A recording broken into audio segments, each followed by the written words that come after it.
fighting out. Surreal to get another as well.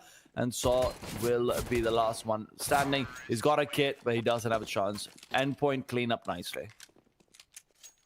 That was again, that's kind of exactly what we alluded to. A somewhat chaotic situation arises, and all the way through spawn goes Mighty Max, flanking a good flank of its own. The flanker becomes the flanked as Mighty Max does that, and Endpoint are able to squeak out that victory right there. It's very interesting that Slowy has been this aggressive in tunnels with the scout. Okay, he's going to be charged down right there, but Zori, playing a more standard angle with the scout, will be able to take down one. That's what you can expect from Slowy here. He's one of the X-Factor players for the Havu side. When the game plan isn't going according to plan, when things aren't falling into place, Slowy will oftentimes take matters into his own hands and do something crazy like that. Usually he has the skill to back it up. This time he just gets caught off guard. He misses one shot, and it was all that he was afforded. It's a bit early to be going for those, it seems like. Fortunately, the one shining light for them is that Zori took down the bomb plant. Now, I don't know if that was visible to him or not, though, because sometimes you just kill the guy and you don't see the bomb. So, bomb will be recovered. Havu have started to line up their turtle defense. Hoodie with that deagle, waiting for someone to come in. If he can get a good one tap, that would be big, but he's actually chosen to back off and repeat count from mid instead. If he can get anything, that does set them up nicely, but it doesn't look like Endpoint are going to be giving him the chance as he peeks out and is taken down.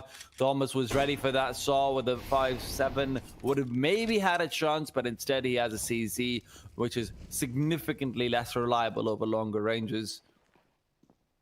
Yeah, so this should be a clean bomb plan for Endpoint right here. Probably should be a clean victory as well. Would likely expect Havu to go for some kind of save. Maybe they'll try to pick up a gun. They did kill a player top mid, but I think Endpoint might have disposed of that weapon. Doesn't seem like Saw... Okay, nope. He got it the MAC-10. All right. So he was able to find it, and they'll be able to carry that into the upcoming round.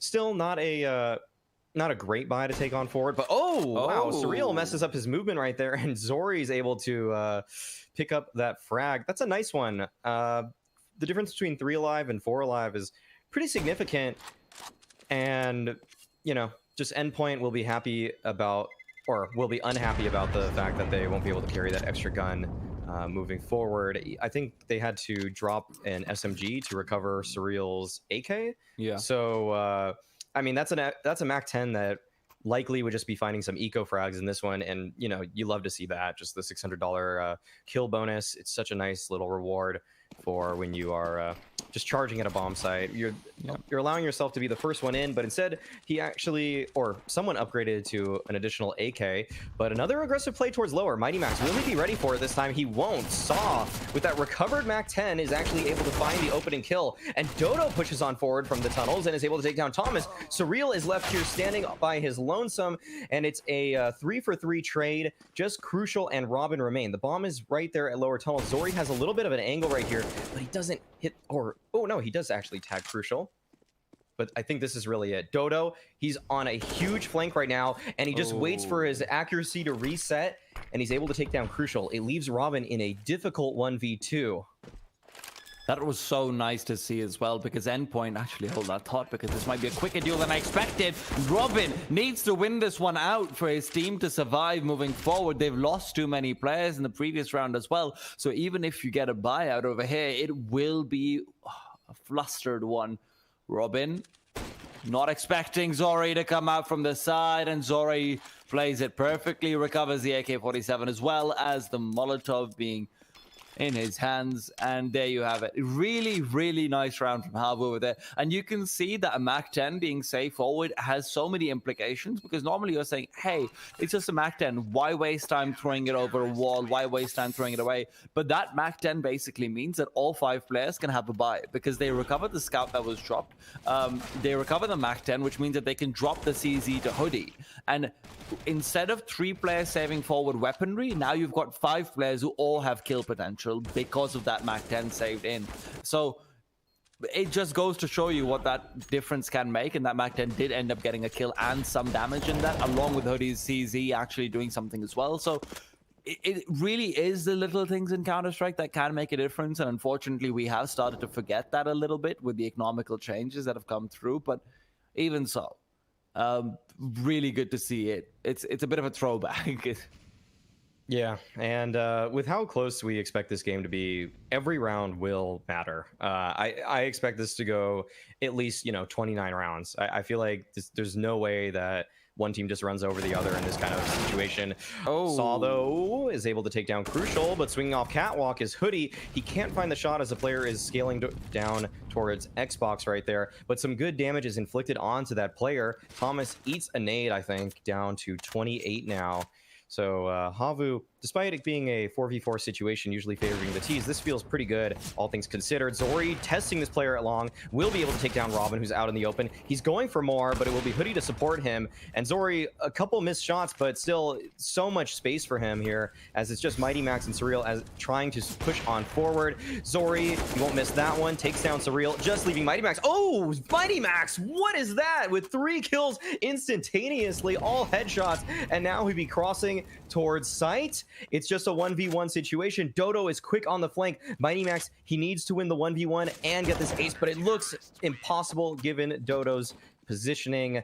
A very good attempt from Mighty Max there, almost winning the round. Look at this. This is crazy. Oh man, that last kill too.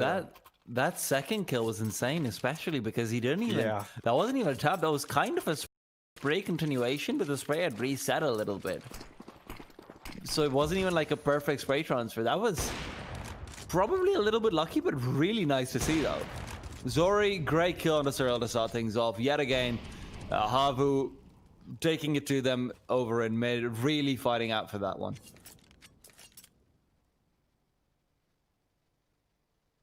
Mighty Max. Oh dear, Mighty Max is going to be the one to actually come through, get the equalizer. I don't think they can recover the gun with Dodo's positioning being as it is.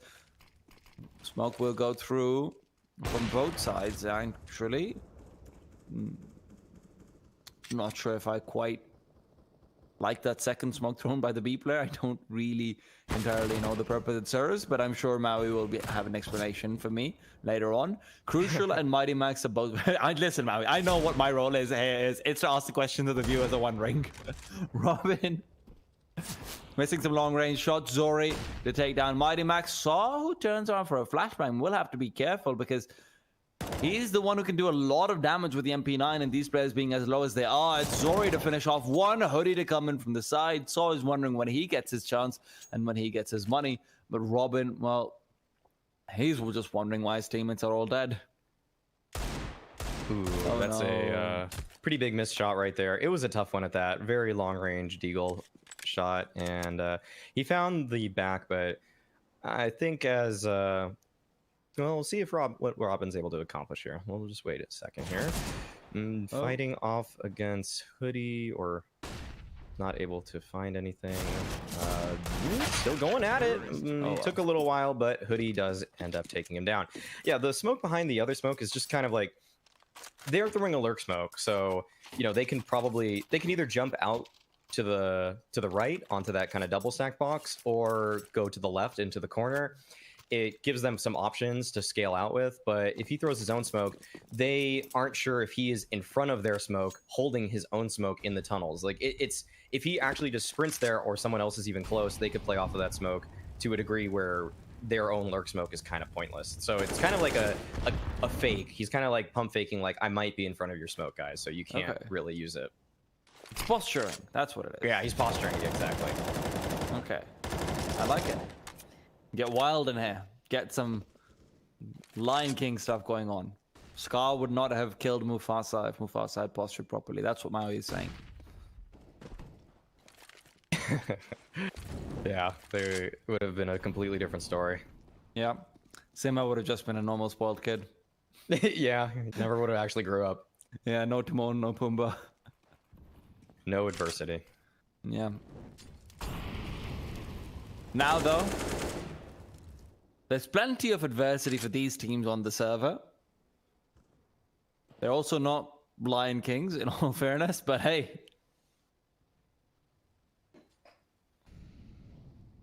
At least they're not Tiger Kings. Surreal waiting for the short take to come through. Flashbang is in. Seems like he wants to be dropping down. Does do so nicely. Leading forward. Trying to find anyone towards car. Saw and Dodo finding the first few kills. Means that Surreal is very lonely on this site. Now he's even going for the jumping headshot. I'm not sure if that's advisable, but that nice spray is very much so. Thomas left alone in a 1v3. Endpoint is losing quite a few players while they're trying to come out from short. They don't normally do that. Very well done by Havu. Not focusing on Surreal whatsoever. They actually just have 2 players towards site and ramp, and they say, you know what, you jump down to city, we really don't care. The real threat is coming from your short players. We'll eliminate them. And by the time you come up on the side, unless you're running, in which case we'll hear you, we're fine with that. Yeah, it feels like Endpoint didn't have the exact buy that they necessarily needed for that. I don't know. Usually you have like a lot of flashes that, yeah, mollies and flashes that help you scale, but oh, Saw, nice nade there onto Mighty Max. Oh, almost finds the spray, but if Mighty Max weren't crouched, he probably would have. I'm very surprised actually, but Slowy is able to pick up the pieces and take down Mighty Max right there. Oh, a nice shot onto Robin. That was maybe a pixel of his head as he takes him down right there. And look at this, Slowy. I mean, this is what we love the guy for. Just getting aggressive, just fighting mid. He's tagged down to 31 though, so he knows that he probably shouldn't continue this firefight, and he will be probably just supporting the B player a little bit here. I'm interested as to when Endpoint is going to realize that Havu are playing constantly a very heavy mid setup. That's a great nade though. Lands at the feet of Surreal, tags him down immensely. And Endpoint, they don't even know what they want to do at this point. You could see Thomas was trying to back up into the door, and his teammate was trying to push on out. Ooh, wait, Dodo, what was that? Was he, I think he was pixel walking actually briefly. I'm not sure if it was intentional, but that was kind of weird. Yeah, that was odd. He wasn't on the scaffolding, right? No, he was like on the wall for sure. Yeah. He was Spider-Manning for sure. Dodo, he's still searching for Gwen Stacy, and Crucial will maybe deliver him to her. Who knows? Who knows what happens that 20 seconds before the next round begins? Crucial, he's been flashed up, but he doesn't have Kevlar in the first place, so it's not an easy one to fight his way out of, but already damage has been done. 9 seconds on the clock. Bomb plant going in. He's peeked out, trying to get something, and the headshot is there. You can see his aim is always crisp, but unfortunately, the finisher just not coming through. And Havu, such excellent utility damage coming out in towards mid, and Dodo has to be commended for this continual spray down over to the tunnel side. 5 for 2. And Havu have, Havu have gotten in a position where they can now pull out the double op and get themselves a convincing lead. Yeah, we'll see. But Zori taking it down Crucial will make that double op work out. Slowy with his own op will take down Mighty Max. Good picks on the side of Havu, thinning out this offense here. But this might be the perfect read from the side of Endpoint here. Looks like it'll be a mid to B. Dodo is by himself here. Surreal knows the kind of pressure that he's creating right now with his mid to B smoke, and he's actually just waiting towards middle. Dodo, he's actually just kind of flailing right now. The flashes are coming at him. He's playing behind the big box, and he does take down Robin, but Surreal comes up big with a couple kills of his own. It's a 2v2 situation. Slowy knows exactly where Surreal is, and Surreal still has a flashbang to work with. That molly will spread to Slowy, and that nade as well might do a little bit of damage. Just nades exchange in every direction, and it looks like Thomas wants to play off of the contact from Surreal, and that will spell his doom. A very good read from Slowy there, understanding how those two players were likely going to be playing off of each other in that situation. And Havu will pick up another round off the back of their double op, keeping both of those op players actually into the upcoming round. They do lose quite a few members from their team, but they keep the most expensive weapons.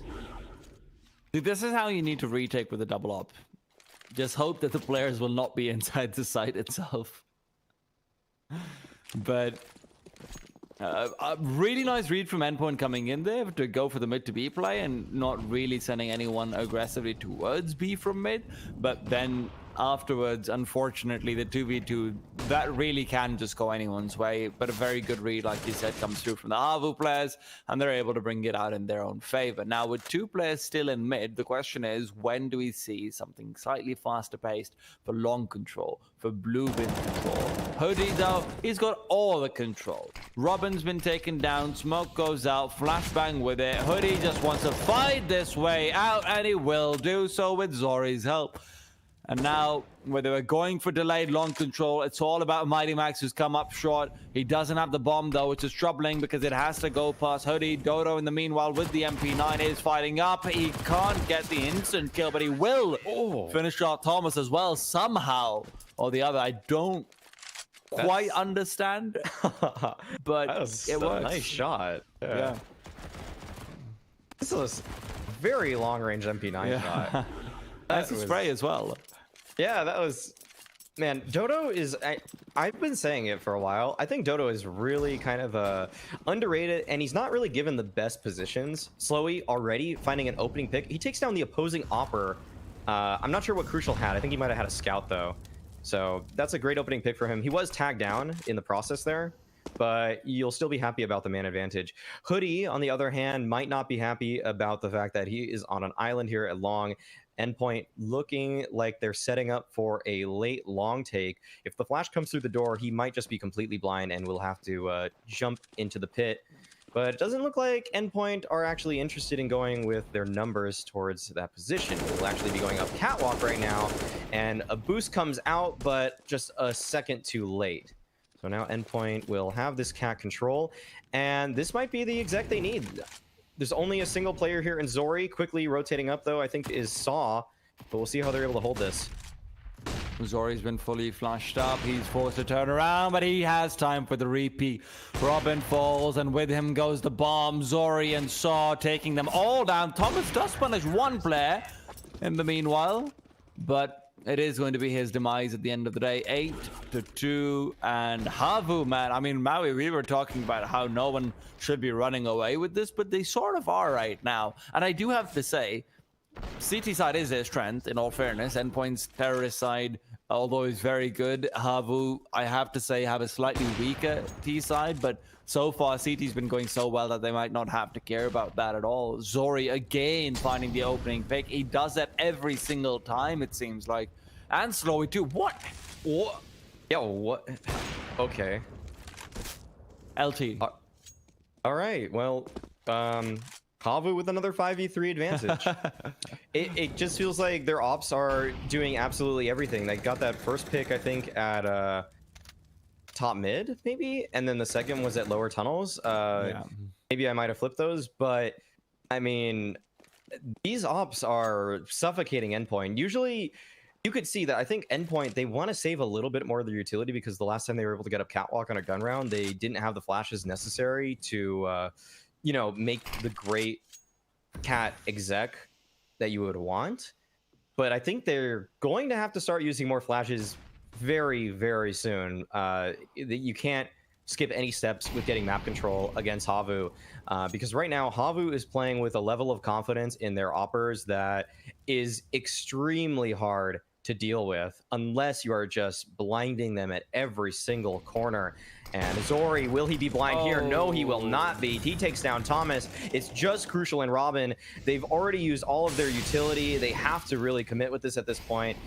They'll be desperately moving up, but Crucial, I don't know if he's looking at the right way at the right time. Zori's already holding elbow, and he rescopes up to find Robin. Saw is able to take down Crucial. A very nice one for them. Havu with their 9th round of the game thus far. Endpoint, they need to change up the formula pretty quickly because they are just getting picked apart. This will sound really dumb, because it might be, but I think that what Endpoint really need is one player to just barrel down Suicide with double flashes down mid to make sure that if Slowy is getting aggressive towards mid, he will be punished.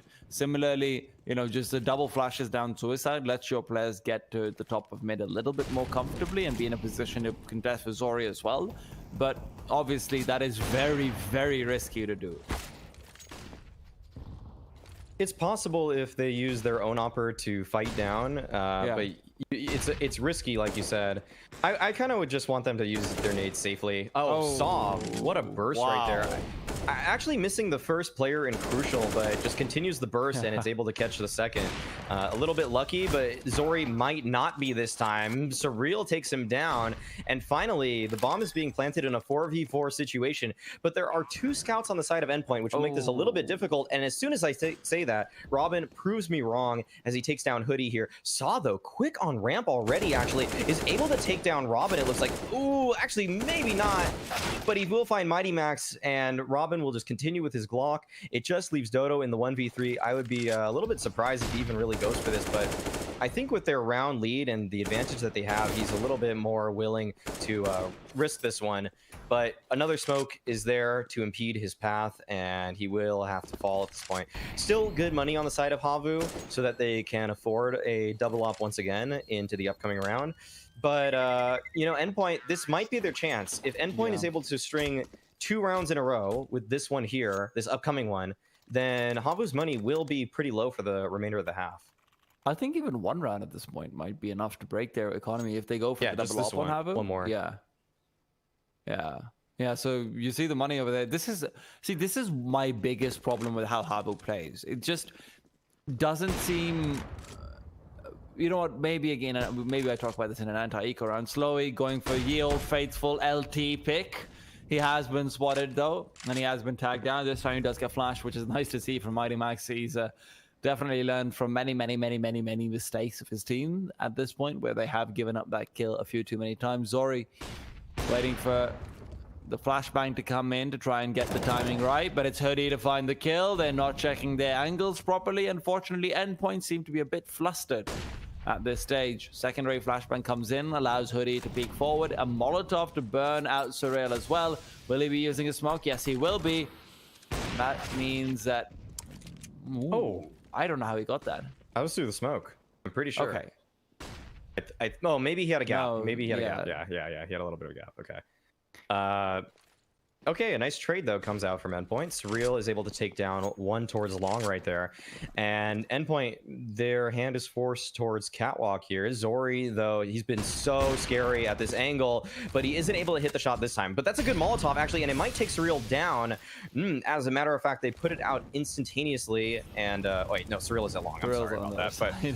But it only does a little bit of damage to the remaining players. Oh, somehow that Molly was not spreading to Dodo, but eventually it does, and now he's taken down very low. Mighty Max holding his smoke at Catwalk, and this is a favorite situation once again for Endpoint. Havu, they might have to opt to save, but I feel like with the positioning of Saw, it really comes down to what he's able to do right here. He isn't able to find anything. His position has been given up at this point, and I don't know if Havu really want to go for this at this point. They will flash out to try to support him. Dodo will scale out on top of that, and at this point, Zori knows he really has to save. Kind of interesting from Havu. The time was really ticking down. They didn't have much utility to support that. But that's sometimes just what happens when you're feeling yourself to the extent that you think anything is possible. And I just feel like they were trying to play with their momentum there. But it will come back to bite them as they lose 2 additional players in a potentially unnecessary retake attempt. Dodo will still be able to buy an op for Slowy if they so choose, but I feel like he... Okay, well, he will. All right. I might have a different read on that than you do, actually. I don't even know if that was... Ooh, sorry. I always get really scared about those, as he almost gets another one as well. But the one-way smoke will not be used to its fullest. It seems like Dodo wants to get very aggressive right here. He will have been spotted out by Surreal, but he doesn't realize it yet. Surreal will probably be scolded by Robin, asking him for information. Crucial and Mighty Max do fortunately trade. But with this op still alive, you've really leveled the playing field in terms of firepower. Hoodie's got himself the M4, and Saw's got himself a CZ, which might just be better for this angle that he's holding. Now, finds that first kill, drops down, nade goes out as well. That'll keep them at bay long enough for Zori to come in and support. And in a 2v3 Endpoint, they are going to have to really work some magic here. They do have full utility on the bright side, and Crucial does have a chance to equalize, and he will do so. Leaking out a few kills, I have to say. The past few rounds have been a bit of a hodgepodge of interesting decision making from Havu at times when it's time to go for a retake or when it's time to figure out where to get aggression. But I guess they were just going for information over there, and they felt pressure to do that, so they knew where to put Zori and his AWP. But Saw will be taken down, and I think Zori has to save at this point. A 1v2, he could go for it, but with the AWP, it just seems so very unlikely, and he will be saving. And Maui, the thing is, I think that the reason why they were kind of going for the retake in the previous round is less because they're feeling it, more because they understand that they're so heavily reliant on a double op setup that if they don't win a few rounds here and there, if they end up without the double op, they're unlikely to have the firepower. Because with Havu, a lot of the time, what it seems like to me, and I might have the wrong read, is that they know their firepower is not really that high compared to many teams, which is the case for a lot of fully national teams. But they can make up for it with some really good positioning in a double op setup. That's kind of the read I have on it. I don't know how that necessarily justifies it, honestly, given that Dodo had enough money to buy an op into the next round anyway. Panic. So yeah, and he just kind of ran through a smoke in that retake. The auto sniper is busted out. Endpoint actually had a little bit of extra cash, so could pull this out. It doesn't inflict any damage though. Surreal just spamming the right wall prior to any kind of peek. Will he get caught out though is the question. Zori once again finding an opening pick. This guy has been so good at that this game, but Mighty Max has actually taken a lot of ground. But Zori, he might have read this actually. He is already on top of this box right here. I think the double peek may come out. Ooh, both of these players miss each other. Actually, I think he was tagged somehow by Crucial's op, but these supporting flashes will really help Saw out. It takes Mighty Max down to 2 HP, and in this battle in spawn also somehow emerging as Thomas is forced into a different angle. Zori finding a kill through the box right there, leaves just Crucial and Thomas in a very tough situation. They aren't against the best weaponry, but there are many players that they do have to face. Thomas is able to take down Hoodie. Crucial is able to find Saw there towards CT. And now Slowy here at the quad box will be holding the line. I don't know if they are aware of his position just yet. Dodo, though, on the flank, he's been so good at finding these long-range AK shots, and he will not actually do so this time. Slowy somehow stealing that kill, just leaving Crucial in the 1v2, being baited out. Slowy trying to jiggle him. It will buy a lot of time for Dodo. Dodo is right here, and he goes for the jumping shot. Dodo, what? Where did that come from? And Crucial does fall there. And man, I don't know how Dodo does it, but he's able to find the jumping AK. Like, of all weapons, I feel like I see it with the M4, the MP9, but the AK is just so inaccurate in the air. But Dodo somehow able to tame the beast, and it puts Havu onto their 10th round. It is also just the one tap as well. It's not even like he's spraying mid-air. It's just one bullet comes out. Yeah. I do have to very quickly point out, though, that Slowy, if he had not peeked out there and taken down the... I think it was Mighty Max who was taking the long-range duel. I think they would have probably lost that round. Because then Dodo dies in that situation. Dodo was just 9 HP on him. One more bullet from Mighty Max would have done the job. Although it would have been very, very close and he could have got the kill himself as well. I think Mighty Max probably gets that at the end of the day. So Slowy might have just unknowingly saved the round. And even if that hadn't been the case, the other point just is that Crucial wouldn't have been tunnel vision in on Slowy initially. So you never know. Of course, small plays like that can be the difference maker. And, you know, we love to see that. But it's 10-5. Endpoint do somewhat bring it back from a 9-2. So not the worst thing in the world. They will probably not be too unhappy about that. And with the wall of smoke going down, the bomb should be planted easily enough. So Rail is going to be trying to stop that from happening, though, while Dodo, again, middle is Havu's playground. Dodo finds 2 kills. Cyril has to look back, get his teammates on, and now here comes the retake with only 2 flashes. Yeah, it'll be a difficult one for them. One already flies out, and they are able to take some ground off of it. But this is a great counter flash, actually, from Slowy. It supports Saw, and he's able to find one. This is now scattered Endpoint. They are looking so hopeless here. And Hoodie somehow able to take down Thomas there from the side.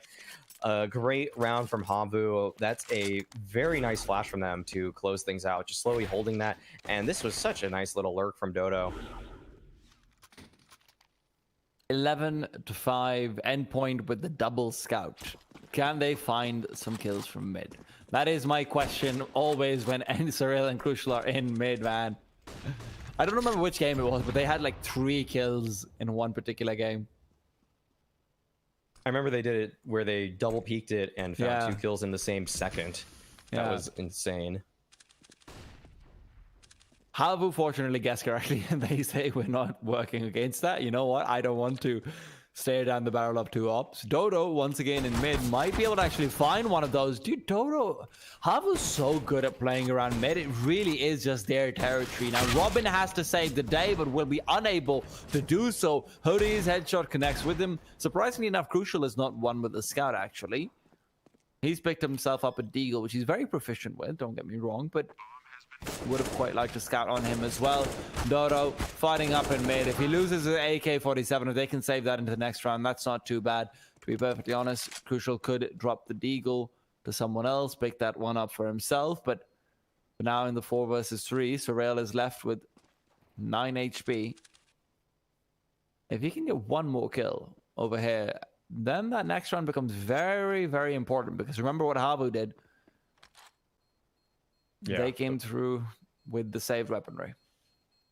Yeah, it'd be nice if Crucial were able to take up a gun as well, but Havu not giving that one to them. Ooh, a little kiss towards long, I think. Zori running at his teammate. I think that's Hoodie. So they share a little bit of an intimate moment together in arms. Finnish brothers. I mean, sometimes they show a little bit of love to each other. I don't know which kisses are in arms, but okay. Elbow kisses. Yeah. Corona kisses. Yeah. Yeah. Still following the World Health Organization's guidelines. Good to see.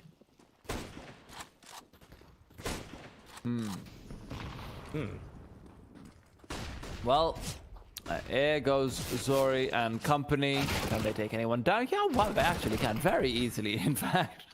Really no problems. Zori, even long range shots with the MP7. It's a gun with very decent armor penetration, actually. Beyond that, I just prefer the MAC-10 in general. I just think it's a good weapon. Less so for long ranges, though. The MP7 is... It feels a little bit pointless now because of how cheap the Galil is, honestly. But it was criminally slept on. Okay, he drops the MP7 for a MAC-10 right when I say that, but no, it does more. It can do more damage, and it is much more accurate at range. And you can still do this jumping kind of BS, honestly. Yeah, it's just like, it's so silly that you can still do that with that gun too. It's actually almost just an entirely better MAC-10. I think the only difference is that the MAC-10 you run a little faster, like 5 or 10 movements. I think faster. fire rate is also higher for the MAC-10. It might be. I'm not sure. I'm actually not sure. I'll look it up this round. You could take over for the rest. Sure. Sounds good. Surreal getting tagged down in mid. He's very unhappy about that. While Zori's probably grinning away smugly at that shot that he'd managed to hit. And he knows he hit it too. You just saw it. He tracked him across mid doors as well. Very, very nicely done. Now, Surreal, fortunately, is over towards the B side, which seems not to be the destination for Havu just quite yet at the very least. It could just be short control and backing off. A lot of teams do this these days just to cut off the very quick flank potential that you have from short. If there is someone just holding the Kenny S angle who wants to push forward into tunnels quickly, it can make a retake a whole lot easier for the CT side. So Havu, destination yet to be known. Mighty Max, though, in a good position. Flashbang fully blinds their own players out. Dodo will be brought down. Mighty Max to win that duel away. And you can see the difference in how defensive endpoint are in holding their mid. Slowly with the MAC-10 moving forward. Crucial. I think he landed that shot, but it was through a wall, so Saw doesn't go down and will be able to plant the bomb easily enough. Hoodie, long-range duel doesn't go his way. Mighty Max the one to save that day. And a 5v3 retake becomes a lot easier if Crucial can hit this shot over here. He will go for it, but can't finish them off. Slowy and Saw come through with 2 great shots at range. And now it's all about that retake from short, a nade as well, dealing so much damage. And Zori has already finished off this round practically on his lonesome, it seems like. Yeah, that was a very good hold from him, and Havu able to pick up a double op off of that for the upcoming round. It's interesting to always see that on the T side, but they're probably fine with it. They've been doing so well with those guns. Good stuff from Havu, and they're really choking Endpoint out of this game. I'm very surprised how one-sided this game actually has been. I do feel like Havu is better than Endpoint overall. I figured they would take this game, but I thought it would be much closer because we have consistently been very impressed by how Endpoint play their CT side, how players like Thomas, Surreal, and Crucial are able to lock down mid with their scout play, but it's been Endpoint who's been coming out on top today, so I'm not sure if that's necessarily a structural reason or it's just the individuals are just looking a lot better for Endpoint. It seems like the peaks that they're taking are better overall. Slowy finding a good peak already, takes down Thomas. I think that's at the back of B tunnel or back of B site. But this fight between Mighty Max and Hoodie, it's so close. Hoodie gets the better of Mighty Max, who I think was holding the corner, unaware that there was a player at Blue Bin already. And it looks like Havu are just going to run away with this game. I mean, they've already been doing that, but this is probably the nail in the coffin for Endpoint. Oddly enough, Endpoint didn't fully invest in this round, despite 14-5 scoreline. Robin is able to accomplish one, but it's just Crucial here. And as he attempts this 1v4, the MAC-10 has an 800 rounds per minute fire rate, and the MAC-10 has 750, or the MP7 has 750.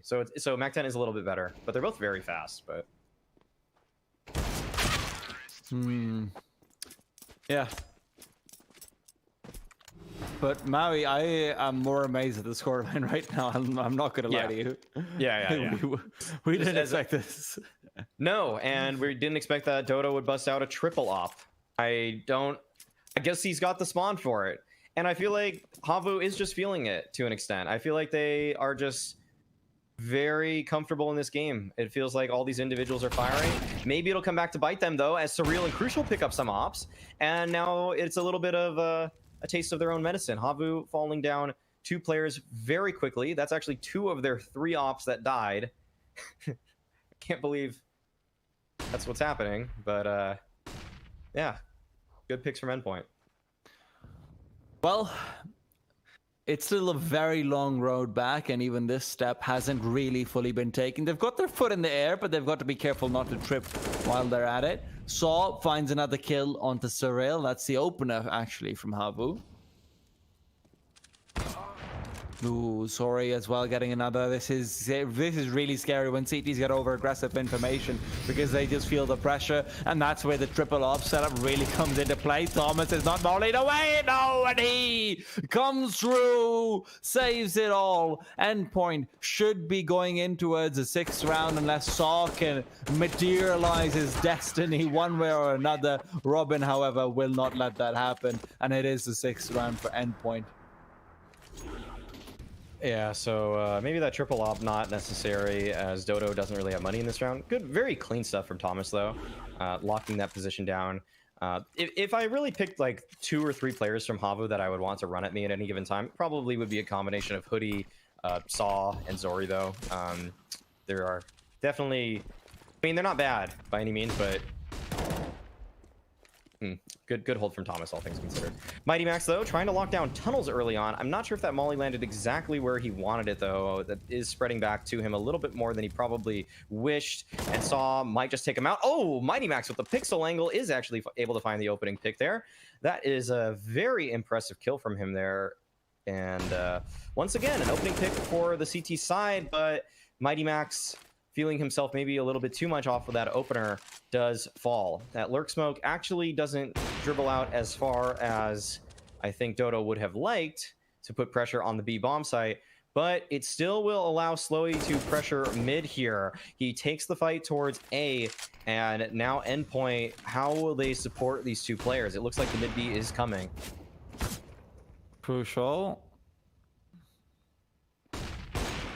Oh, what a shot from him. Slowly's taken down. Surreal now to follow up as well and drop the bomb while he's at it. A flashbang to maybe go through. Will be giving him a chance to take Sori apart as well, but a flashbang from Havu's side is good as well. Surreal is saving it all. He's giving them a chance to bring it back. He is going to end up falling, but in the meanwhile, the damage done is enough. The double op is saved, and over they go to 7, but still such a long road to tread. And endpoint, oh, great shot from Crucial over there. Surreal as well. What a defense.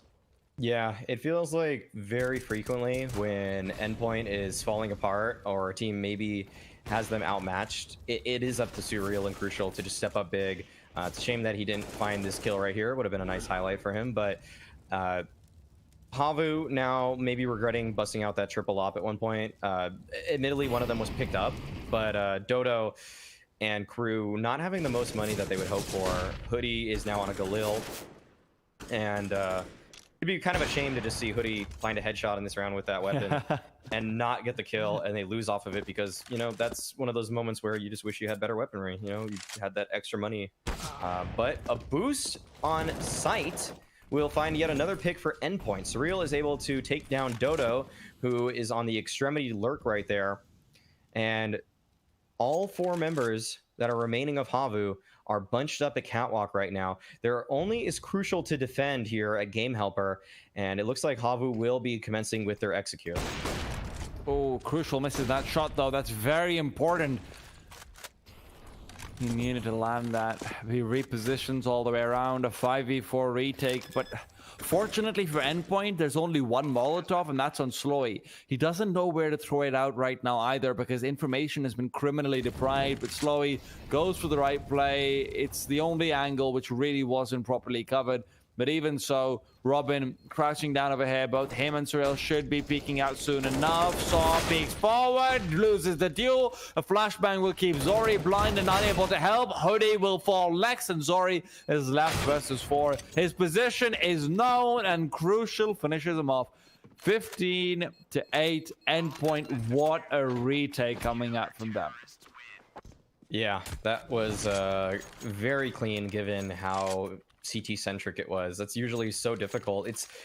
I mean, you really want to always retake from 2 different positions, but when the vast majority is coming through CT, it can be pretty hard to fight your way up in that sense. But good shots and good utility to support that come up. And Havu won't be challenging long here. It looks like they will be just sprinting onto Catwalk. This looks like it's going to be well defended though. Crucial and Robin are already here and waiting. Oh, Dodo finds that early kill, picks up a weapon off the back of that as well, but it's Crucial who's trying to defend Surreal and himself. You mentioned it before. The ladder for endpoint to step up is made from their skill. 2 versus 4. Slowy and Dodo not quite to... Actually, you know what? The bomb just got taken down as well. There's no way they come back in that endpoint. Maui... It's still early days, but a part of me has started to believe. Yeah, this is I feel like Havu will just happen into one round. I feel like just an individual multi-frag is all we're really waiting for. But endpoint's defense is looking really sharp, and this is, I mean, this is kind of what we expected more out of from endpoint. It's a shame it didn't really come alive on the T side. They couldn't find a way to stop the double op presence from Havu, but now that they've busted out their own, they're looking pretty good. Mighty Max pressing on forward. I feel like Hoodie had every advantage in that fight, but still doesn't come out on top. Good nade to stop Zori and Slowy in their tracks. And now Havu once again with a man deficit, and endpoint, they get to fortify their defense. Dodo on the lurk here will find the kill onto Robin. That's a big one because now it evens out the numbers, and it leaves Surreal by his lonesome at this B site. Havu, if they make the read to go towards B in a mid to B play, this might be the game right here, right now. It'll be so tough for Surreal to manage this position. Someone from Endpoint is going to need to help him. Look at this. Havu, they've made the read. Surreal, he has a lot of utility to work with, but how will he drop it? He drops a smoke at the entrance of tunnels to try to cover him if anyone does approach from that angle, but he's looking for a frag over here. Oh. Slowy is already on the alert, though. He takes down Mighty Max. Dodo takes down Surreal, and this might be the game right here, right now. Dodo picks up the op, and he's already holding the door. A 2v4 retake, and Dodo takes down Crucial. It's just going to be Thomas. He's been pretty good on this half, but I don't know if he's good enough to take down 4. You've got to believe. You have to believe if you're Endpoint. But this is where the crushing sense of doom starts to weigh in on your shoulders, and slowly will take your head off of those shoulders. He lightens the load a bit. He's a nice guy that way, Maui. Yeah, it's there's no stress after that for the side of Havu. And Havu, I feel like they weren't really pressured all game. I feel like their ops were just too good. Zori and Slowy consistently finding opening picks on the CT side, and it was a dominant CT side because of that. Endpoint, I feel like they have a couple different approaches to find map control here, but it didn't feel like they maybe always had the nades or always knew when they needed to throw them. I expected a little bit more in terms of finding safe positioning towards catwalk so that they could get onto that bomb site well, or maybe just like a mid to B, something that would just center their attack a little bit more and make it difficult for that op to just find multi-frags. But no, it just felt like Slowy and Zori were just shoving their ops down the British team's throats. It was so difficult for them to get any position this game. Especially when you consider how many times you'd seen Slowy getting multiple kills to his lower tunnels as well, where he would just smoke off mid, peek out, and immediately get a kill, back off soon after that as well. And then when you even take away from the ops, just overall how effective the entirety of Havu was in damaging anyone who's using mid. And Endpoint, they were really fully wholeheartedly exploited in mid. Even when there wasn't an op there, even when they didn't lose someone early, you saw some really good nades coming through. That one backstep grenade down towards mid that brought Mighty Max low to 38 HP, followed up with some spray down as well. You almost always had Havu putting 2 players in mid early on for a solid 45 seconds of the round to be in positions to rotate off of information, and you never really saw Endpoint being able to exploit that. We didn't see any early long control takes. We only saw them try and take blue bin once. We never saw them really properly take control over pit as well. And when you look at the kind of map control that you're able to maintain on the CT side by having control of the entirety of mid, the reaction that you generally expect on the terrorist side is supposed to be site based, not mid base, unless you want to directly fight them head on.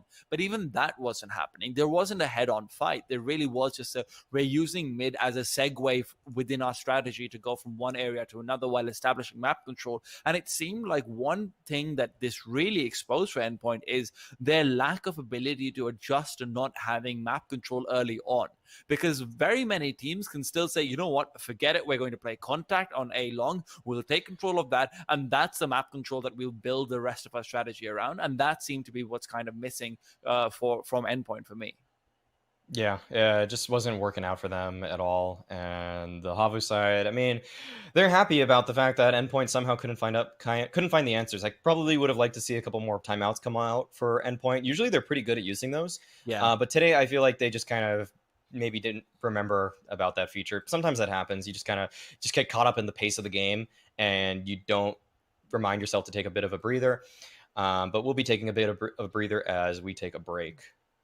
We'll be back very soon, though, with Gambit Youngsters versus North. So make sure you tune in about 20 minutes, and we'll be back with another fantastic series to see exactly who will go up against Havu in the upper bracket final.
So the instincts might not come into play as much on a map like Vertigo. Sometimes the little micro things like, are you going to peek left or peek right around a box? That's the same.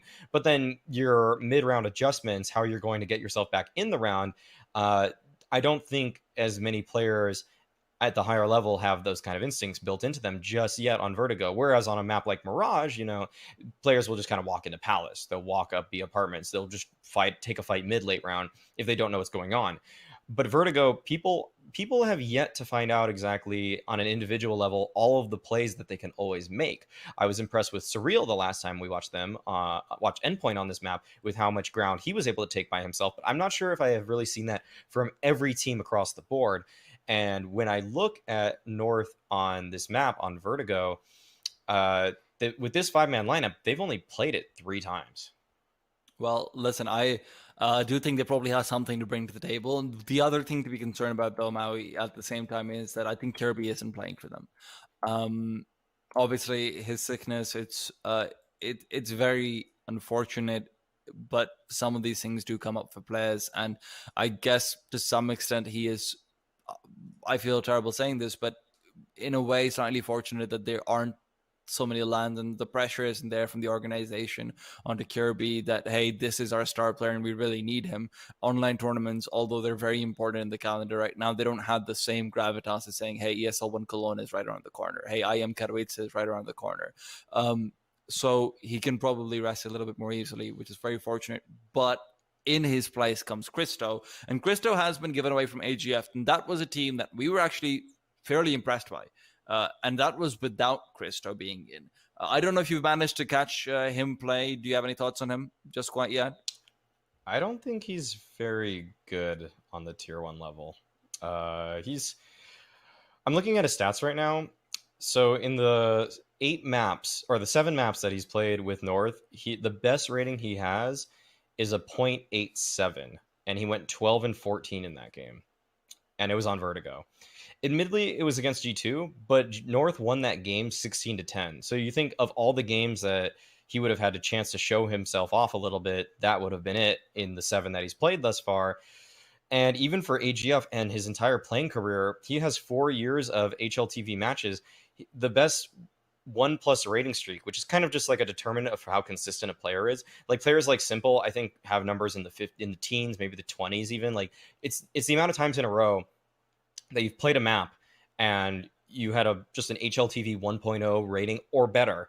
Even when I played in my brief stint in MDL, I accomplished a best 1+ rating streak of 5 at one point.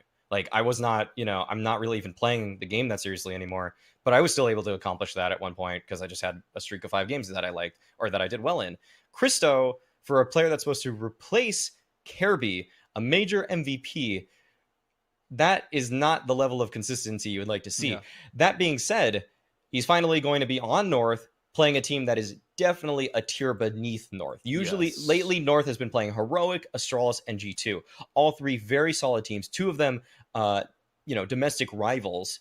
So they will be playing a little bit harder against them. But what kind of opinions do you have on Christo? Well, I think I shared the opinion of you, but I think one thing that I've been waiting for to solidify my opinion, as we do head into the knife round as well to decide sides, one thing that I've been waiting for to solidify my opinion is something that you just mentioned, which is that I want to see him in North against a worse team, like a significantly worse team. And no disrespect to Gambit youngsters, I think they have a very good chance in winning this. You can even go back to the broadcast in the beginning. I predicted Gambit youngsters to be winning this match. But when you look at it qualitatively, objectively, North is a better team in terms of face value and everyone who is there than Gambit youngsters should be. And Gambit youngsters is very much on the come up, don't get me wrong, as we do head into the knife round, and we will be able to see that in just a bit. Gambit youngsters unfortunately had a disconnect, so there's a bit more of a delay, but hopefully shouldn't be too much of an issue as they will be coming back into it. But if Christo doesn't perform here, Maui, then I might be out on him as a player. I do want to give him a little bit of that breathing room. I want to say that against a lower tier team than G2, Astralis, even Heroic to some extent, I want to say that he should be able to perform. But that's really a huge question mark surrounding the entire situation. And this is where you will have to start to ask yourself that at what point do you say maybe just let Jumpy play? That was a joke. Yeah. No, he's solidified himself on ends, I think. But yeah, I think this is one of the first times. No, that's Jumpy. Jumpy is the coach. Oh, with who to beat G2. Yes. Okay. Well, listen. This round is live. Gambit was able to take the knife round, so they will have the deciding factor. You're definitely confusing Jumpy with Jumpy. That right away. Yeah, I think this is a big game for him in terms of he's finally playing a team that, isn't throwing him into the deep end immediately. It's a team that he should be able to do very well against, given that he has now probably the best teammates he might ever have in his career. Shiro doesn't have any teammates, and Christo gets off to a hot start. 1 kill for him, but he only goes 1 for 1. Supra does find the trade in that circumstance, and North actually seem to have faked out the opposition and are heading towards B at this point. AZ and Cajun B combine to take down Axile, and it will be Inters to find the trade. Still good trades across the board, and it's going to be a 3-on-3 retake. Good setup from the T side to be able to defend this, though. It'll be a bit harder for the CTs to come in. Inters and company leading forward. First duel goes the way of Cajun. Second one does as well. Nafani and Supra to fall, leaving Inters alone. It's a 1v3, a good tap to add to his score. And another with his last 3 bullets. Inters gets 4 kills, gets away with it. I'm so impressed. North didn't even play that too improperly. Yes, you could argue maybe their spacing could be slightly better, but at the end of the day, look at how clean some of these shots are. Cajun brings up 2, Inters turns it around with a few of his own. Oh, look at it, man. Yeah, this is a really good retake from him. I can't believe North actually ended up playing it like that, just so aggressively in his face. But I can't fault him for it either. You just don't expect him to do that. Very good round from Inters, and it will give Gambit a probably necessary first round here. I mean, we talked about how this will likely be a very close game. That there's a lot of reasons that Gambit have a chance to win this. I feel like they've shown a little bit more comfort on Vertigo in the past few months. They actually have played it quite a few times with this 5, whereas North, on the other hand, have only played it just 3 times and have gotten absolutely stomped in 2 of those 3 games.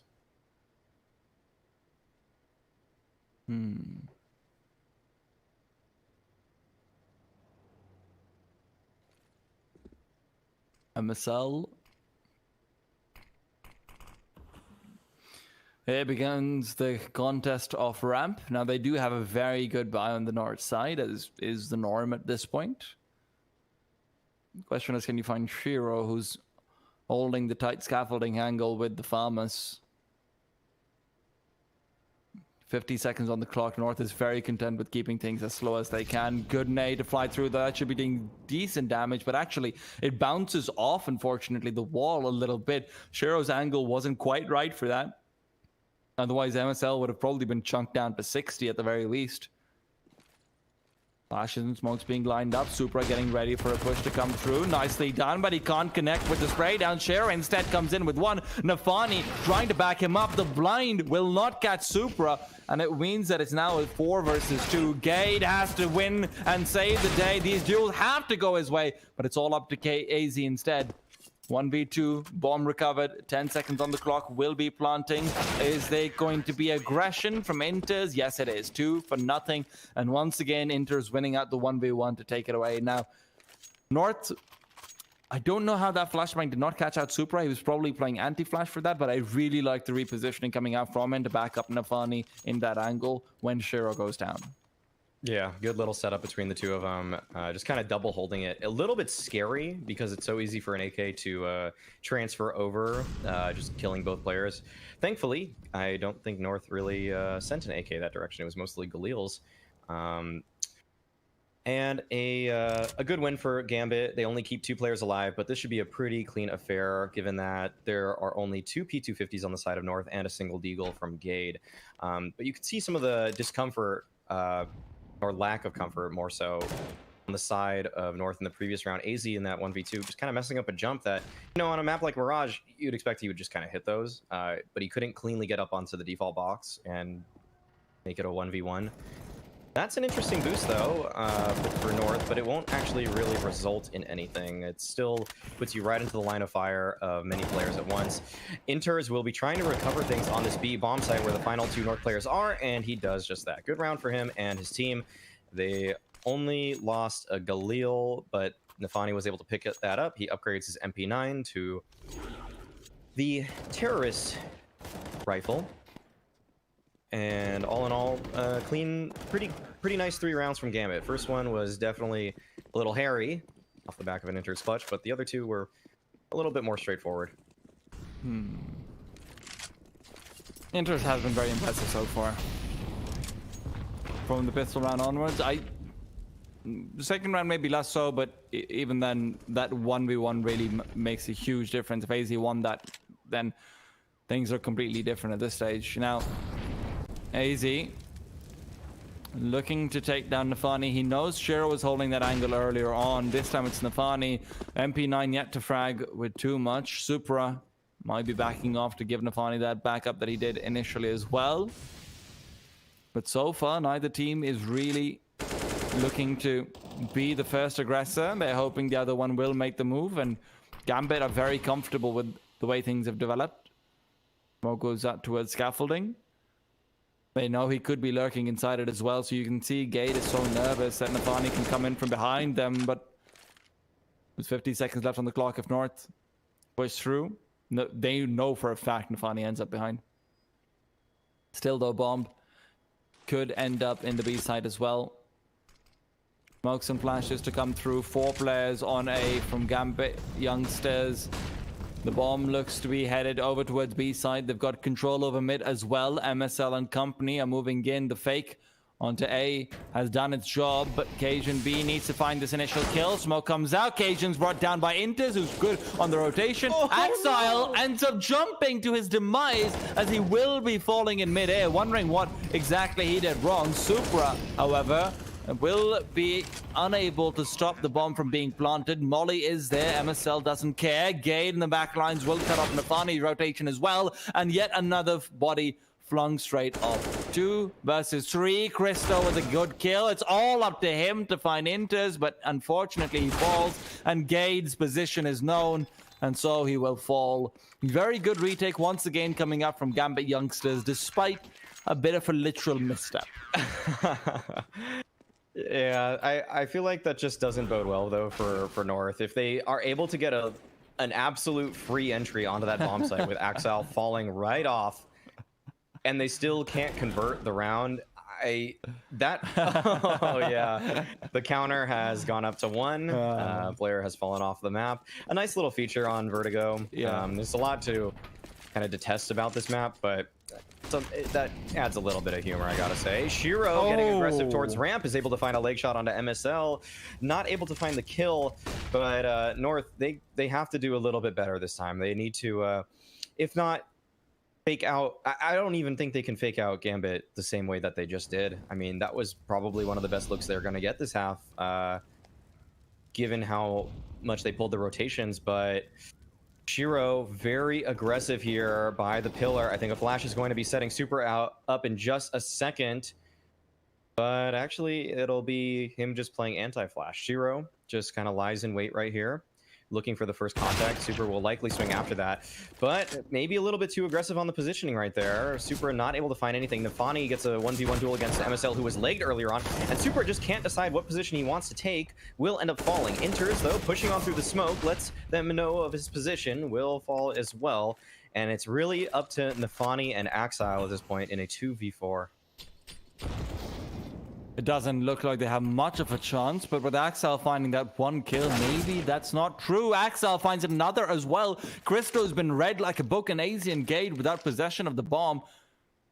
Suddenly, what should have been a done round for them might be a done round. AZ Not too much utility to work with either to be able to try and force Nafani off. Axel, although he's low, has the AK-47, and he's so incredibly good with that, so you'll expect some more kills to come through. He actually does end up falling, and Gade will find Nafani, who turned around, didn't quite have the resolution to stay his angle, and what an unfortunate way to lose that round. Gambit youngsters will not be able to buy properly into the next one, although an op is picked up from Inters and dropped over, but even so, North find themselves a bit of a fortunate shot, if I have to say. Gade probably got a bit lucky there, but you know what? They'll take it. Yeah, that's is it Nafani who turned? That's just unlucky and poor timing from him. If he knew that Gade only had 1 HP, you know, there's no way he would have done that. But yeah, that's just sometimes how it goes in this game. Even if he does run away, there was still a bit of time, but this is looking pretty difficult for Gambit, who are either letting their pistols take point when they have an op right behind him. I'm not really in love with this tactic. Usually you have to let your op be the one that does the heavy lifting in the round, but instead they give their lives up in very unfavorable duels, which will lead North to keeping 5 players alive. Maybe Exile will find a single frag onto MSL with this one, but it will be rather difficult, especially with that Molotov there. I think he probably would have tossed that nade onto the bomb site if that Molotov didn't come out, but now it's just a little bit too late as MSL retreats. He's able to secure that op. Exile would love to just find him, but I think he won't be long for this world. Christo on the lurk once again.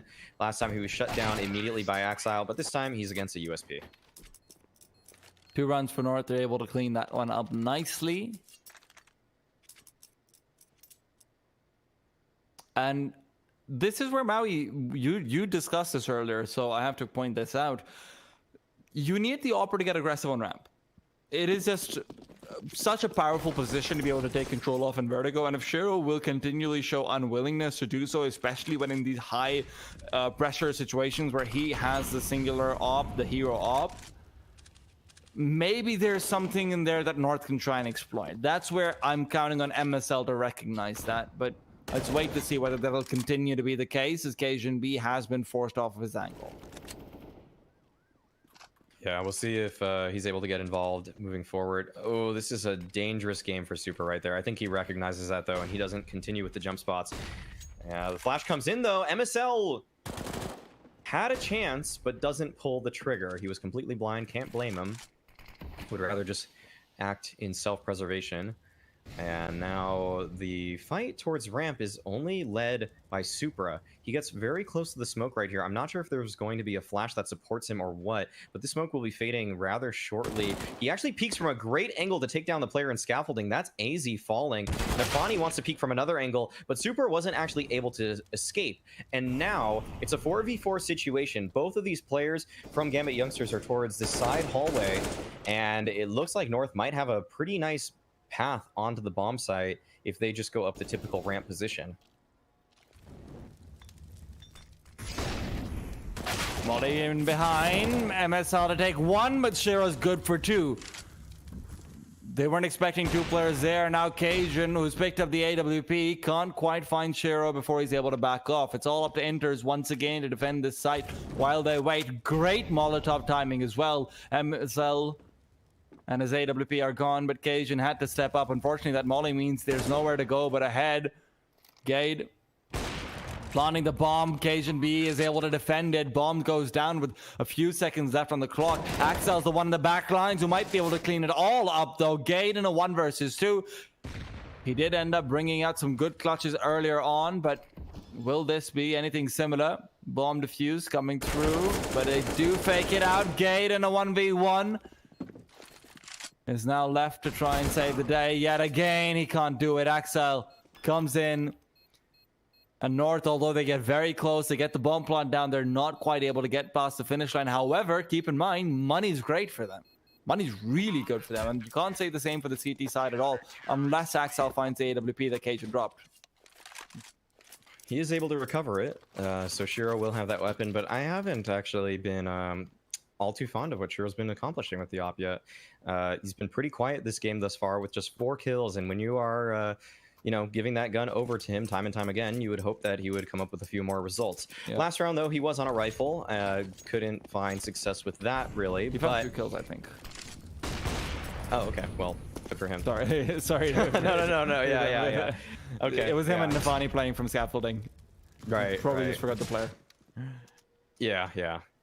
All right. Well, mistake on my part, but Shiro still even more so than not really accomplishing what you would want with the offense. More so been with the other gun. So we'll see if he's able to change that though in this run.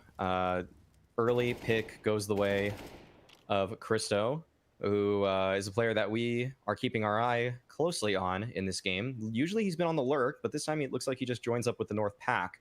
Shiro will be playing and holding this side hall here, and we'll see if he's able to find anything this time around.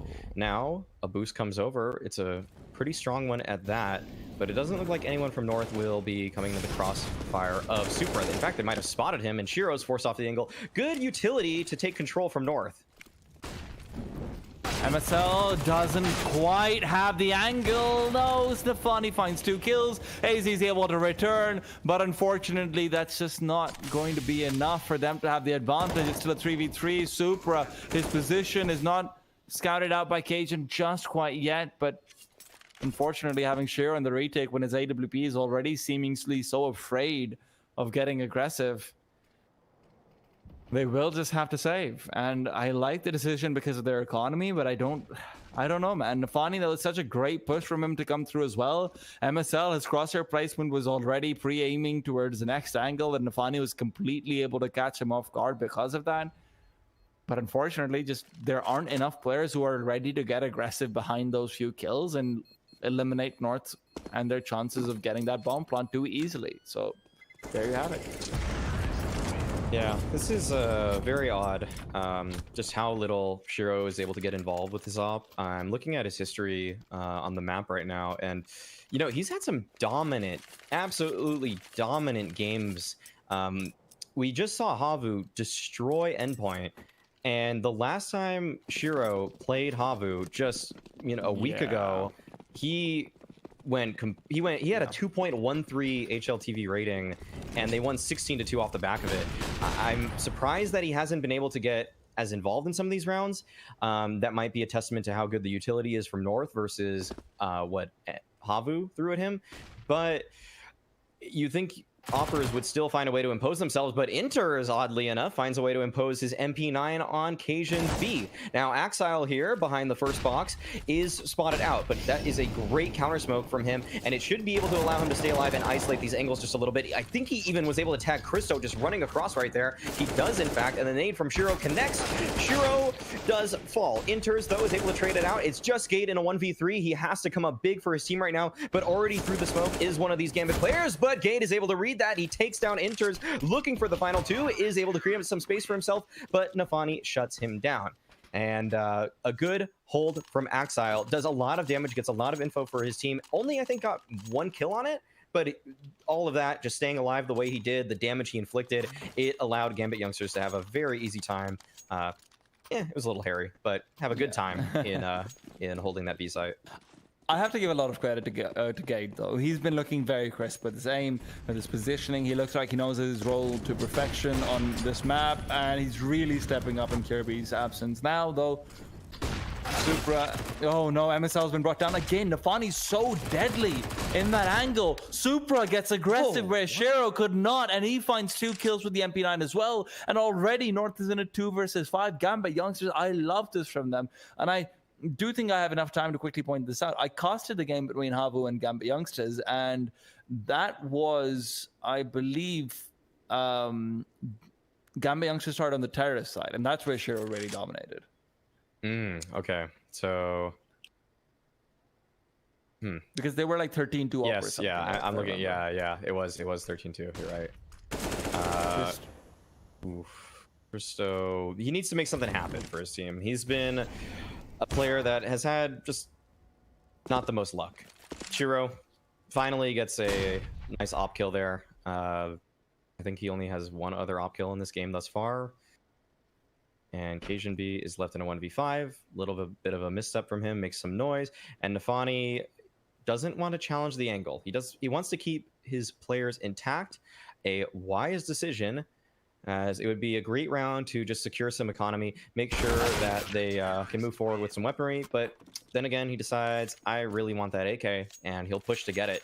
Taking down Cajun B in a dominant round off the back of some blind spraying from Supra. I am very impressed with the fact that he was able to control that spray while practically completely blind. And Gambit will be pretty happy about that opening, and it'll put him at 7-3.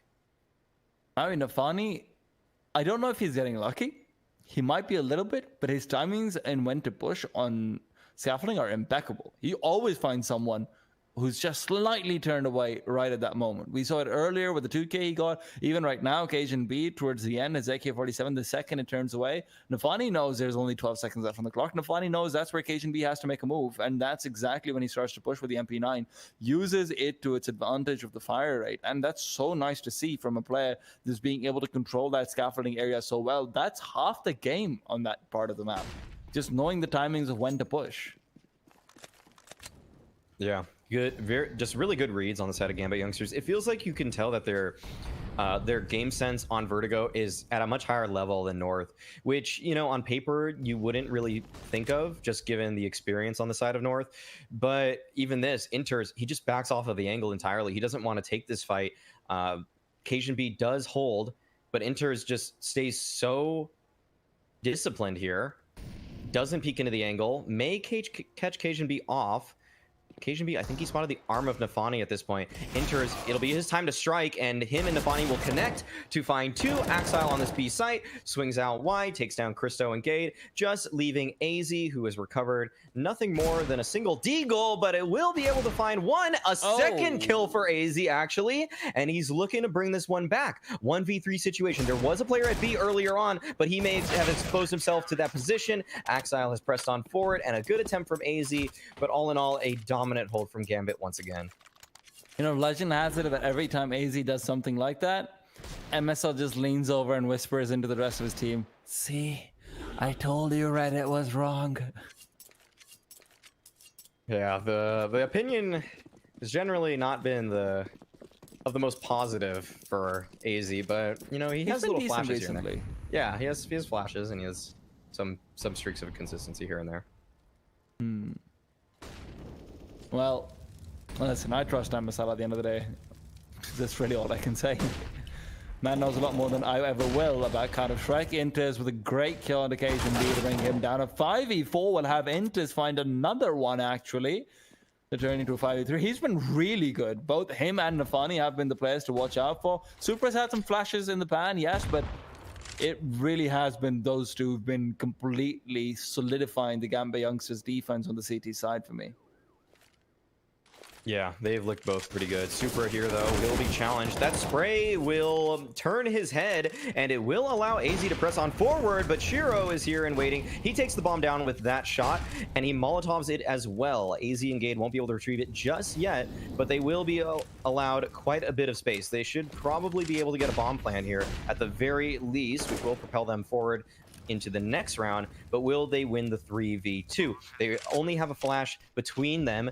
Gade, though, will press on forward. He wants to hold this smoke, knows that if they push on through, Gambit youngsters that is, it will be a great opportunity for him and AZ to try to close this out. He still has that flash. AZ's actually wide in the open. This is a very strong off angle, and it's able to pick up 2 kills. He's spraying for the last. Shiro has to fall at this point, and a good hold from AZ and Gade as they are able to win a tough situation. There's a lot of things there to compliment about AZ's play, but my particular poison is his timing on the flashbang, because when he threw it, you could see that he had timed when the Molotov had landed by the clock, not by visibility, which is a mistake that a lot of players make. So when he threw it, the molly was just about to extinguish, and he knows that's when Shiro will take the peek out. And because of that, Shiro's completely blinded, and he's able to get the bomb plant in the first place. Otherwise, Shiro probably gets that shot. So really nicely played. And North, this is one of the things that, you know, the higher tier teams do that make it hell for operas, because they just become predictable if you're on a tier 2 level, because everyone knows exactly when the Molotov will be fading. Everyone knows exactly what second the smoke starts to even get foggy. So that's always really good to see when it does come out. Yeah, I love the little play between North when they were coming up the ramp and there was that player in the side hall that I think it was Gate just spams the, the yellow fence, and it allowed they started spamming back at him, and right then AZ pushed on forward and was able to find a double entry onto it. But that's a great nade for Gambit as it tags 2 down pretty low. AZ, who was the hero of the last round, is already down to 64 HP. MSL, he's had a quiet game thus far, but maybe he's leading the troops to a solid half here. There are still 3 rounds remaining here, and if they're able to bring this back to an 8-7, anything is possible at that point. We'll see, though, as Shiro once again wants to lock down this side hall position.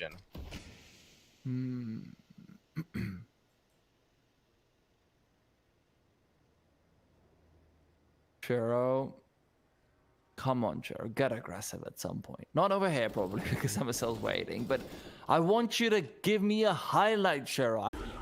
Oh, really wow. well played from Axel, though. Yeah.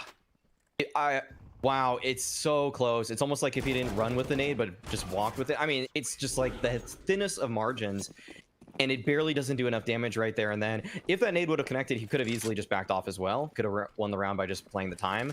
But North, once again, in a tough situation, are able to bring it back.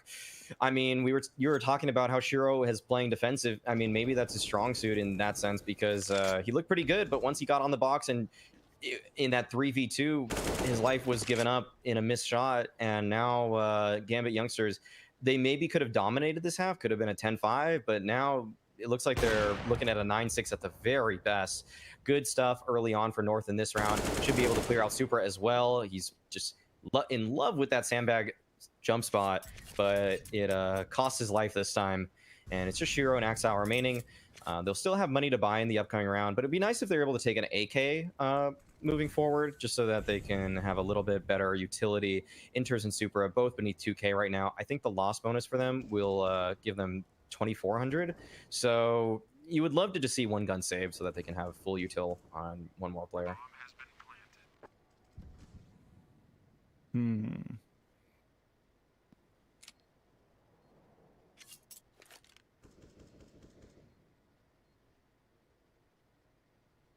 Their loss bonus is 2,400, right?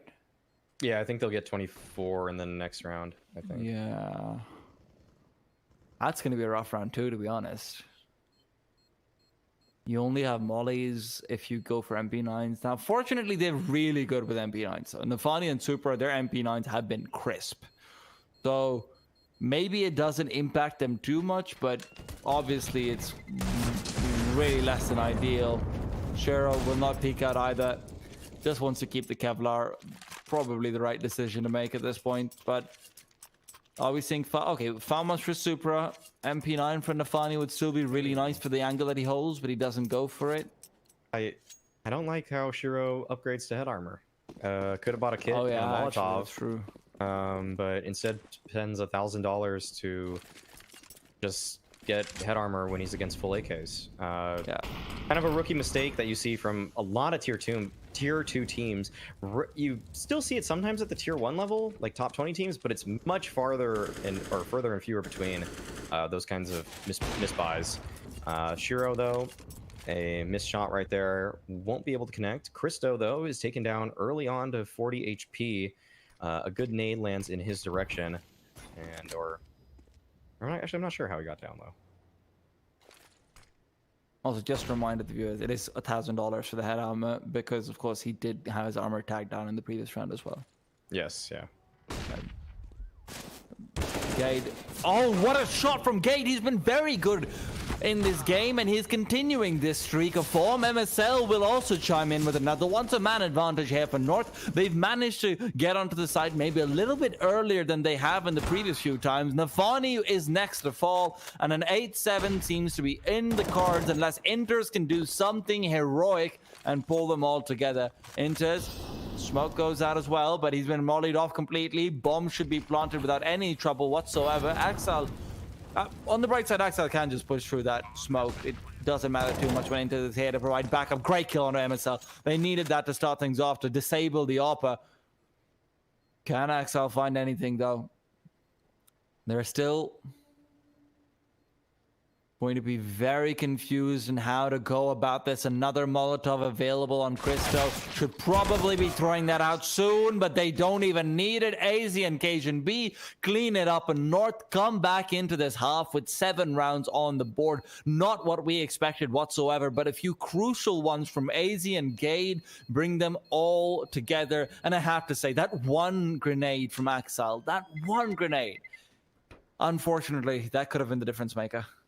Oh yeah, it was. It could have been a completely different half if that landed, but also the normal star is not really showing up for Gambit. Axel had that one good round at B, but other than that, pretty quiet.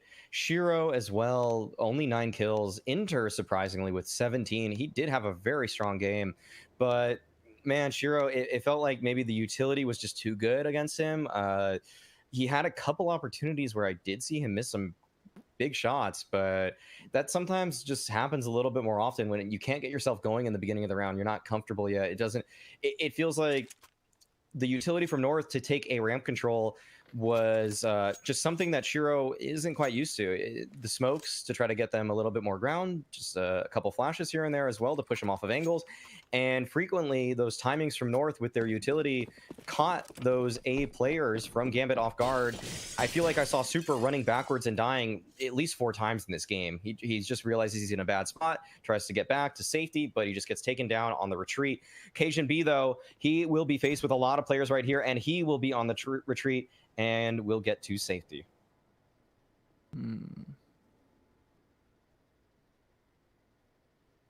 I think I even heard Super when he made noise there. Oh, he definitely heard that. Yeah, it's a weird, interesting jump peak. Yeah.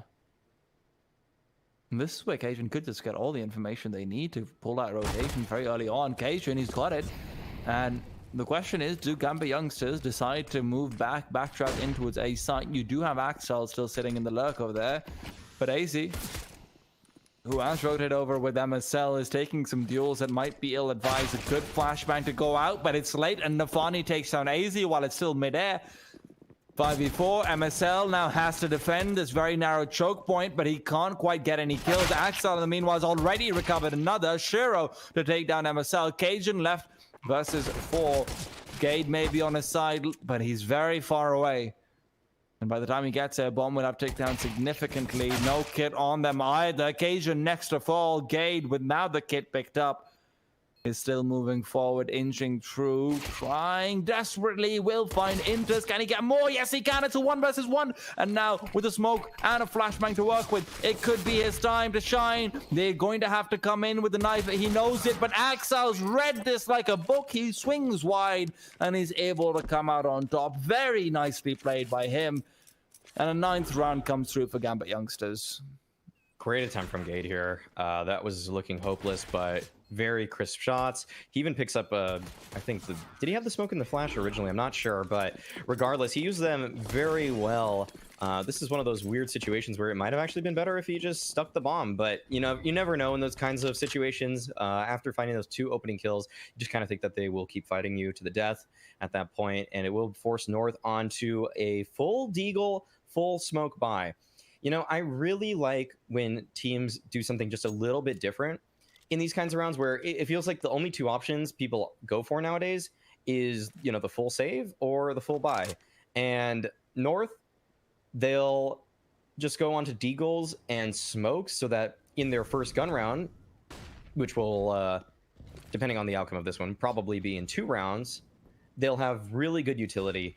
And that just shows that North have a very structured game plan moving forward, that they trust the fact that they don't have to win rounds like this necessarily. They're still giving themselves a chance, but they believe in themselves so much on the gun rounds that they will sacrifice a little bit here in order to have a very strong gun round when that does come about.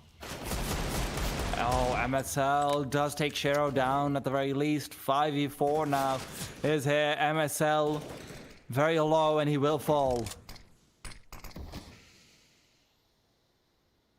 Gambit youngsters, if they can clean this round up, you've got yourself such an important lead.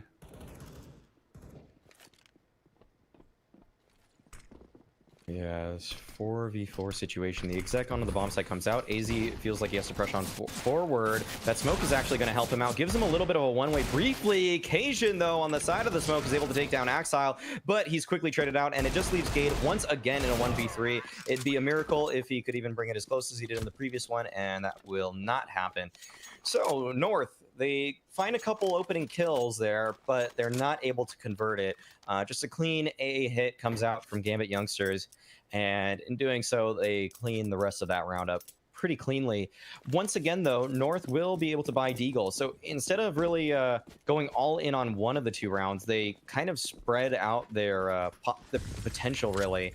They don't give themselves the armor in either of them, but nonetheless, this still actually keeps more money into the upcoming round if they instead bought, say, Deagle, head armor, and a smoke. As we can see here, the only people that are really buying as heavily, I think, are mostly the players that got kills, like Gade, for example, who found some early on. He's able to buy that extra grenade, but for the most part, just MSL, for example, hasn't been having much success in these rounds, only buys just the Deagle itself. Plus, he wants to save for the op, probably.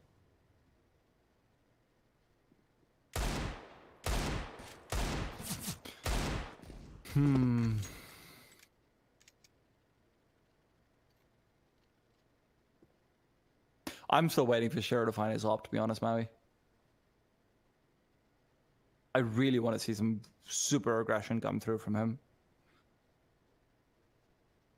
Yeah, I would love to see him light it up, because I've seen him now a couple times and I haven't really been too impressed.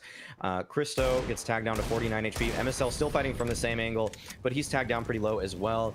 It looks like Gambit once again will be going for this control towards A ramp. All 5 of their players are here. North have 4 of their players here, as a matter of fact, so this may get pretty hairy, because there are still a couple of smokes on the side of North. If these come out in a timely fashion, this might stop the Gambit play, but will it be in time? That smoke lands at a beautiful time, but Nafani just sees right through it, it feels like, as he's able to take down one. Cajun still playing around it, though, beautifully, but Shiro takes down AZ. Cajun still in it, but he only has 3 bullets, and he has no life. Gade feels like he's constantly in these kinds of situations here. 1v4, the smokes are fading, and he's taken down by Enters, who was sitting in that smoke to the side of sight. And another clean round from Gambit. I mean, that was looking so hairy once again. The util came out very nicely and in a timely fashion for North, but they just can't lock it down. But it is a gun round, so we'll see if they're able to change things when they have good weapons in their hands.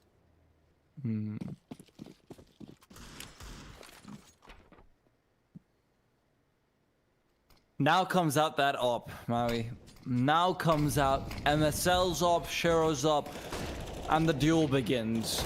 Who can come out on top? MSL already getting much more aggressive than we've seen Shiro being most of the time. I like this angle from him. It's a little bit dangerous, I would say.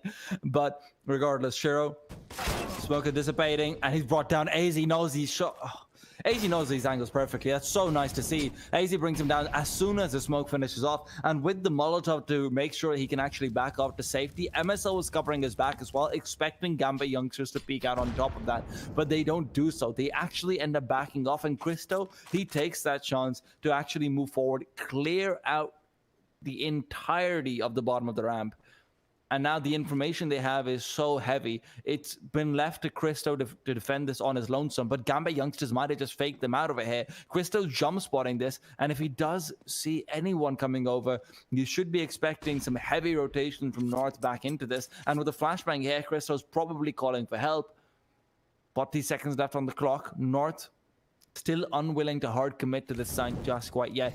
Gambit Youngsters might have played them, but with the Molotov going through, that should definitely be the call for North to pull the trigger and come right back.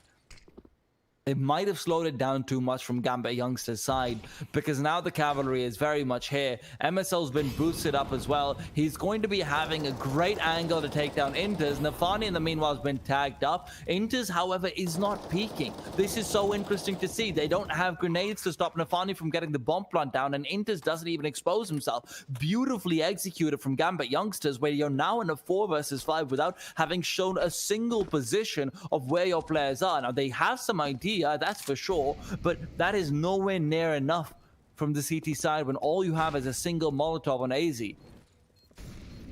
And here they go, Nafani, flashbang is there, Christo's found one, but Axel has traded. Axel gets himself another kill, Supra in the meanwhile finds two, Nafani to finish off the rest of them. Perfectly played from Gambit youngsters, even though Shiro falls early on. That is such crazy discipline from Nafani right there. I thought he was going to be peeking the ramp as well, but keeps himself alive, lives to fight another day, and he finds the last 2 kills of the round. Very good stuff from him in particular. Love that you pointed that out, because that was such an interesting little interaction that he just, he just doesn't feel like he needs to peek that. And it was the perfect decision in that moment. North fall. Oh, sorry, Inter's on the ramp. Was it Nafani that planted? Okay, sorry. Yeah, no worries. Yeah, okay. It can get chaotic on Vertigo. Yeah. But North there, 5 Deagles once again, not really upgrading too much armor into this one. Just, I'm not sure. This buy hasn't really worked for them. This is going to be the 3rd time here. Would love to see them change it up in one way or another. Maybe even use CZs and smokes instead, because it feels like these deals just haven't been working out for them. And that left eye, right eye, not working out in favor of MSL right there. He's tagged down pretty low. Christo, though, is here to support him, but he's had a very quiet game. This would be a great time for him to come up big for his team, but he falls off the angle, just tucks along with MSL. He does throw a nice counter smoke, and he pushes on forward with it. So Christo actually getting a little bit aggressive by his lonesome here. And we'll see if he's able to find anything. Flash. Oh, Supra. That's a great shot to find on MSL, who was trying to get aggressive, trying to hold the angle from ramp. Ace is the only one to find a kill so far, and even he's shut down Shiro, escorting him to his grave. And Cajun B, now he is next to fall to Supra's AK-47. Gade, oh Gade. I feel so bad for him. There's so many times on CT side, on T side, it doesn't matter. He's just left alone at the very end to try and find something. But right now, the something that Gade really wants is friendship. Yeah, just a pal would be nice, because I feel like I've seen him in now 4 1v3, 1v4 retakes on this bomb site by his lonesome. Each time getting more and more difficult than the last. This time around, not looking any better. The closest one was definitely the pistol round, where he brought it to a 1v1, almost winning it, but that time just trying to take an AK away from them, maybe recover a gun of his own. The blast radius is very low on Vertigo, so you can stay alive much closer to the bomb site than you would on other maps. So even if you recover an AK pretty much right on the bomb site itself, you can just move away, 10 meters and you're fine. Cajun B, though, getting a little bit more aggressive towards middle this time around. Gambit youngsters not oddly fighting it. Recognizing this is coming his way is Inters, and he takes Cajun B out. Cajun B, I think, was just a little bit fed up with how it feels like he doesn't get it to do anything other than play retake strike, and it'll cost him his life. Inters, very good positioning and awareness there in his default position. It feels like Gambit youngsters have had one formula all game, just default into 8 hits, and every single time it's worked out for them wonderfully. They don't really need to do anything other than this. But will it be a different approach this time around? They found a pick towards middle, and I feel like their IGL is now calling for a slightly different approach. It looks like they're maybe going to be testing Gade, and the man who's needed a friend will be alone on this B site.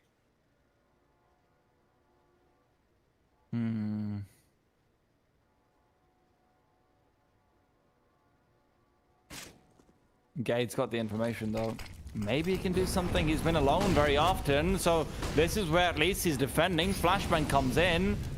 Gade sees one, sees more. It's a great spray transfer along with AZ to help him out quite a bit. He's got to be consistently careful because Shiro's coming in from his side. He's playing the smoke perfectly, but AZ will fall. Supra to take down Gade in the meanwhile. He's been so good in these entries, but finally, maybe Christo has had his time to shine as he will be moving in. Shiro and Inters both in precarious positions, and Christo can take them down should he come in from the side. Shiro falls, and Inters should be next. Indeed, he is 13-8.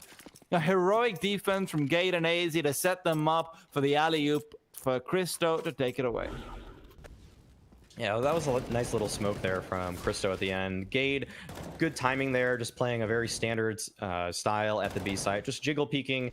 In the last version of Vertigo, it really was just kind of a jump spot. Both ways, just very effective in spotting players as they try to approach on the ramp, and he dumps his utility perfectly to not only stop them in their tracks, but does a lot of damage with his molly as well. Good nade from Super here. This should do a lot. Yeah, takes down MSL down to 55. Thankfully, that is the AWPer for North, so not usually as important for him to have a high HP. Nonetheless, good damage inflicted. Shiro similarly taking a lot of damage early in this round, and Christo, who was one of the heroes of the previous, will decide to back off this time. He doesn't need to take this fight, he feels like. And MSL peeking off of the crack right here. That's an interesting flash. And Shiro just sets up perfectly. MSL peeks right into him. And finally, it feels like Shiro's op gets involved early in one of these rounds. He has been a bit underwhelming. Had a few good rounds, though, at the very least. This could be one of them. Entry frags never to be underestimated, which is one of the reasons why I'm so high on Supra right now.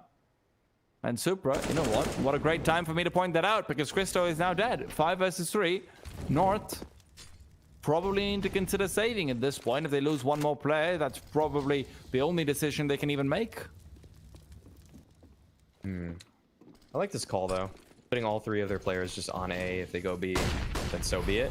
Gade will be set up with a nice flash. He will be only able to find 1, though. The other players were a little late to the party, and Cajun B will be by his lonesome, but he's able to find 2. Can't find the 3rd. Shiro with the trade with the op, and Gambit youngsters able to find their 14th round. That really hurts North's economy. Cajun tucking into the spot that his teammate just died in, had a really great chance. If he knew that there was a smoke on that bomb site, maybe he doesn't stare at it right there. Maybe he makes sure that that angle is completely cleared. But North will have to call a timeout here. If they give this round up to Gambit youngsters, they'll be facing 7 match points consecutively. But this is a very hard round to justify buying into. You still have full loss bonus, and I feel like we might just see that same kind of Deagle smoke setup. They will be able to afford a little bit more armor, but they decide to force into it. And this is something I've been mentioning in the last few days of Home Sweet Home, that I've been seeing a lot of these tier 2 teams kind of save in instances like this, or half buy, and they're kind of content with facing off against 7 match points. But in tier 1 CS, you realize that the numbers and the odds are really against you when you just give up a round like this. When you literally let them have it, when you let the opposition have this kind of round, it's just so unlikely to win 7 in a row, even with full utility and full guns. So I like that North bought into this. It's also a great place for AZ to get aggressive. He's had some success from there before too. Shiro's been brought down a little bit, so he has softened up for the MP9 pushes that seem to be inevitable, that they will be coming through. Supra, in the meanwhile, has been forced back. They do really... Actually, I really like it from Gambit youngsters, where they just back up onto the bridge. And they say, you know what, we don't want to fight you. They did this before as well, earlier on. I quite enjoy this. Makes it very hard for North to read exactly what's going to be going on as well, and keeps them in favorable angles. So they might have actually figured out how to fight for ramp really nicely. Yeah, I love that they took it. I like both reactions from both sides, actually, in this one here. This is a good mid setup, though, between MSL, Cajun B. Oh. But Inter's nice boost there will take down Cajun. Christo, though, this is one of the most overpowered angles in the game, in my opinion, and he sadly isn't able to find anything off of it. Supra kind of awkwardly peeking it out, and Christo, a little bit trigger happy, does get taken down. So it's a 5v3 advantage for Gambit youngsters. Gade is able to bring it back by killing Axile, who was on the B lurk, and that should alert him that this is going to be an A play at this point as he takes down that lurker. MSL and AZ lie in wait. MSL is able to find one with the FAMAS. Nafani trying to get through the smoke isn't able to do so because AZ is just standing right in it. This is so comical, actually, how they are just bumping each other in the smoke, and North are able to take that round off of some great control towards ramp and a nice pickoff from Gade towards B.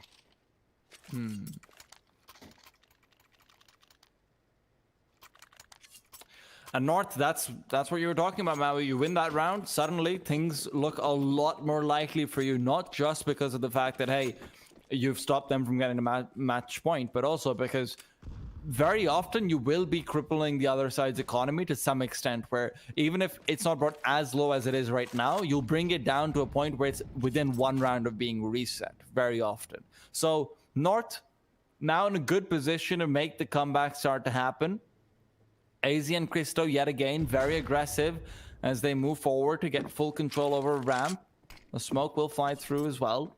So once ramp control has been established, Cristo's been left to his own devices there yet again. This time, hopefully, he can finish off a quick kill or two. Gade's got some good information as well. A flashbang will allow him to peek, but Intez, who was playing anti, will finish him off. Cajun from behind is ready to support and ready to be the turret who keeps everything stable, strong, and safe.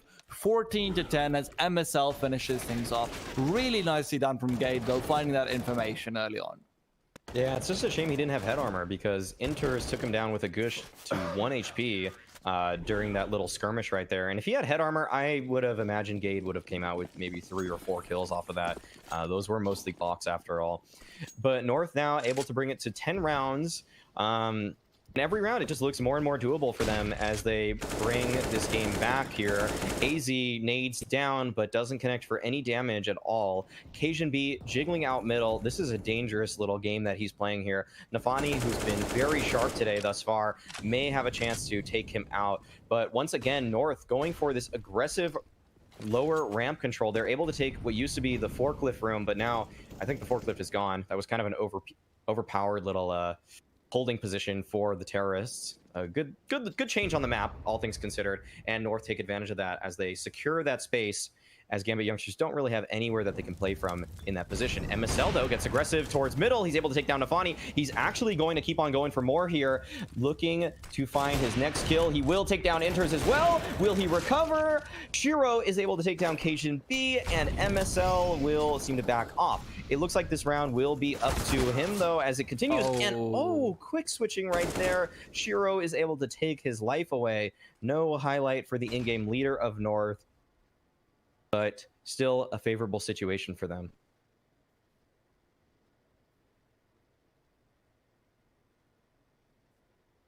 Shiro is really relying on Super to get something out of here because he himself does not have the HP to maneuver around the middle area. Gade, he gets immediately dinked down. That's huge, and that's exactly what happened. Super doesn't even lose any HP, got himself a chance to re-peek out, but it's Shiro to find one more, and he has to get the 4K to finish things off, but Cristo's got a great angle to let North get the 11th round. He can't recover the AWP, but at the very least, money's pretty good on the North side. They will be able to buy up completely regardless, and Gambit youngsters now looking at a North who is poised in position to get themselves 12 rounds. Great kills from MSL in mid, though.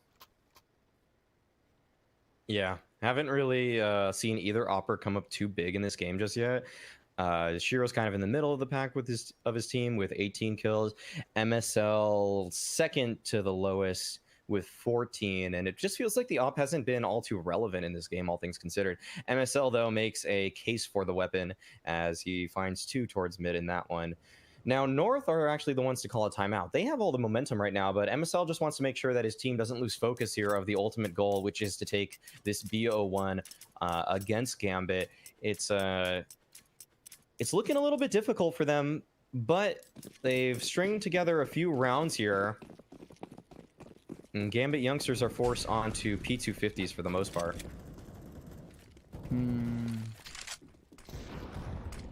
Oh, what a shot from MSL. Of course, it's against an eco, but even so, always nice to see. Supra, P250 coming into play. It is still deadly, even if it did get slightly nerfed. I love that skin. The Mendy skin is so nice. Yeah, a good one. Yeah. MSL, though. Wow. I think he landed that shot into Exile, but it was a leg shot? He walled him, I think. Oh, probably. okay.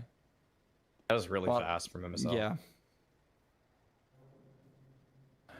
I remember someone on Reddit calculated how fast Nico's flick speed is in meters per second. MSL misses that second shot, but I'm willing to wager that he had some pretty good speed right there right now as well. Oh, he's hungry. He's hungry. He wants more. Yeah. It's eco-frag time. Yeah, exactly. Cristo's eyes were a little bit too wide in this round, though. Gade will finish him off. Okay, very clean, very nice to see. Christo the only one to fall, and he can just have a gun dropped over to him. That's fine, no worries whatsoever. Gambit youngsters, although they have an op on Shiro, he doesn't have much utility to go with it. And I don't know how much that matters on Vertigo in particular, but it's always nice to have a Molotov just to be able to flush out scaffolding in particular if you want to try and get aggressive towards it later on, or a smoke to keep someone at bay.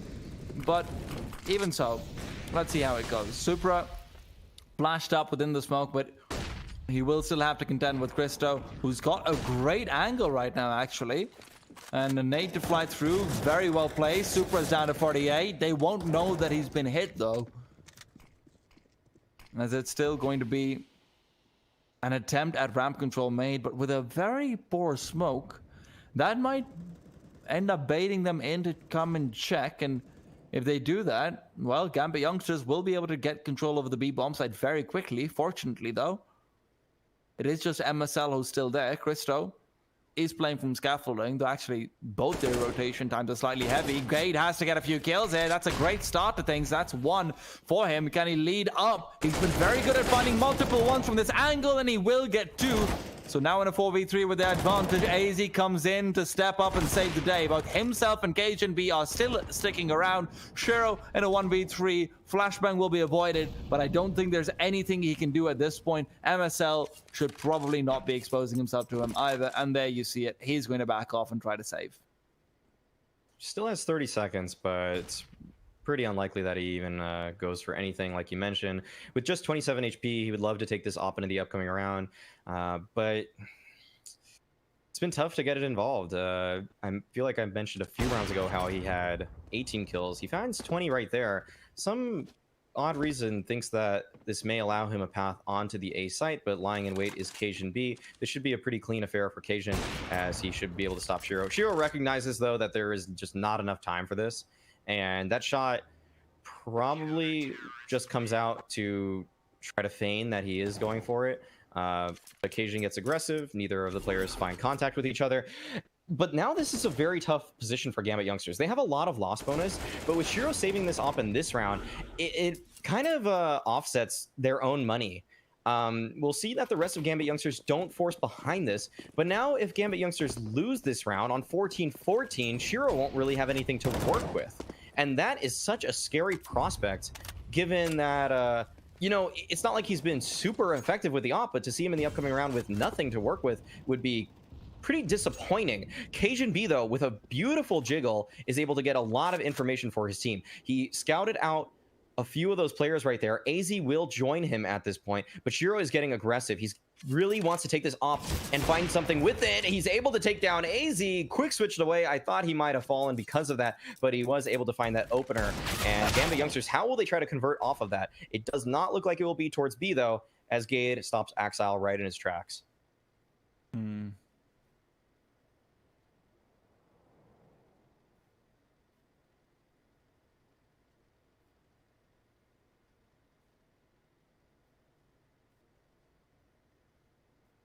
MSL, oh, great shot onto Supra to bring him down 4v3 now. And that's the kind of aggression you want to see from an opera in a place like this. Even if it is slightly dangerous, you can get pre-fired. A deagle is very, very scary, but take the risks, take it away, and Shiro does at the end of the day clean him up. However, it gives his team enough time to be in position where the bomb plant becomes incredibly difficult, especially if Christo takes down a Shiro like that. Enters, recovers the AWP. Will find what? Oh, he missed that shot. What? Yeah. I think he might have just moved his hand a little bit towards the very end. I think Christo was also kind of moving backwards while looking away from him, which is such a weird... It was kind of a weird miss. I mean, he should have hit that shot, but it was an odd shot at that. But yeah, now timeout from Gambit youngsters. This is their first tactical timeout of the game. They've really let North come back into this. 6 rounds in a row for the North side. And Shiro, because he couldn't really find anything in the previous round, only was really working with his kill reward plus the 3,400 loss bonus. He still is at least able to pick up an AK and head armor, but that lack of utility may come back to bite them. North, on the other hand, have a very strong buy for themselves here. Even if they lose this round, they still will have a decent buy into the final round. I'm not going to say a good buy. It will probably involve an MP9 or two, but still a decent buy. And early on, North will be going for this A ramp control once again. Christo hasn't been having the most success here, but that's a great nade to do some early damage to Nafani and Supra, and MSL just spamming through the smoke. I feel like he has understood that the tides have turned, that he is now in favor. But on the lurk towards B, Axile takes Gade. Gade has been such a rock at B that this really hinders the chances of North in converting this round. But if Gambit youngsters do head towards A, they will be challenged by MSL. Although MSL has taken a lot of damage early on, Christo will be the one that takes point. The flash comes out, Navani takes down Christo, and MSL knows he has to back off. With only 17 HP, he can't really rely on getting one shot and not being traded. He'll be moving towards the side hall position, which is usually at least good for one, but a nade does not connect. That could have taken him out, but I think it was a little bit of a missed opportunity, but MSL doesn't miss that one. And he knows at this point that that's the B lurker. That should actually alert AZ to rotate on over.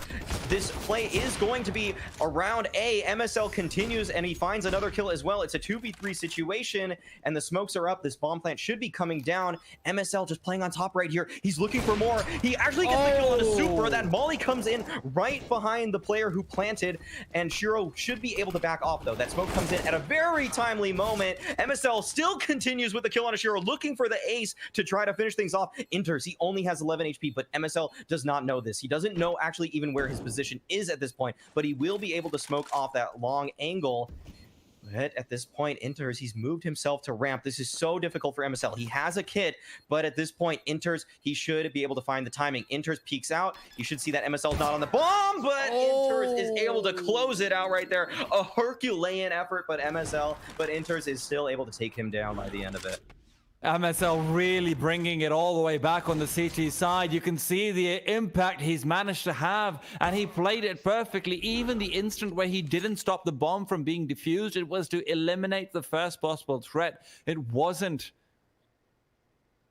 in a situation where he thought that he would be losing if his teammates had just been able to get a little bit more in. But you also have to give credit to Inters where it's due, managing to hit that shot when MSL was scoped in onto him the second time. That is no mean feat.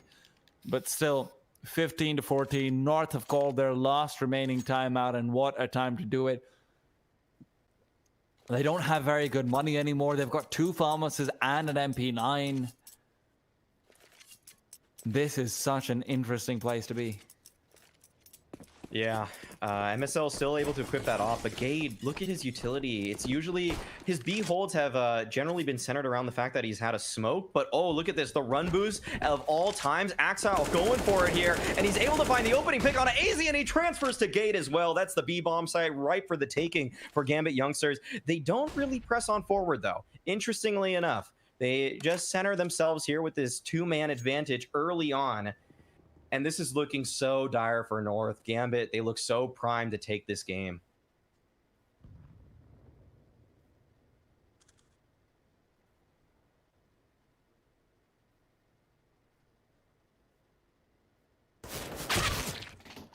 Supra eliminates MSL as well. And I think this might be it, Maui. I think that North, no matter how far forward they've come, I think this should be all she wrote. Cajun B left in a 1 versus 5. There isn't anything you can do at this situation other than maybe just have MSL give you a hug after you're done, even though I'm not sure if MSL is that type of in-game leader. 1v5, smokes in front of him, and as soon as they dissipate, he will just be met by a flurry of bullets, and Shiro finishes things off. 16-14. North take it so incredibly close, but they just aren't quite able to finish things off. And look at that from Axel. What a beautiful few shots. Yeah, that's a great opening from Gambit youngsters. They didn't use that play all game, but when they finally do, it works out perfectly. And I love that in the North timeout, it's actually Gambit that come out on top with the hero play to push him over the finish line, to get him through it all. You know, great effort from Gade and MSL, but it just wasn't enough. And I feel like these little kind of moments where North showed a lack of comfort on the map came back to bite them. Gambit youngsters, man, they let it get uncomfortably close, but they still were able to pull it off. Well, listen, I have to give mad props to North for bringing in that comeback, but even more so than that, Gambit youngsters really showing us that they completely understand where to go. I really enjoyed that from them. Just the way, and I think the one round I will have to harken back to was the one where they back off when North tries to take control over ramp. They back off into bridge and play retake for ramp, and that was a recurring theme of their terrorist side, and it was just so incredibly effective. It's such a great way to be able to counteract the continual ramp crossplay that does occur within the typical battle that seems to decide every single round, but that didn't seem to be the case over here. Gambit youngsters might have actually found a way to work around the ramp play, work around the ramp progression by saying, you know what, you get aggressive down towards ramp, you have to use so much utility to do so that we'll just play retake from bridge from a favorable position and rely on us knowing the map better for late rounds. And I really enjoyed to see that. Yeah, I feel like they just knew what they were doing across the board. I'm a little bit just no. I'll let Gambit take that one in stride. I'm not gonna bag on him. That was good. That was well played from them overall. I'm glad that they were able to finish it off, and they'll be joining Havu in the winners match. That's going to be a BO3. Havu looked quite good earlier today with a dominant win over Endpoint. That score is actually, I mean, it looks pretty good, but it was even more dominant than that, all things considered. Yeah. Well, listen, at the end of the day, this is actually a bit of a revenge match coming up between Havu and Gambit youngsters. Gambit youngsters was the team to eliminate Havu last week, and they were the team that made Havu's T side on Dust 2 look actually weak because they got a 10-5 CT side, and I'm really excited to see exactly how it turns out. They also had a 16-2 on Vertigo, so I have a feeling that you should be expecting Havu to be banning Vertigo in the first phase, but it's a best of 3. Let's wait to see exactly what comes through. We'll be back in just a bit, in about 8 minutes or so, if I'm not wrong, with the pre-show for the next one. So see you guys soon.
Right after we see Gambit youngsters tame the Lions, it's time to see them come up against the Leafs. At least that's what I think Havu's logo is. It's a nice logo, but I'm a bit obscure, isn't it, Maui? It's kind of abstract. It could be a Yeah. leaf because of if it weren't even that color though, you might think it's a shield, like kind of Oh, that's a true, tall actually. shield.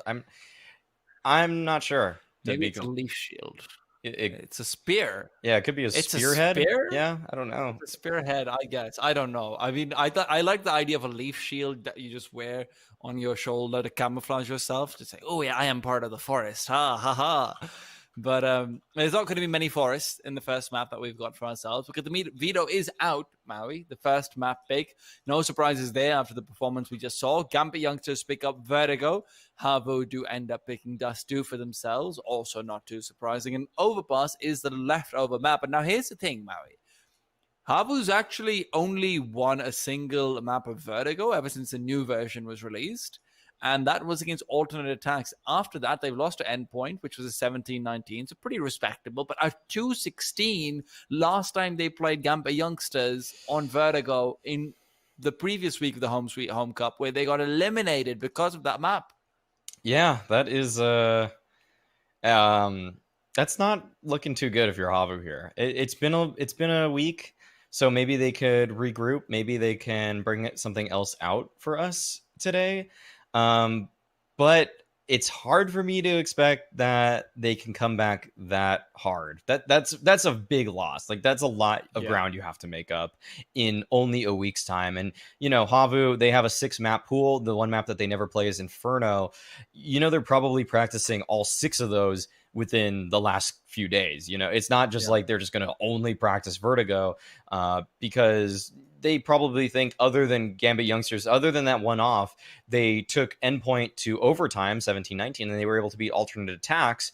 Those are decent victories under their belt. They might have even attributed that win by Gambit youngsters to just be kind of a star-studded performance from, I think it was Shiro, who went absolutely ballistic on that map.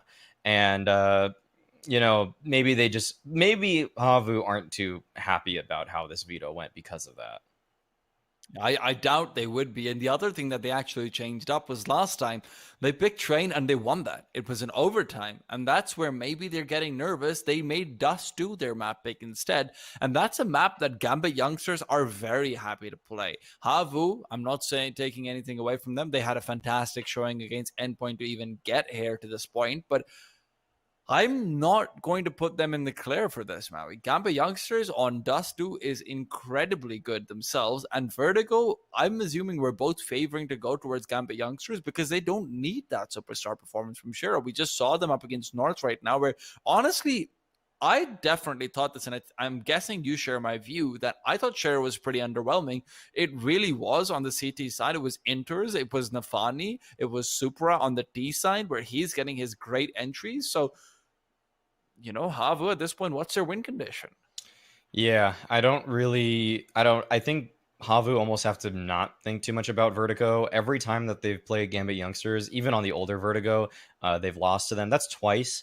The thing is, for Havu's sake, is that every time they've played them, every time Havu has faced Gambit youngsters on Dust 2, which has been 4 times in the last year roughly, they've won. But one of those affairs was very close. In fact, a couple of them were pretty close. One of them was 16-14. Another one went to, I think, triple overtime or double overtime. Yeah. And then the other 2 were actually pretty heavily in favor of Havu. So all things considered, and looking at the history between these 2 teams, it should be both of them taking their respective map picks, which leaves us with Overpass. And Overpass is a little bit more 50-50. In fact, every time these teams have played each other, it's gone to at least 27 rounds. One of the games was Gambit youngsters winning 16-14. They won again 16-13. But Havu one time took Overpass 16-11. So it's kind of a back and forth affair for both of them here. If history kind of is any indicator, they've been kind of flip-flopping wins. So Havu lost the last time on Overpass, but they won before that, and Gambit won before that. So if the pattern continues, just maybe Havu will take it on overpass here. But I think Vertigo, which is the map we will be starting on today, is going to be nearly impossible for them. Well, Maui, the other thing that I'm actually looking towards is whether or not we can see Axel and Shiro show up. Because if you look towards the scoreboard from the previous one, I know I'm criticizing Shiro, but at the end of it all, he had a decent scoreline. He didn't maybe have the most impact in the same way, but Axel was fairly quiet. And he was the other player we were lauding for being one to check out. Now, if Shiro and Axel show up and enters, is there even to like half of the capacity that he was over here? Supra, if he can even get in half as many entry frags, I think this is really difficult for Havu to even win on Dust 2, because we saw earlier on Havu's CT side on Dust 2 is relying on a fantastic delivery of a performance from the double ops of Zori and Slowy. So if you have Shiro showing up, and that's one of Shiro's better maps in the past few weeks at the very least that I've watched, and you have Axel as well. We've already seen Inters and company are having a bit of a hot streak of form. I think this could feasibly be a 2-0 for Gambit youngsters, actually. Now, I don't know if it should be. I don't know if Havu will take it or not, but I think it could be. Yeah, I agree. I agree that I think Gambit youngsters are decent enough at Dust 2. I don't think they're actually that good at Dust 2, but they're probably good enough to put up a good fight. And sometimes we've seen at Home Sweet Home that even when a team like Fate, for example, who were very good at Overpass in their map 2 when they played their last BO3, if they just get stomped out too hard on the first map, which Gambit youngsters might do to Havu, then they might just keep rolling with that momentum, carried into the second map. And because of that, Gambit youngsters could theoretically 2-0 this. Well, listen, the knife round is live now, and we're going to be heading into it. Let's see who managed to get the side. If Gambit youngsters starts off on CT side, things could be very tricky because, oh my god, they're so good at controlling scaffolding. They're so good at controlling around ramp as well. Slowy jumped off, and Nafani jumped off as well. I don't know if that was like a gentleman's agreement between the two teams that they were going to play this knife round 4v4, but Havu does take it, which is... I don't know why they both jumped off the map. Yeah. Listen, they're good guys. They're good guys that way.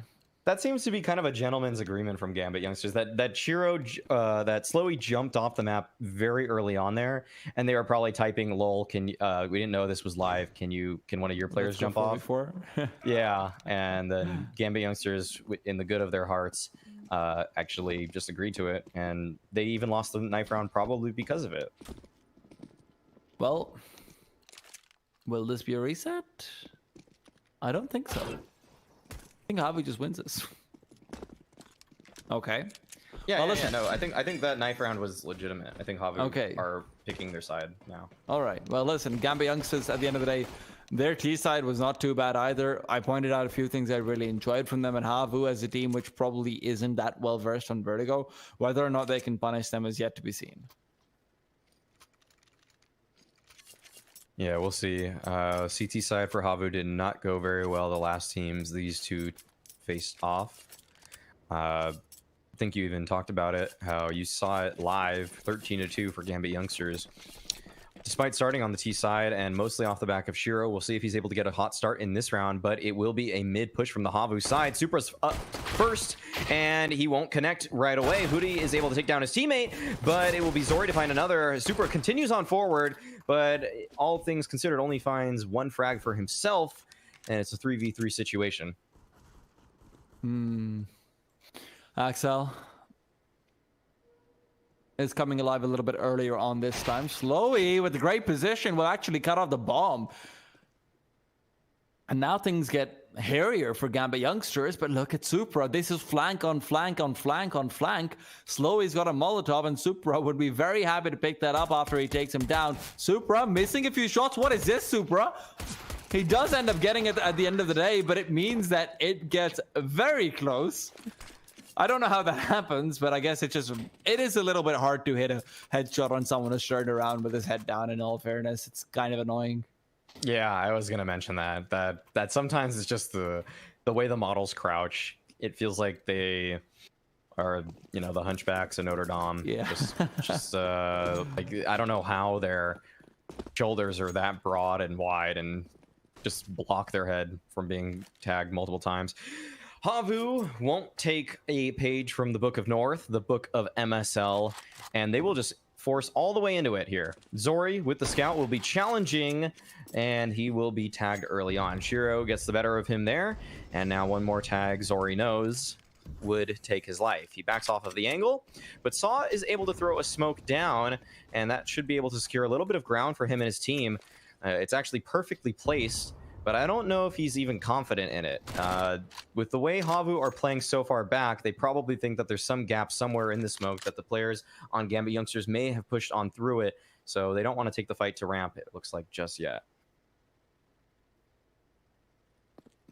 Gambit are so comfortable, though. They're just saying, you know what? We'll wait. They'll make a move. I'm telling you, I know they will. But Havu, so far playing a very basic old school pistol style where all you do is wait for the T's to come to you, plink down if you can, and if you can't, well, it's all right. We'll fight another day.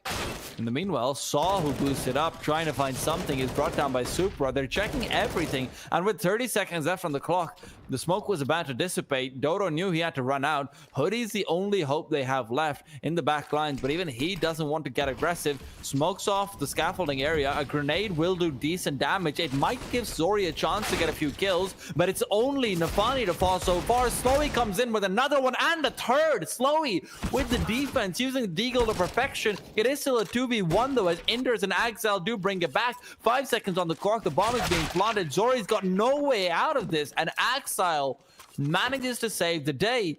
Beautiful few shots from Slowy though, with that Deagle, almost cleaned up the round. Yeah, that was a really tough affair for Gambit Youngsters to get on that site with Slowy hitting shots like that. I'm a little bit surprised they weren't able to convert off of that. I feel like Zori had a couple opportunities. He found some tags, but couldn't find any kills. And because of that, Gambit Youngsters are able to walk away from that round with 2 members alive. And now Havu, they will upgrade a couple of their pistols into this one, but oddly enough are buying mostly flashbangs. They have 3 flashes right now. I'm curious to see how they decide to use these on what is practically a full eco round. And Gambit Youngsters will simply take their time again towards A ramp. It feels like every game for Gambit Youngsters, they are just so comfortable in this position. They use their utility to get space very cleanly and effectively. Ooh. And their Mac 10s should be able to help them out. But those flashes are finally coming into play, and it looks like Havu get the better of them because of that. That is a very impressive push from them. And Gambit Youngsters only have 2 players left. It's just Inters and Axel. They will get a plant on the B bomb site, but there are 5 players still remaining for Havu. This is really good positioning, though. I think they can still clean it up. Axel even smokes off the mid connector. In the meanwhile, another smoke will give him a bit of a one-way to work around, but unfortunately it goes both ways. A flashbang to fly through. Nicely done. Zori's been forced forward. The spray is there. Axel's got 2, and he's left Inters in a 1v2. It's very doable, and he should be able to get it, but he keeps the spray going, and Hoodie has a chance to re-peek out. Honestly, if that was an AK, I think he wins that. Yeah, I think he easily could have connected it, but that is what happens sometimes. And Havu, I'm glad they were rewarded for that play, all things considered. I'm glad that they actually took it down, because that was such a clean play on the ramp there. Axel, good spray. You know, I can't fault him for playing close to the smokes, but that's, you know, up close and personal is where the pistols want you. And Havu able to steal a round away there. And look at this, Gambit Youngsters, they're forced onto pistols. They couldn't justify the buy into this round. Maybe could have gone for a hero AK, but they don't even decide to do that. Nice utility to take control of A ramp from Havu here. Dodo already playing up pretty up close and personal. And Slowy here playing off the bait from Hoodie, but doesn't seem like it'll even come into play because Axel may have backed off the angle.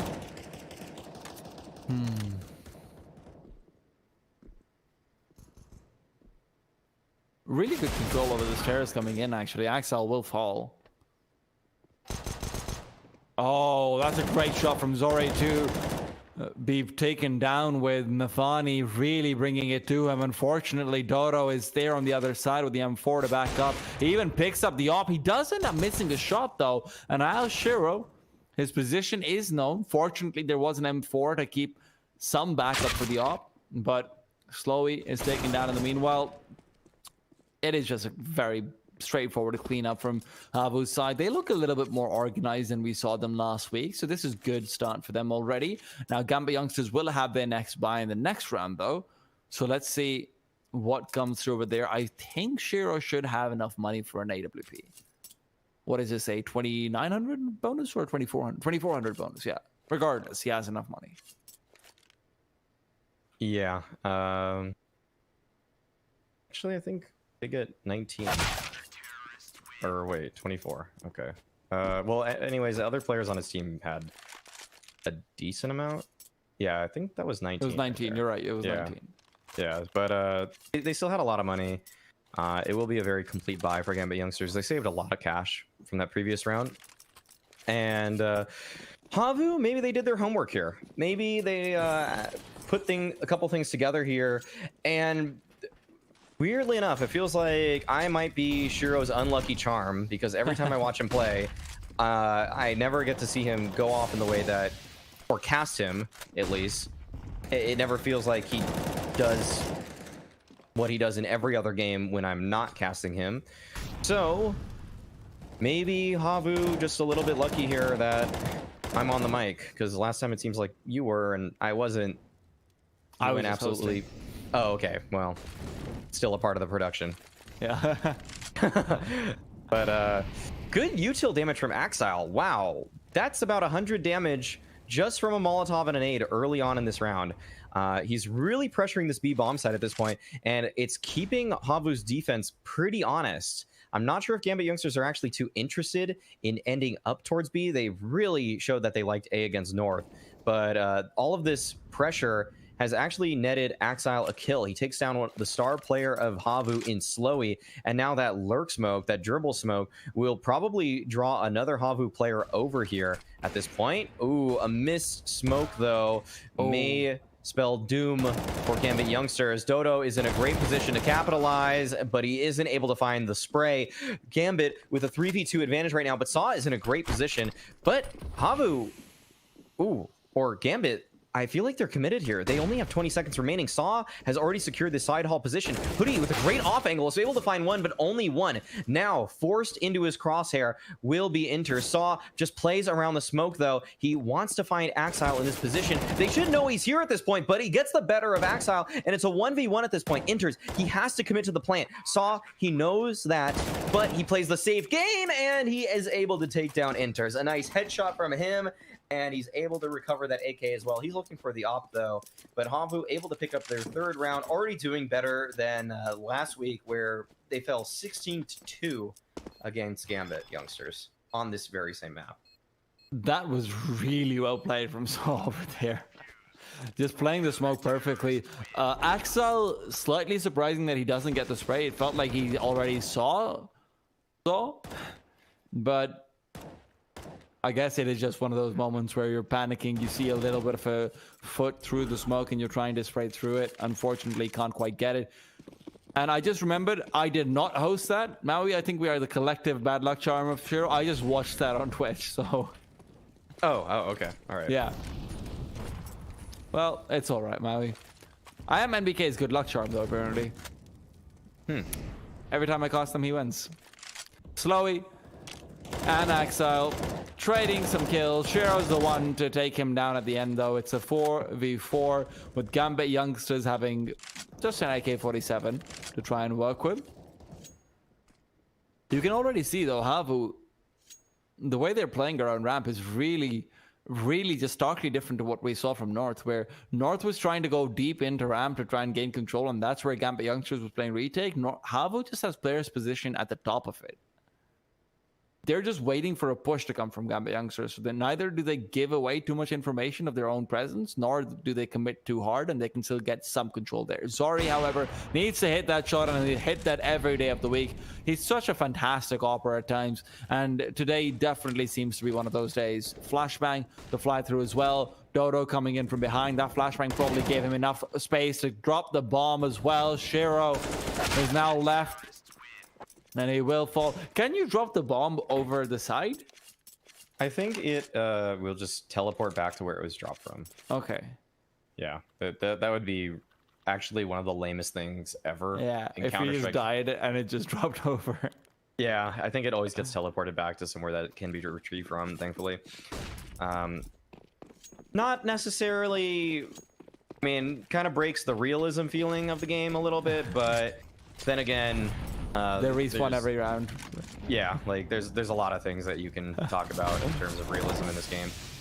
And it's not necessarily supposed to be realistic. It's supposed to be a balanced shooter, as this game has come a little bit in favor of Havu.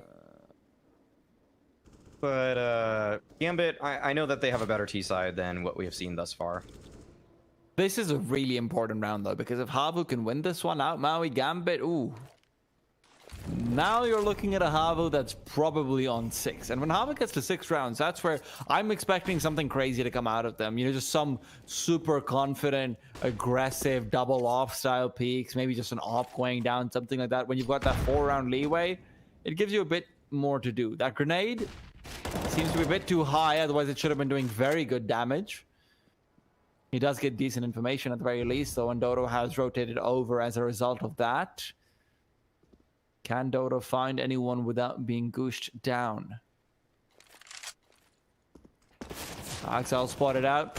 He's fighting for the B-bomb site. He will get it. Slowy to fall. Smoke to keep off Dodo. Axel still not onto the site yet, though. And Hoodie, who might not have realized it, heard him dropping down. Otherwise, that could have been a kill. Enters, follows through. And Nafani as well. It's Zori to be bringing things back, though. He's in a 1 versus 4. He gets another. And he just can't finish them off.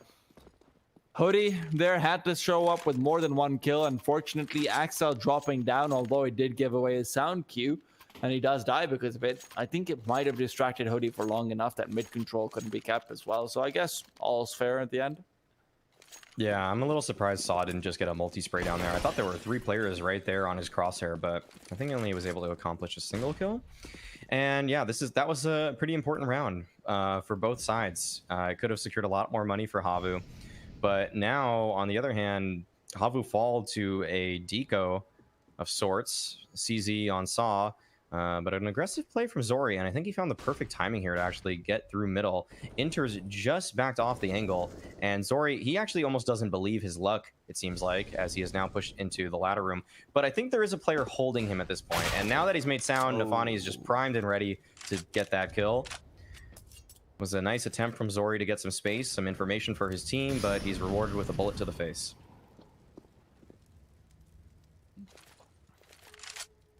Hoodie not getting the jump spot out onto Axel yet, but Slowy's got a great angle.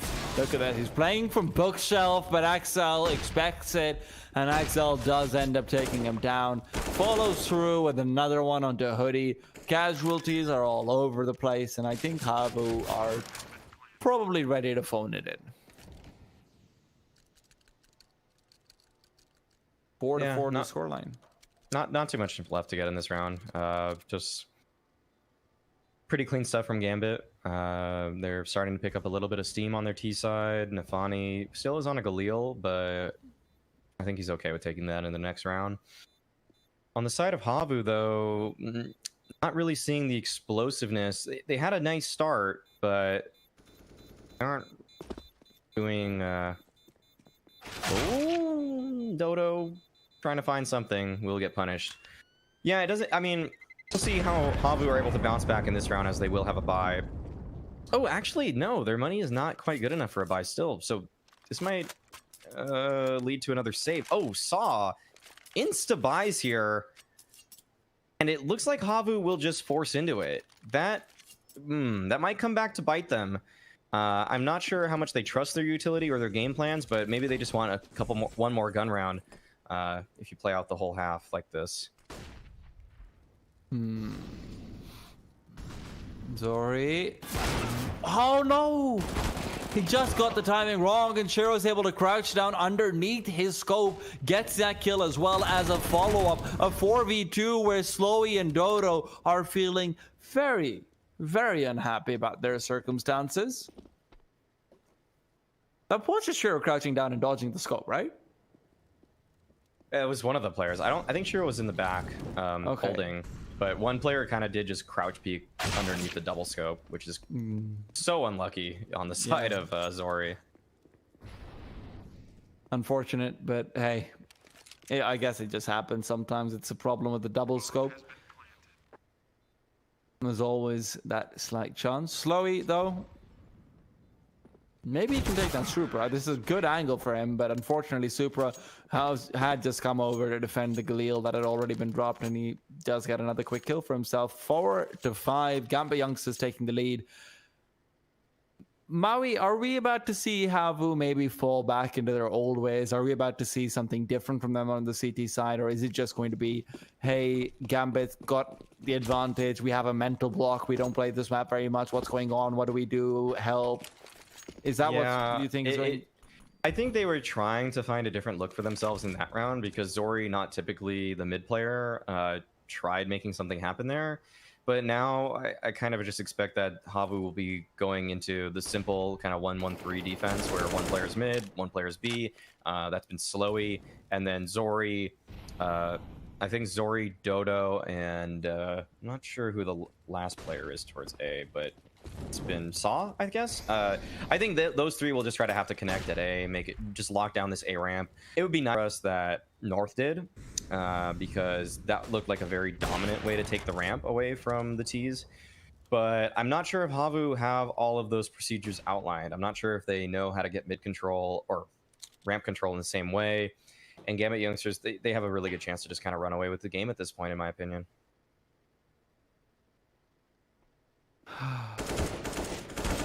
Yeah. Really doesn't seem much for Havu to do in this Eco round. They did get very fortunate with a USP win earlier on, which gave them the momentum to even get to 4 in the first place, but yeah.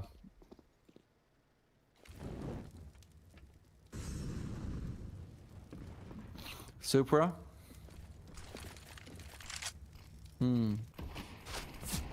Smokes to go through, the Deagle will not connect.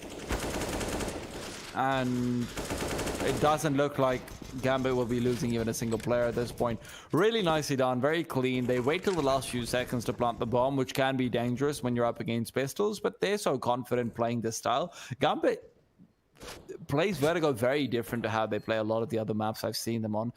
It's very rare that I see them being able to successfully wind down the clock to 10 seconds and still look like they have so much control and so much wherewithal within this particular map. I really like the look of their Vertigo overall. Yeah, it's hard to not like it. It's just very composed, doesn't feel like anyone's ever out of place. Everyone seems to know their role. Their execs are just clean. They're nothing really special, but they just have full confidence in them, and that's what you like to see from a team like that. Gambit Youngsters, though, build up a lot of cash. Havu, on the other hand, kind of working with scraps here. Zori isn't able to afford the op. He could have gone for a glass cannon, but it seems like situations that he doesn't really want to be limited to just a single shot and falling. But Saw, he doesn't like how much control Gambit's taking. He doesn't like that he's giving this whole ramp up for free. He wants to get up close and personal. He wants to try to fight for a little bit of space. That's a nice little flash, but just as I say that, he falls off the angle. And Gambit, I know that they're completely comfortable with that now. There was a lot of pressure, but at this point, I mean, I can just expect Gambit will probably just, you know, they could just easily go back and retake a ramp like they generally do. But, you know, actually, Gambit, they want a different look this round. They look like they will be going towards B. Hoodie is in a nice boosted spot towards middle. Should be good for at least one kill here, unless Inter's in Exile hard clear him out. But they will just take their time. They're using a lot of utility to try to secure this mid fight. It'll tag Saw down considerably, and oh, the Shadow's been spotted out, and Hoodie is able to pick up one, but Inters is able to clear him out. Saw, though, with very low HP, is the only player even close to the B-bomb site, and he's even deciding to back off at this point. Gambit Youngsters, I mean, Havu took a lot of space away from them, but they just come right back at you with a different play than they've done the entire game. It feels like Gambit Youngsters against North, they really just knew that they could take A time and time again, but this time it's they've been challenged in a couple different respects and still have come out with some pretty nice wins. I think that is one of the problems with taking control over mid as a CT side and then maintaining it, is that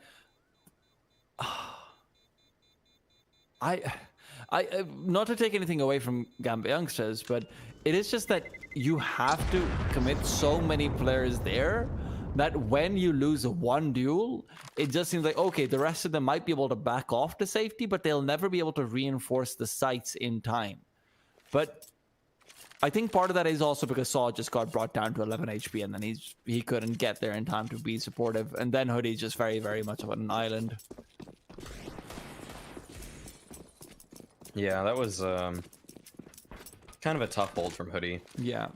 Gambit youngsters, though, did it very well. That boost early on.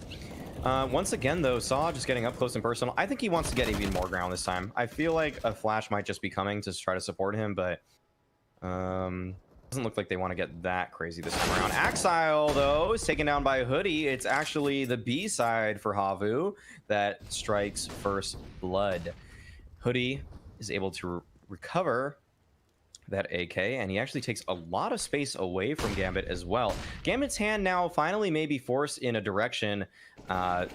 Zori jump spotting him out, does see 2 players at the bare minimum, and we'll see if that is able to reinforce this Havu defense towards A. Looks like Gambit are very intent on hitting this bomb site. Funny.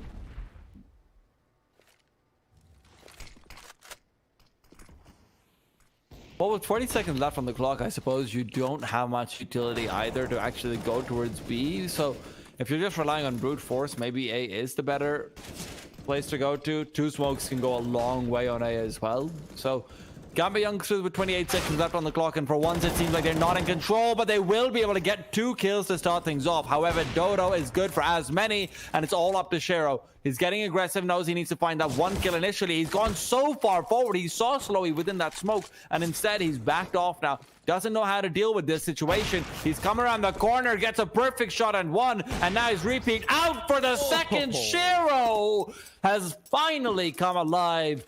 Now that's the man we've been waiting for all too long. Yes, I love to see it there. That little tap right there, it gives him information of Slowy's position. That shot right there did it for me. I'm a little disappointed that Hoodie tries to run away instead of just holding his ground and take the fight, but man, that is just so impressive from Shiro right there. Such slim margins, and when you give him that, I mean, he hasn't been too consistent before, but finally he comes alive. He builds a lot of confidence for his team. It feels like at this point a win is imminent and inevitable for Gambit.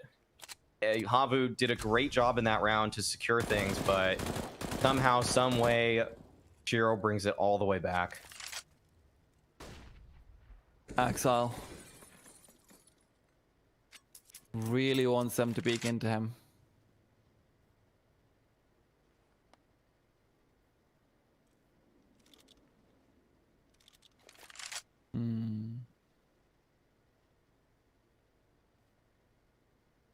This is very, very spread apart positioning from Havu, though. They're all putting it into their own hands to say, you know what, we need to get multiple kills from our angles. At least that's what it seems like to me. I might be wrong about that.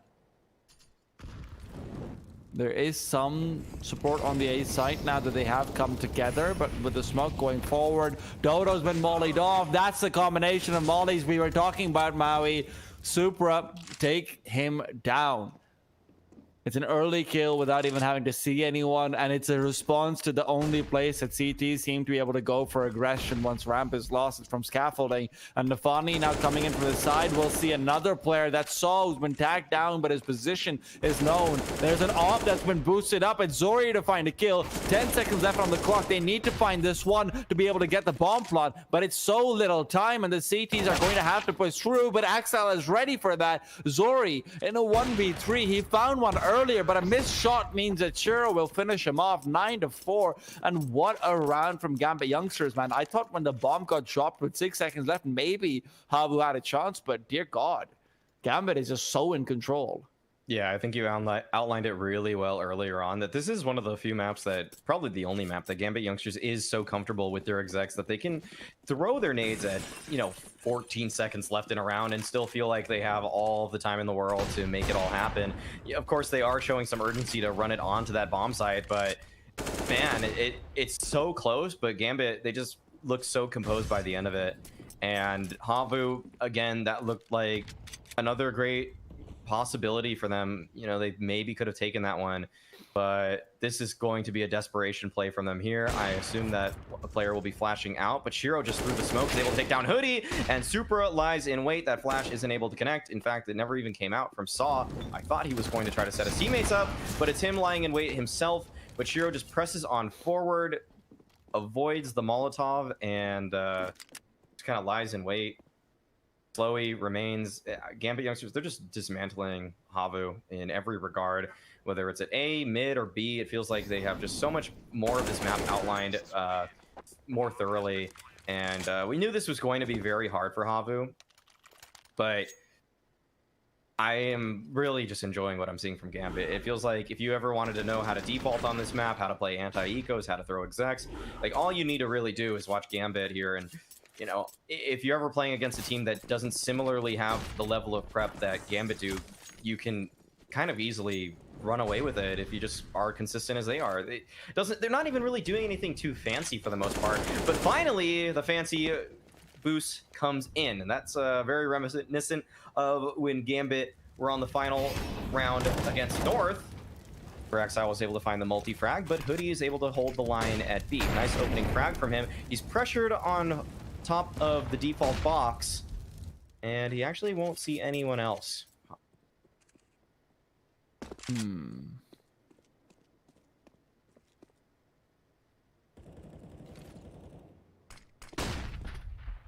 Supra. Oh, actually, look at Zori. Great angle for him to be holding. The flashbang is... Oh, that flashbang's perfect. That flashbang is picture perfect. They knew exactly where he's going to be in that position. It's perfectly read from Gambit Youngsters, and not only does it get them a kill, it gets them the advantage going in onto this A bomb site. Hoodie probably needs to start rotating over if they want to have a chance, and with smokes going through and 45 seconds left on the clock, this is exactly what Gambit Youngsters like to do. Saw is playing around the corner of the concrete, but he can't get anything. Pulled out the molly at the wrong time. Hoodie 1v4, and that is all she wrote. 11-4. Gambit Youngsters, a near flawless round once they were able to get there. Not round, sorry, I meant half, but also round 2. Yeah, it was just Havu kind of contesting with economy early on in this one. They battled back and, pulled some rounds out of thin air, it felt like. But once it really became gun round versus gun round, Gambit Youngsters just absolutely blew them out of the water. Great performance from Exile there. Inters as well with 14. I mean, Shiro had the one massive clutch. Other than that, didn't even really have to do too much. I mean, that round was very impressive. I'd love to see him just pop off here on the CT side, just kind of run away with the game off of that. But it just seems like his team is too fired up, so he can't even really get involved. The Riflers are just doing too much work. Leave Shiro something. Come on. I'm trying to see more of this guy. But Gambit Youngsters, of course, are just happy about that. Havu, on the other hand, definitely not. I'm just going to quickly check about the timeout. Probably just... Oh. All right. Someone in Gambit Youngsters is unfortunately feeling a little bit under the weather. They're trying to sort that out before they come back in. It is just... it's unfortunate, but it happens sometimes. And thankfully, everyone is at least in the comfort of their own homes. I hope so, because that does make it slightly easier. You know where the medicine cabinet is. You know where the Panadol is, or whatever the equivalent would be. Now that we have this little break right here, I actually looked up to be sure what the Havu logo was. It is a tree. It's supposed to be a tree. Yes. Yeah. Because Havu in Finnish means conifer. Oh, that's vaguely specific. Yeah, I mean it's odd. Yeah, it's odd how specific of a tree that is. But I looked it up, and yeah, so I assume that's I mean, it wouldn't make any sense to me at all if their name is, you know, a type of tree, and then they use a shield as their logo when it looks so similar to a tree. Maybe it's because conifers are evergreen. Right. Yeah. No, I wouldn't. I'm sure it is a tree as their logo. I'm just saying that we kind of speculated maybe it's a spearhead, maybe it's a shield, maybe it could be something else, but A shield made out of a conifer. you know, maybe. I mean, like, maybe there's levels to this Havu logo Yeah. that we're not quite getting. It wouldn't surprise me completely with how EG publicized how much depth there was to an interesting logo. I'll say that. I mean, there's a lot of layers to every single little serif, every offset little thing, the gaps between the letters, apparently, the colors. I don't know. It feels like graphic designers nowadays have to kind of make up reasons for everything. It kind of reminds me of girls that talk about astrology. But let's move away from that here. We'll see if Shiro, if Havu's Mercury is in retrograde. It seems like it might be, with a good setup on to them. 4v4 and a lot of info gain for Gambit youngsters early on. Well, Dodo's fallen another. Oh, Slowy too, taking down Nafani. Enters to at least fire back with one. He's got two, but with the reload coming in, there's no way he can save that. Axel in a 1v2 has a chance though.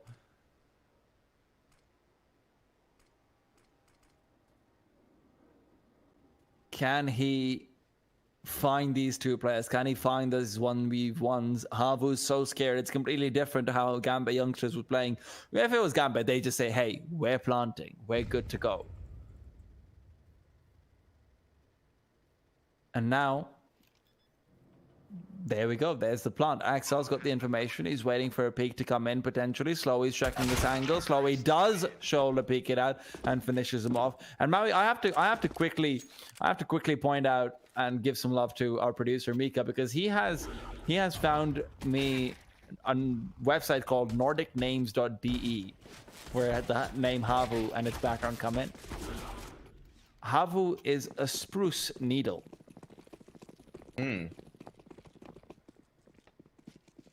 Okay. Yeah. So, sticking with the arboreal theme, we'll see though if the finished trees are able to find root in this T side here. Yeah, we'll see if they can get hold of this game. That is an excellent nade. I think that came out from Shiro, and that's going to help out a lot because there are quite a few pistols on the side of Gambit. Nafani, though, getting caught off guard. Slowly just pushing on forward. Shiro, oddly choosing to run through the smoke right there, is taken down by Saw. And despite all this damage being inflicted earlier in the round, it does not look like it will actually bear any fruit for them. This is a nice post-plant setup already for Havu. Probably will be a strong defense. Hoodie really... testing his movement and luck with that one, but it doesn't look like anybody will pressure him and challenge him at this point, so he should be able to escape with his life. Yeah, this is a 6th round for Havu on the board. Gambit still on 11, and Chloe will hunt, actually. I don't think he'll catch anybody, though. Conifers now bear fruit. There you go. Well, I will say one thing about Havu is that no matter what map you'll see them on, at least they'll have basic protocols drilled in. So I wouldn't cut them out of this yet. Maybe we see something a little bit deeper on their terrorist side than we had to witness on CT. But let's wait to find out exactly what's going on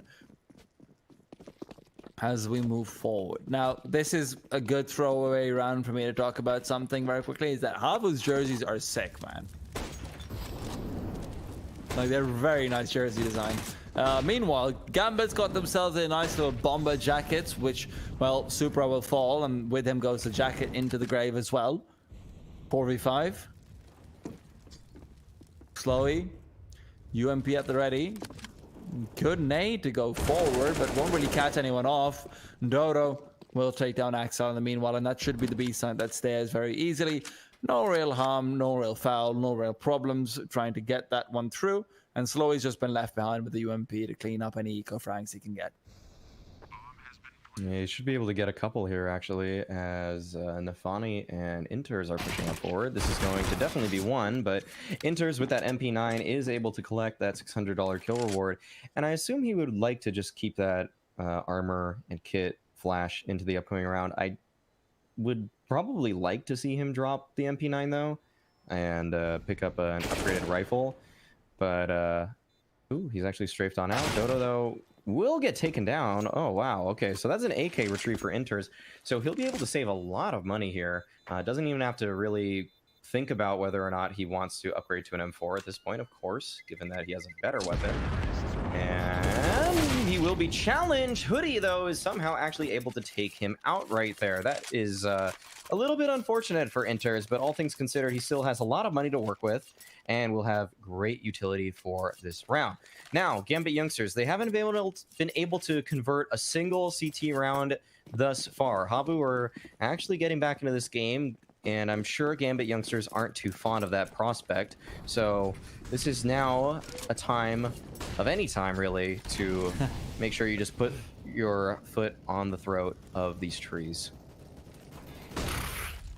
I'm not sure if that's how trees work, Maui, but I'll take your word for it. Nafani, in the meanwhile, does take Saw and his life out. So maybe you know something that I don't, Maui, about trees. Slowy gets a beautiful spray transfer onto Supra. Can't quite find that first kill, but it's Shiro who has backed off and will be playing around the scaffolding area, it seems like. But a secondary Molotov from Zori will prevent that from materializing. Shiro. Position is known. They heard the tick of damage. 4v3 still in advantage for Gambit youngsters as they're waiting for anyone to come in. Shiro not holding a great vertical angle, which means Hoodie can actually creep through. Flashbang is there to pull him off the angle as well. The bomb can probably be planted with both smokes going down, but they'll try to do it without that. There's a nade available. Inters chucks it out. It doesn't do that much damage. Surprising to see that. Felt like it probably should have. Inters with the smoke coming in for post plants. They managed to save themselves from a situation where the bomb plant itself can be denied. Zori got a scout out on towards Axel, who's now coming in for the flank, is brought down 3v3. And I think that might be the round for Gambit youngsters to lose. Off the back of that one death. Now, bomb defused, tapped away. Hoodie comes in. Shiro's got another kill, but there you have it. That one kill onto Axel just finish it all off. Gambit youngsters were waiting for him to rotate in, and in that delay, they didn't try to contest for the bomb plant. They didn't try and contest for anything, but unfortunately, the flank doesn't work out, and there you have it, 8-11. Yeah, I weirdly on this map not really seen flanks in post plants like that really work out because it's just too long to just scale up that ramp, you know, like unless someone's really out of position and exposed to that, usually they can just scout it out in the way that they did right there. Nafani though gets scouted out right through the smoke. Saw just takes him down. Good game sense and crosshair placement from Saw, and now Havu looking like they will likely be able to convert an anti-eco right here, looking for their 9th round, and good Molotov there from Dodo will flush out a common position, that close left angle. Still could be kind of on the ramp to the left, higher up, and could now just push on forward back to that spot.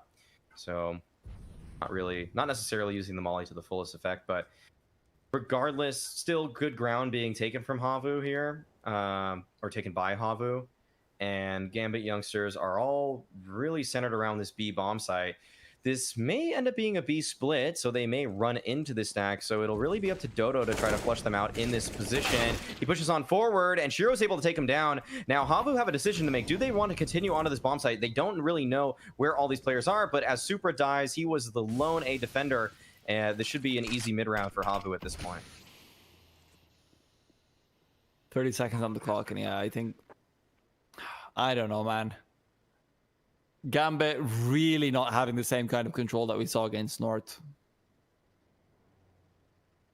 Where do you think they need to pad up? That's my only question, because So far, it seems like they're getting early picks at times, but that doesn't necessarily mean they win the round.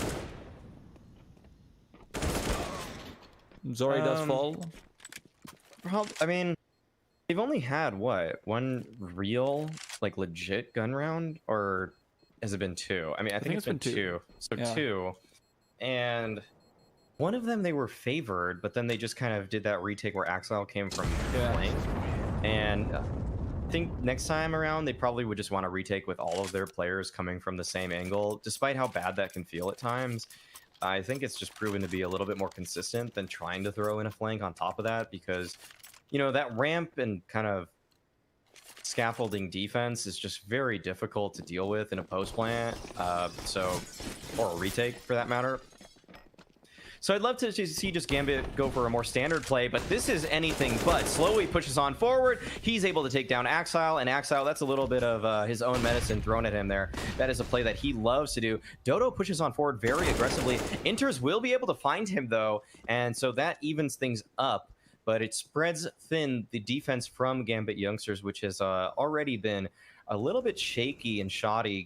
Havu, they're making a really good case for themselves here on this T side, and I wonder if they'll be able to convert this one here. Will they check out this sandbag's position? Supra, I don't think they're aware of this. Mollies are still in the hands of all of these Havu players, but I think it will be a drier approach than we're used to seeing from Havu, and that might be their undoing.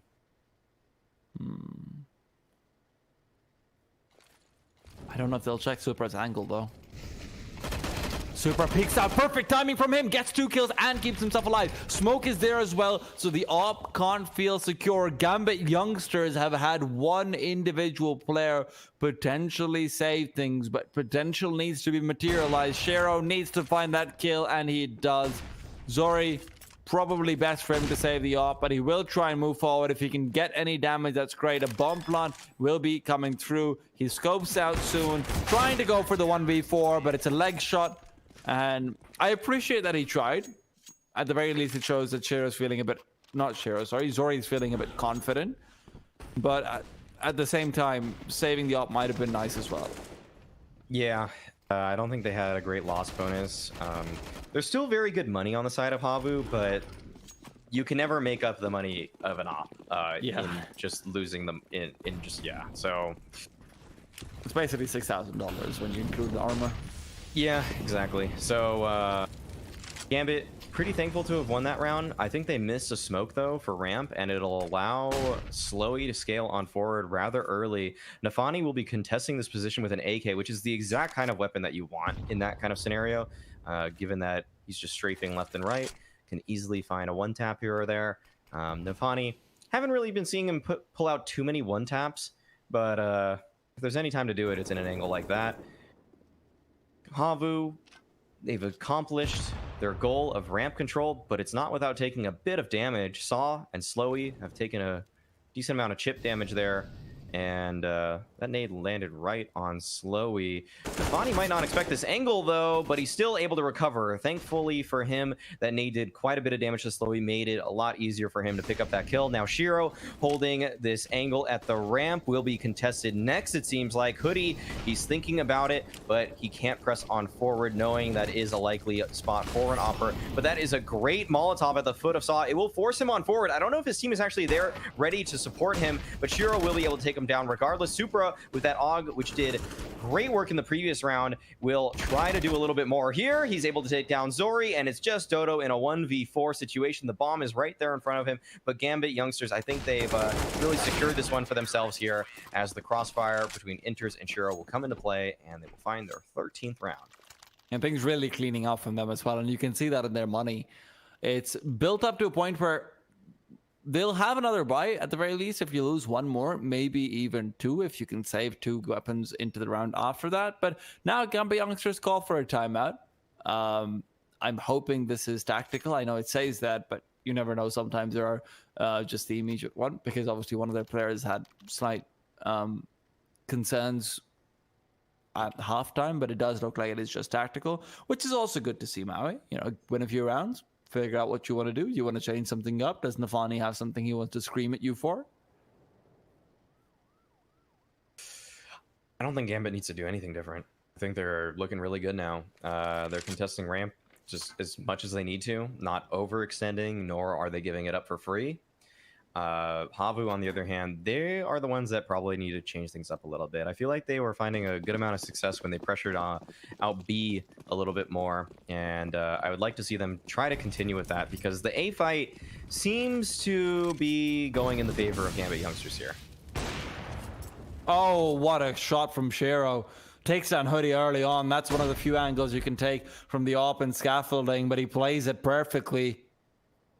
It isn't one of the AKs to fall, but it is still always nice to have the man advantage.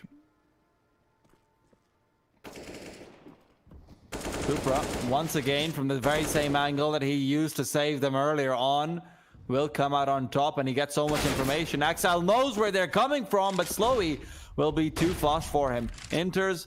He's been the star so far today of Gambit youngsters on Vertigo. Can he do the same right now? Dodo. Smoke comes out in his favor. Flashbang will not be blinding him. Enters, gets the one way, and he's able to come out on top as a result of it. Saw now coming in from mid. Has to be careful for the retake. Nafani's nade is good. He falls, but it doesn't matter. 13-9, and it'll soon be 14. Gambit youngsters seem like they can do no wrong now that they've figured out exactly what Havu is doing. Yeah, but the bomb plant will allow Havu to have a pretty comfy buy in this round here. But it really just seems like, other than a nice string of rounds to start the half from Havu, a little bit of momentum for the team, they haven't really been able to come up with the answers they need to on the T side. Their execs don't look as polished as Gambits when they get ramp control. They haven't been able to even find ramp control as easily, and that's coming back to bite them pretty significantly here. Nafani, that's an interesting nade. I haven't really seen that one come out too much. Would have done a lot of damage, but I think there was already a molly right there, so Slowy's not going to just be standing in that position. Regardless, Havu have already used a good chunk of their utility in this round. They only have 3 smokes remaining, and they will use one of their remaining Molotovs to try to get Supra out of a position that he's been in time and time again.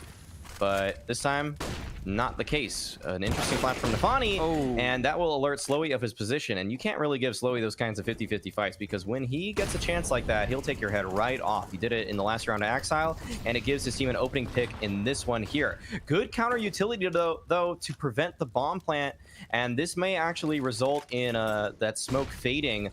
We'll see if it comes into play, though, but the retake is on. Zori has to fight his way out of this smoke, as it will fade soon enough, but a re-smoke comes out from Havu on the left at the very least, so the bomb will still be very difficult for Gambit youngsters to reach. This 4v5 retake is extending for a very long time without any kills coming in, and I think that might be changing soon enough, as Zori will take down Inters. However, still with just 3 players, I think Gambit youngsters are going to be forced to save, and this is one thing where actually action's still going on. Never mind, Slowy goes down, but this is one thing where I have to say, Maui, I don't know if you remember this, but Ambush was a small Danish team we casted, and they were very good with their CT side utility on Vertigo, because the one thing they were incredibly good at doing was saving their grenades to use to stop the bomb from being diffused, because Vertigo is one of the few places, like few maps, where it's almost impossible to plant the bomb anywhere else except for that one default spot. Yeah, that was a really cool little play from them. I remember Gambit, if they had used their nades in that fashion, likely could have extended that round and given himself a real big chance, but Slowy trying to find an opportunity for his team. He knows how desperate some of these rounds really are, despite how clean that looked for Havu. You can see that Saw and Slowy, they don't really have confidence in the actual game plan here, which is why they're trying to make these hero plays. Look at even Zori at this point. This is very uncharacteristic from him, and it works out in his favor. In all of the chaos, Havu are able to walk away with a single frag, but you can see just really, they know that their exec probably is not that good. They know that their default really isn't that strong either, that they need to just try to find these individual plays in order to, you know, make these rounds work for themselves. This time around, it doesn't go in their favor. The 50-50s do not work out for them. and because of that, it will be a man advantage for Gambit youngsters, and there aren't even any nades left for Havu other than this single flash. Oh, that nade was sick. That's great stuff from Nafani as well. Zori does find one at the very least, but a flashbang means that Dodo was fully blind. However, Nafani couldn't see him in time, and now we're back to a 2v2. Suddenly, things look possible off the back of those very same individual plays, but a Molotov will be burning Dodo as he tries to retreat, and Inters has had himself have a very easy kill. I do want to point something out very quickly, though, which is nowhere near as important as I'm sure the analysis you have, but it was just a little bit unfortunate for Hoodie because Nafani killed a player, and he threw a nade down which landed on Hoodie. Then Nafani picked up the nade of the second player he picked, and he just threw another nade immediately afterwards, and Hoodie was brought down to 60 HP because of that. Oh yeah, good utility damage for Gambit there. I didn't really have too much else to say, honestly, so that's a good point. I mean, Great. It looked pretty clean, all things considered, for Gambit. Just Havu just desperately trying to get into that round and really just stopped in their tracks, as they probably should have been earlier in this game, but I think a few individual plays worked out a little bit better than maybe they should have for Havu. That round, though, little closer than Gambit probably wanted it to be. So you can see that when things do get scrappy, Havu do have a lot to show. It's just that in a map like Vertigo, a lot of these fights and sequences are a little bit more clear-cut. Supra challenged at his angle this time, and he actually doesn't quite put out the molly completely, but he still gives himself a great angle here with that smoke, almost a one-way that he's playing off of now. And Shiro might be the next player contested, but Supra just, yeah, playing off of his smoke beautifully. He loves the sandbag position. A lot of players don't really like to play it because of how easy it is to get mollied out of it, but he'll even tuck himself back into it at this point. And Inters, who was the mid player now, is pushed all the way back into CT spawn, but will it even matter? The space that Havu have taken away, it doesn't seem like it will, as there are just two players remaining in Dodo and Zori. Dodo is able to find one, but Zori tucked all the way into A ramp, doesn't even have a smoke to work with. He has the bomb at the very least, but this is three Gambit youngsters players who have looked very sharp on this map. At some point, you need to start double nading sandbags, to be perfectly honest, against Supra. The Molotov itself is obviously, it's just one piece of utility being used, but the double nade, man, if he's going to be playing it that regularly, if you think he's there, if you're going to molly anyway, I wouldn't really mind seeing the double nade come through instead. Flashbang comes in, Zori in the 1v3, can't really do anything from that position. Shiro will take him down, and that is his 16th round for Gambit youngsters. Havu, it's improved since the last time they played it. They have had a 400% increase in the amount of rounds they had, so obviously something to talk about, especially when you consider that it's not even like they started off on their CT side, and Gambit youngsters doesn't like their T side. Gambit youngsters last time had a 13-2 on T side beginning. So, you know, it's all good. Yeah, despite the score getting a little bit close here, that looked pretty clean for Gambit youngsters, all things considered. Their T side was dominant. Their CT side caught off to a slow start, but sometimes that just kind of happens if you lose the first pistol and the first gun round on top of that. Other than that, Havu not really able to accomplish all too much. Gambit definitely looking like the more well polished Vertigo team. But we will be heading now to Havu's map pick, which is Dust 2. Yeah, well, we'll be back with that in just a bit.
sweet feeling because this could be Gambit youngsters going to the playoff, but it's not bittersweet because of that. It's bittersweet, Maui, because we might have to say goodbye to you after this one map, which is why I'm really hoping that Havu can win out on their own map pick.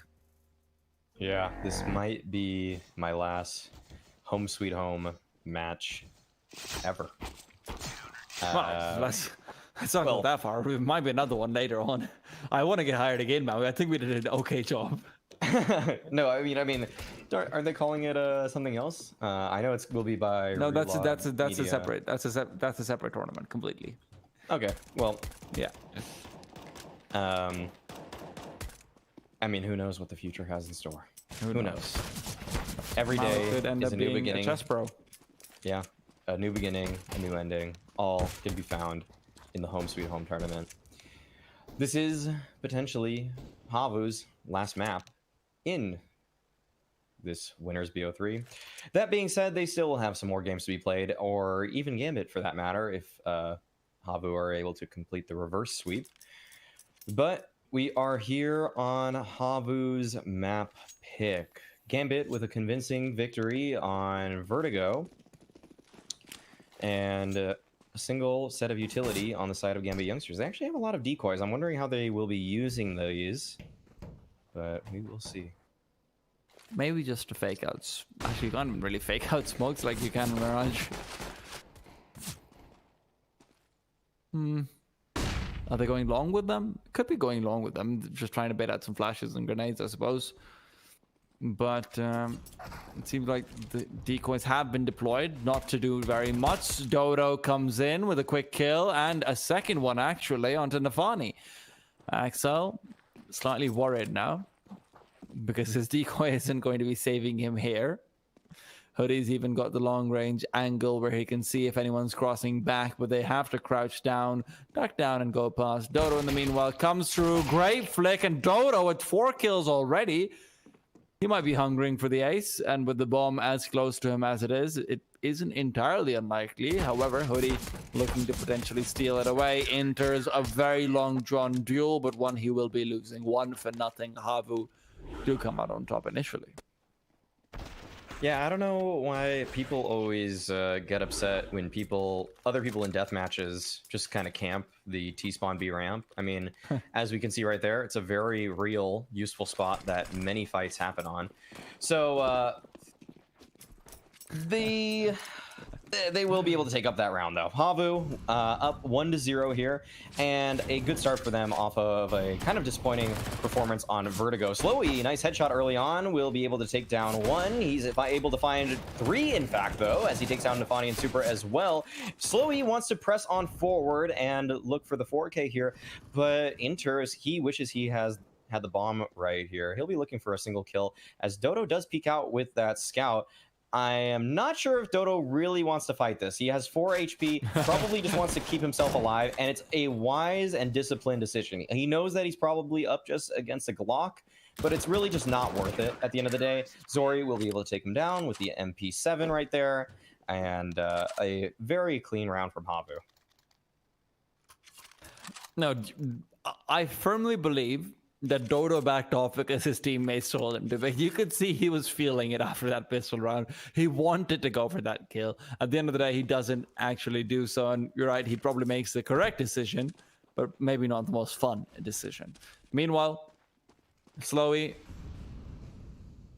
can't really see anyone. He barely catches the head, but will not decapitate them just quite yet. Still no AWP out for Shero, so still maybe a little few limitations to come in terms of firepower, but have to be careful.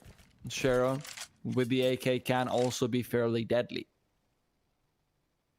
Meanwhile, did they have any flashes to come in contest for mid? They have managed to keep themselves alive and not lost too many players towards Slowy yet, which is always good to see.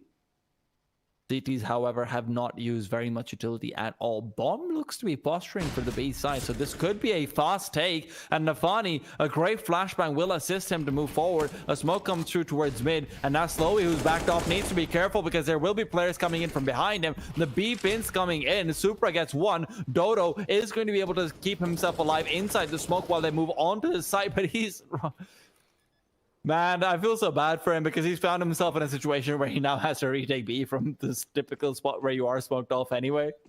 Yeah, So there's not much you can do. Dodo will find one, but at the end of it all, that will be it. Gambit youngsters, great round from them. Good mid pinch. Yeah, a nice simple mid to B split. I was impressed that Havu were able to fall off of mid after getting flashed so well. It felt like Saw was able to tuck himself towards CT, and I think it was a kill through smoke that actually ended up taking his life, which is a little bit unfortunate. Gambit youngsters, though, are definitely going to be happy about that, but Havu, on the other hand, not working with too much in this round. Man, Slowy, of anyone I ever watch, loves going into lower tunnels so frequently.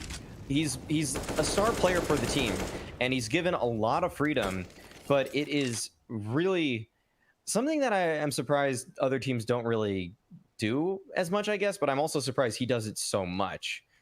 Zori pushes on forward towards tunnels now, doesn't actually spot anyone out, can't really aggress on forward without the chance of getting timinged here, so he will just hold this crack in between these pillars. And Slowy will be playing right behind the smoke. If Nafani jumps up, Slowy will be able to catch him, actually. I'm interested to see who would win that one right there. Zori, he's pushed off of his angle, and looks like Slowy has backed off towards CT. This is a very strange setup, though, for Havu.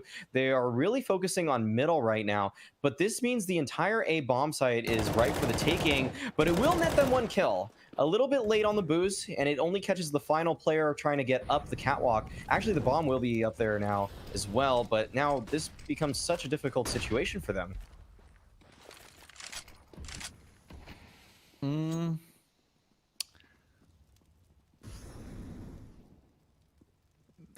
This is still doable for Havu for getting a few guns and backing off, I suppose.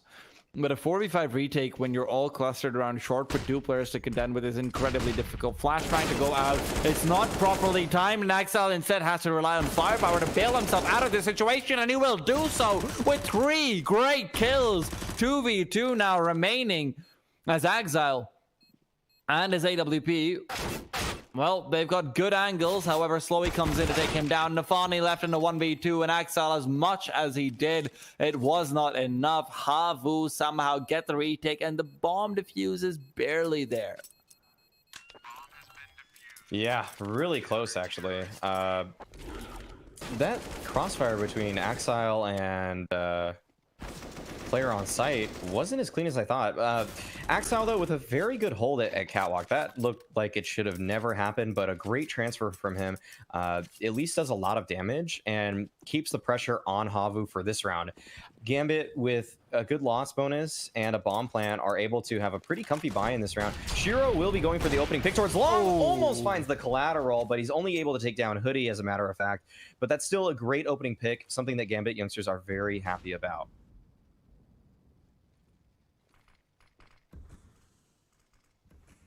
I was sure. I've thought it was certainly going to be a collateral, to be honest.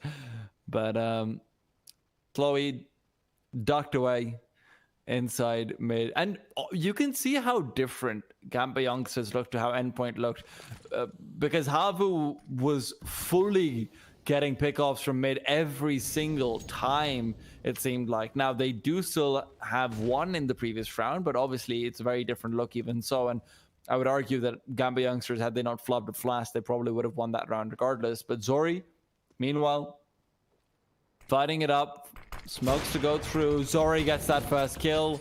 Great job from him. A Molotov as well to go through. That'll keep them blocked for a while. Zori gets another kill. And with Saw having flashes, Dodo having an M4, and the bomb being in their possession, I think this round was definitely over. Slowy. This is such a crazy read from Havu. They actually played no 1B around a minute into the round. Yeah, they all rotated back. That is such a huge gamble. It didn't even have to really come to fruition. I don't even think one of the players on the bomb site had to do anything. But that easily could have been a round from Gambit, but they just full committed towards catwalk right there and ran into every single player from Havu. Mostly Zori. That was really the linchpin in the defense. But interestingly enough, Gambit youngsters get the opening pick of the round, but don't find anything else in it. Havu putting up a much more formidable defense here on Dust 2 than what it seemed like we saw in Vertigo. That being said, I mean, Havu did have a hot start on CT side, and then Gambit started running away with it once they got really good gun round buys, but I can't see that being the same case, given that this is Havu's map pick, and I have seen them play significantly better on this than I have ever seen them play on Vertigo.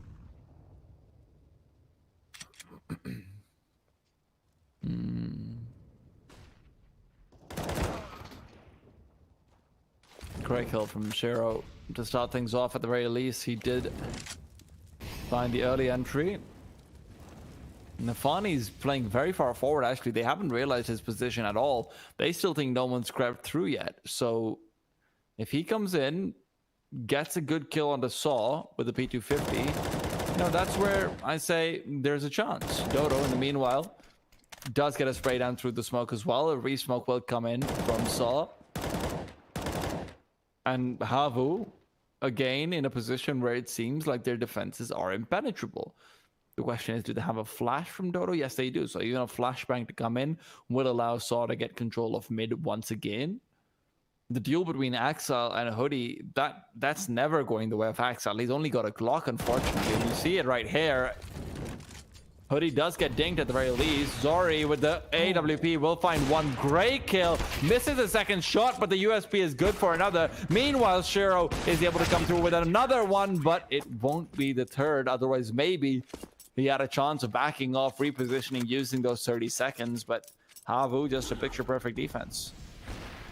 Yeah, really good stuff from Zori here. Misses the shot, but pulls out the USP and a beautiful headshot on a super right there. I can't fault Gambit youngsters for taking a timeout here. It feels like their cat approaches have been a little bit lackluster, that even when they get some space on the map, they aren't able to convert off of it. So they probably have to go back to the drawing board a little bit here. Maybe consider the mid to B a little bit more, because we have been seeing that Havu have been really favoring that A side of the map with some of their rotations. But, at this point, Havu probably is talking about just that, hey, we've been shutting them down at A every time. Probably not the worst time to throw out a 3B setup. So we'll see how the mind games progress here. Will Gambit youngsters just keep facing off against Zori towards A, or will they challenge some of those B anchors? Nice kill from Shiro. Wow. That's a bit of Havu's own medicine dealt back to them. An op or not, he's definitely deadly. And a very fast take of short will mean that Saw, who's now on the way back, and Zori, who's nowhere around the corner. It's actually Slowy who's managed to defend. Axel, Shiro, Nafani, all three going down to one singular person. Slowy, somehow or the other, is able to thread the needle, find the gap, and take them all down, it seems like. And what was going to be a very serviceable round from Gambit youngsters has now turned on its head. Zori, at the very least, will be forced to go over towards the B-bomb site, but this just doesn't seem like Havu have any intention of giving up rounds for free at all. That was crazy from Slowy. Oh, and this is a great little push from Saw right there. It gives his team a little bit of information, and he nets a kill. And Inters, he has a lot of options still here in the 45 seconds that are remaining, but it will be a pretty difficult position as he likely has to face off dry against this op right here. He's just clearing all his angles out. Zori will be pushing on forward. This might be an opportunity. Inter is actually able to take him down, and Hoodie is so far away at this point right now. Inters did just spot him out, so this is going to be a free bomb plant. He does still have a nade, can potentially inflict a little bit of damage, but I think he just kind of wants to get rid of it at this point. Just throws it right at the door. And will he find the timing? He's playing around the Xbox on the bomb site, and Gambit will be able to find their second round off of that. Very well played from Inters right there, off of what I thought was a round sealing play from Slowy earlier on. And look at that, man. Slowy, 2 consecutive kills, and then the third comes in as well. It did seem like he'd done it all, but sometimes no matter how bright you shine, Maui, there's just someone else who comes in and takes it away from you. Yeah. Hoodie, He's gonna shine very bright right now. He's waiting for the push, but great flashes are there. However, they're not flashing everyone, which means that himself and Dodo will be enough to keep a defensive hold. Axile, this is slightly more difficult than what Inter's had to do, put it that way. Just a little bit. And it is a 6-2. Ooh, Gambit youngsters, after winning a pretty spectacular clutch, just call for the B rush right there, and Havu stop it right in their tracks. I'm surprised that the Havu players didn't get traded. I thought the flashes were actually good enough that they should have been caught at some point or another, but just wasn't the case. They both tuck into car, closet, and it really works out fabulously for them. Havu with a very strong CT side thus far. Feels like the only rounds that Gambit have won have been not necessarily lucky, but just kind of based more off of individual efforts.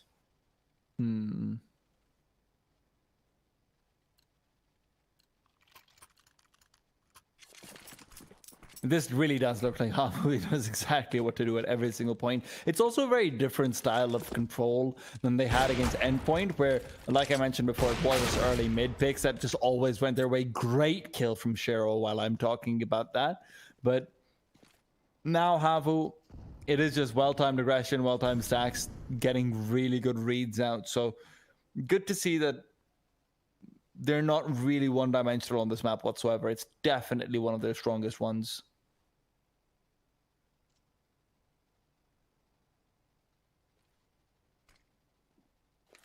Gambit youngsters have Dodo to contend with as he swings out, expecting the Molotov to be putting them in disarray, but those expectations are incorrect. Slowy finds one, Slowy finds two before not the Deagle, it's a Glock, wow, before the Glock. His headshots him down. Supra and Nafani still doing what they can to keep control over mid. Saw with the AWP is going to be scoping in, but by the time he does so, it's already the immediate Delta split. It's like you've thrown a Lich ultimate in there. Hoodie right behind them, creeping forward. If he can find a quick kill, that would be big, but now in a 1v3, I don't think there's any way he gets this one out. Gambit youngsters, you talked about how they need individual plays sometime to shine. This would be a great time for Hoodie to have one, because Gambit, well, individual plays are materializing, that's for sure. 1v2. Hoodie moving forward, reveals himself, and the op will be saved as well. 3-6, Gambit youngsters win out an eco round, which destroys the CT economy. Yeah, that's a very timely victory for them. Gambit youngsters, it feels like the most success they've had this game has been in mid to B splits. Interesting Glock kill, all things considered. There was definitely a chance for Saw to bring that back at one point, but ooh, Slowy. This is not the guy you really want to dance with at mid if you're Shiro. I mean, Shiro, I have to trust him, but Zori is actually the one to find the opening kill with a little bit of a push from Catwalk right there. Super is able to trade it out, but Saw knows that the bomb is right here, and he wants to play off of that, and he gets some deep position, but Supra does still find the headshot there. And now it's kind of a crossfire between Hoodie and Slowy. Hoodie actually the one with the op in this round. That's kind of a weird, that's kind of odd given the fact that Zori didn't have it earlier and Hoodie not even usually the secondary opper for the team. And he misses a shot. No more utility left for Havu here. Gambit youngsters, they have the man advantage, and it looks like they're just trying to decide what actually just happened in this round thus far. How did we get here? What does this probably mean? And I'm sure that their IGL is really trying to just solve the mystery of the Havu CT side in this one. So they'll be scouting things out a little bit with Supra, who's making a little bit of a distraction towards middle, but it does look like it will be a B play to come out. Dodo, I mean, I think he's such a skilled player, and it would be a great time for him to prove me right. He gets one with the 5-7, gets a second, but Shiro does find the trade. Those are two huge kills for him, and it might just secure this round. Hoodie only has an op, Slowy on a scout, not the best weaponry when you're looking for a retake of sorts. It will have to be a little bit lucky. Slowy trying to test his luck with some shots through the door right there. If he's able to take down Shiro, that would be just a miracle. I actually felt like there was a chance right there with how he was posturing himself, but it will be up to Hoodie, it looks like, but he gets his head taken right off. Now, Slowy will be able to recover that op at the very least and try to fall off with it, and he will be able to do so. So that's an op save into the upcoming round, and with some of the skill that we've seen from Havu between Zori and Slowy with the op, I really still give them a decent chance to win the upcoming round, despite the rest of the players saving around it, probably. Oh, definitely. I wouldn't even be surprised if they buy around it, to be honest, because loss bonus, it's not the best in the world. Even in the next round, Hoodie, I mean, for example, he'll be sitting at about 4350. It's not the strongest buys in the world when you want Molotov, when you want M4s, when you want the firepower to be able to compete with Gambit youngsters. They might save regardless, don't get me wrong, but I wouldn't really mind at all if they went for the buy around the AWP just to try and get something extra. Meanwhile, Intez gets control over long very easily. He does it. 3 players going down towards mid, while Zori himself will do the same, actually. Slowly playing close range with 2 other players to try and get a pickoff into his lower tunnel, while they've got complete control over short. And Gambit youngsters, I really like this from them because we needed to see this from Endpoint a few times. That they just take control of long and they say, we don't care about your eco. We want you to be the one who's making moves towards us. Now, unfortunately for them, that move might end up being very successful. Zori and his Deagle are in a great position, while Axel, at the very least, has found one. They're walking through the Molotov. Zori's Deagle should be caught off in the backline where Nafani is, and he will indeed do so. Slowy finds one. His position is known. He's been brought down. Hoodie now picks up the off. It's being jiggled from one player to the next, to the next, to the next, to the death. And that is going to be the 5th round for Gambit youngsters. Really nicely done. And now look at Havu's money, where because they lose the op, if they have to go for one, it'll be glass cannon. Yeah, I think Zori can just barely afford it. I think... No, he might be able to buy body armor and no nade. Nope. Okay, it's just glass. You're right. I thought. I think I thought he had a little bit more. Oh, okay, okay. Yeah. I thought he. Okay. Yeah, this is not the greatest buy if you're Havu. There's really not much utility left already. Just 2 smokes remaining. If Gambit just take their time with this, do their due diligence, and use their utility the way they should, this should be pretty clean. Axile spams down Slowy very early on in this round.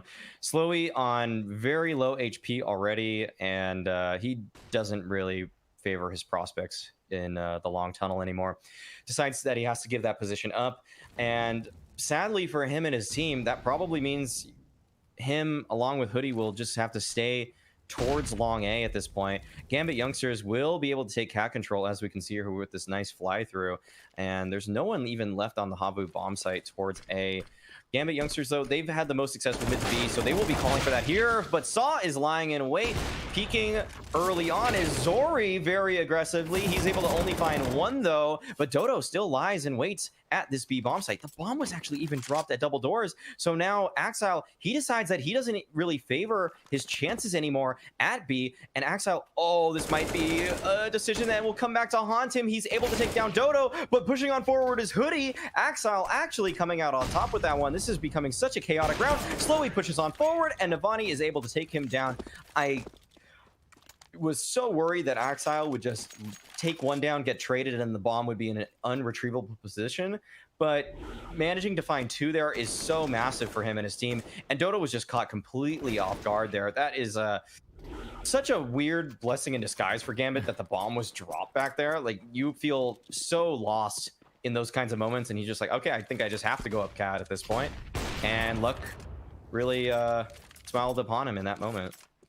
What is this, 4 rounds in a row for Gambit at this point? I think there was 6-2 down. So, yes. Yeah, 4 rounds in a row. That's amazing, especially when you consider that the reason why they've been able to get the spree partially has been because Inter's got that great 1v2, and then after that they win off the back of an eco. So, you know, some luck coming in. Let's not take that away, but it is also based off of skill. So Gambit youngsters, they fight their own battles, they fight their own way, but they're winning the battle for now. The question is, can they get that 9 rounds on the terrorist side? Because that's the point where then Havu starts to sweat it out a lot.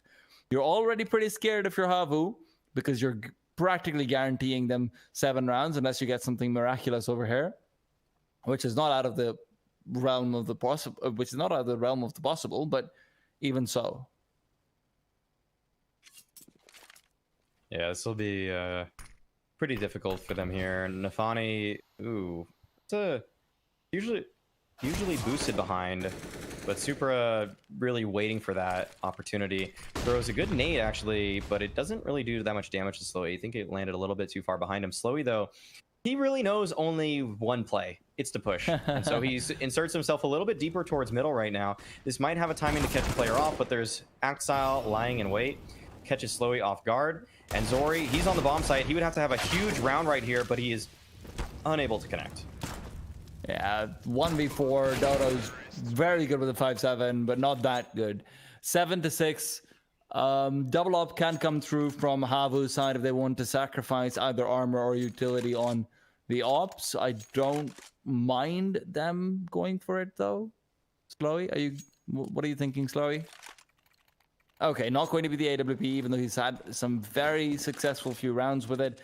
Decides against it. Meanwhile, Nafani is actually picking up an op of his own. That's how much money they have. They know that they're perfectly fine at this point. You might as well have bought auto snipers for yourself, to be honest, if you're going to be staring down mid. I wouldn't quite mind it. Havu have left short completely empty though, and Gambit youngsters, they've quite liked that position.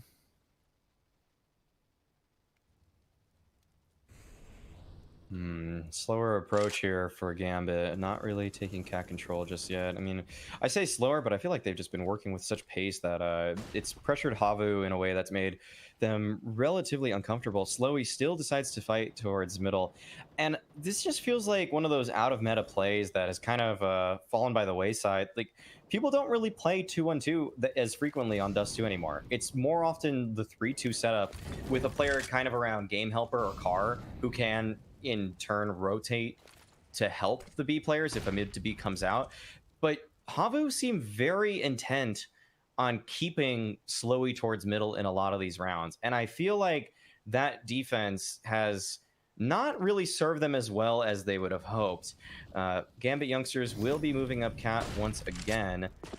Zori not even challenged, actually. It's kind of a mid to be fake. Supra taking out a couple right there. Those are great shots, actually, and it just leaves Saw in a 1v4 to try to defend this bomb site. He's able to find just one. Shiro with the leg shot onto the opposing opper there. He busts out the deagle, and Shiro, he can calm this down a little bit, and he does. Slows the round down to his own pace, shows a little bit of composure, finds the kill onto Hoodie, and now Zori has to just tuck tail and run with only 16 HP. I think he's dead. Yeah. Yeah, that's huge as well, because now without the op, Havu has such a bad chance in the next round. What, you have 1M4 maybe on Saw? Even then, you're really risking it. Zori's scout is very powerful though, I will say that. Zori and Slowy can both just destroy people with the scout, but beyond that, what's your win condition looking like over here? You know, 2 scout headshots down mid, that's not going to happen every single time. There's a few moments, don't get me wrong, but Gambit youngsters very much knocking on the door of 9 rounds. Yeah. Not the best chance for them here. And even it's actually, I think, Shiro catching Slowy there towards middle. Does a little bit of damage.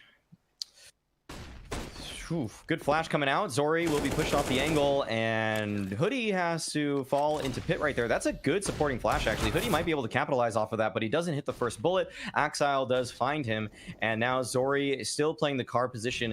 This is a different look for Gambit youngsters. They haven't really been taking too much long control as a unit thus far, and this time around, it might force the hand of Saw, but he is actually able to find one and run. Zori actually continues, finds a kill of his own, and Gambit youngsters, maybe this is why they don't really like taking long as much. It doesn't seem like it's working out for them all too well. That is a good Molotov to, in turn, make Havu use one of their smokes. But Havu actually have a man advantage and a pretty good HP advantage as well. Zori playing on top of the smoke right here may be able to find a kill. The disconnection from Gambit youngsters is not promising, but I don't think it matters all too much. Supra has fallen. Inters has to make a play, but he misses the shots. He will finish off the spray later on. Comes in from the side, but Shiro's already cleared our car. Fortunately, both the players who were supposed to smoke off crossing have done so already, and now it's up to Inters to be able to defend. 8 seconds left on the clock. They know that they're going to be rushing up ramp soon, so Inters just has to make sure the bomb goes down safely. Oh. What a flick from Shiro as well.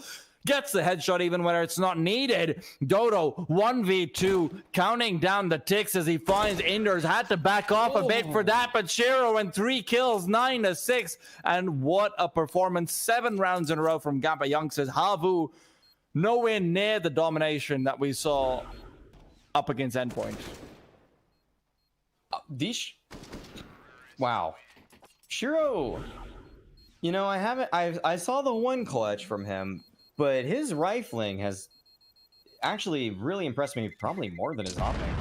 I feel like I just keep getting really unlucky with the games I watch for him. Yeah. Because I at this point, I just think Shiro should just be a rifler. Like, I don't know. That was so clean. Maybe a secondary upper.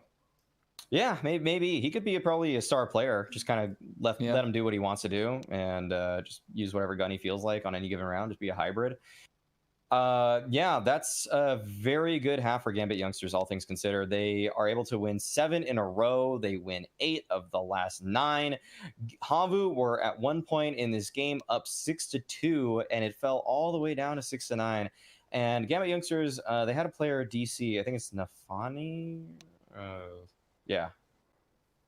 So we'll be waiting for him to return here. But a very nice comeback from Gambit youngsters there. I think they might have recognized the defense from Havu and found out the ways that they could exploit it. I didn't really... Couple things in this game. One, I feel like Havu ran that 2-1-2 into the ground, and it just ended up not being the right setup after a while. And then second thing, Gambit youngsters maybe didn't even always realize that it was a 2-1-2, because if you do know it is a 2-1-2, you would probably just go for long control a lot more. They did admittedly find some picks towards long in a couple of these rounds that they won at the end, but like they could have really hammered that point home. Thing on the wall, just saying any team is running a 2-1-2, I'm telling everybody, whether I'm a coach or an IGL, just fly out long. Just come on. It's 2 people. Like, we can just throw supporting flashes and a couple of you guys run out. That's always going to play in your favor. It's also kind of surprising because, like, Havu before was running something a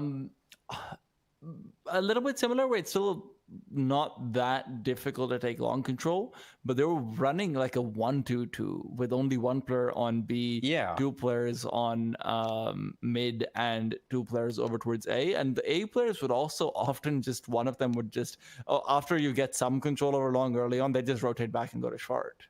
And that was against Endpoint, which had so much success there. But very interesting to see. Yeah. I think Nafani has returned. Hopefully the game will get started shortly. Yeah, here we go. There you go. And we'll see if Gambit are able to convert this. Havu did win the knife round and chose CT, but they will need to do better on the side that they wanted. Then again, this is their map pick, so I'm sure they have quite a bit in store for us here. A 2-1-2 setup to start for Havu, for Gambit youngsters, sorry. And we'll see how they're able to defend B in this situation. There is good utility on Supra, who is the secondary player at this bomb site. He has this nade out, and that's going to be a lurk smoke that he will be nading behind in just a couple seconds, I assume. There it is. Oh.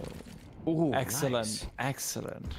Oh, they even heard it. They heard the smoke hitting them. Inders knows this is all his game. He's got the perfect angle for multiple kills, and himself and Supra will be able to keep a lock and key on this pistol round. Havu not even getting a bomb plant when they're in a 1v5. Zori is thinking to himself, I know what's going through Zori's head. He's like, damn it, I told him we're not supposed to do this. Don't rush through smokes. Don't go.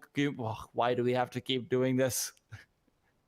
Yeah, but That was a great setup from Gambit youngsters. I know I was just criticizing the 2-1-2 of Havu in the previous half, but on a pistol round, it's really good. It can be really good because if you just have 2 USPs here, especially with the utility that they have, we can see actually that Inters kind of waits for a while here, and there's a supporting flash right now, and that's right when he decides to peek. Actually, they're not really too blind, but then you could see that the last player was blinded from Nafani, who was that mid-rotating position, and it works out well just because the USPs at range at A can do so well usually. If it were a gun round, you know, you wouldn't want 2 M4s to battle off against a lot of AKs, but when it's 2 USPs versus even 5 blocks, sometimes those USPs can really do a lot, and not like we even had to see that though. So Havu going to be playing for what's kind of the generally accepted best strategy for a 5 Glock round, where you just get up catwalk and try to force a bomb plant, look for some money. We'll see if they're able to find some kills on top of that.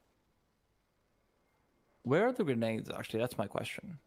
Okay, Inters is close by. He can throw a grenade over towards the site itself. He heard them as well, so Shiro had to get some kills there, had to get some picks, and it doesn't look like it'll be possible. A nade to fly through might do the job, but unfortunately, it will not be able to do so. Bomb is planted. You've already found decent... Oh, okay, that's a few kills coming in all together. Nafani cleaning up all the terrorists. Unfortunately, they can't stop the bomb plant from coming in, and now you have to go forward with 3 MP9s and a scout, plus a farmhouse in the next round. Really not the ideal situation, but I guess you do what you can, and maybe Nafani upgrades. I'm not entirely sure about this, honestly. I think they...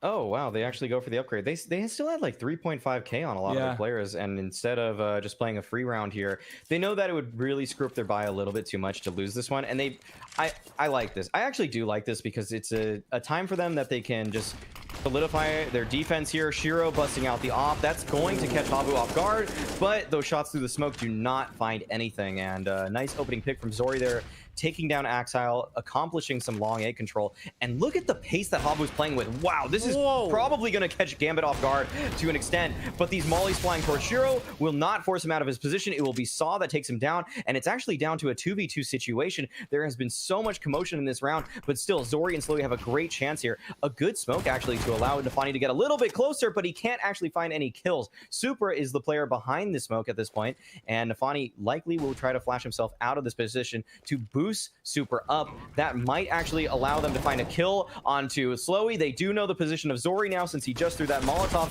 but he picks up the op, and at the least opportune time, because 2 players are running right at him, and unless it's a collateral, you can't get 2 kills with the op in that quick of a succession. Or, you know, they just miss all their shots. I've seen that I mean, a few times. That's the dream, I guess. Yeah. But wow, I can't believe Sheridan hit a few of those shots through the smoke out on long. It really looked like his crosshair was right on point, but maybe just the movement inaccuracy not being reset completely. Plus Havu, you can tell they're nervous. The double Molotov going out towards Catwalk is actually a big difference maker, because now you don't have a Molotov to go in towards ramp, to go in towards CT, just to have a significantly safer that plant. Post-plant situation. Yeah. So yeah, I could have literally changed everything there and then, but now in a 12-6 where Gambit youngsters have now successfully won 10 rounds in a row, Maui. 10. Wow, yeah. That's double digits.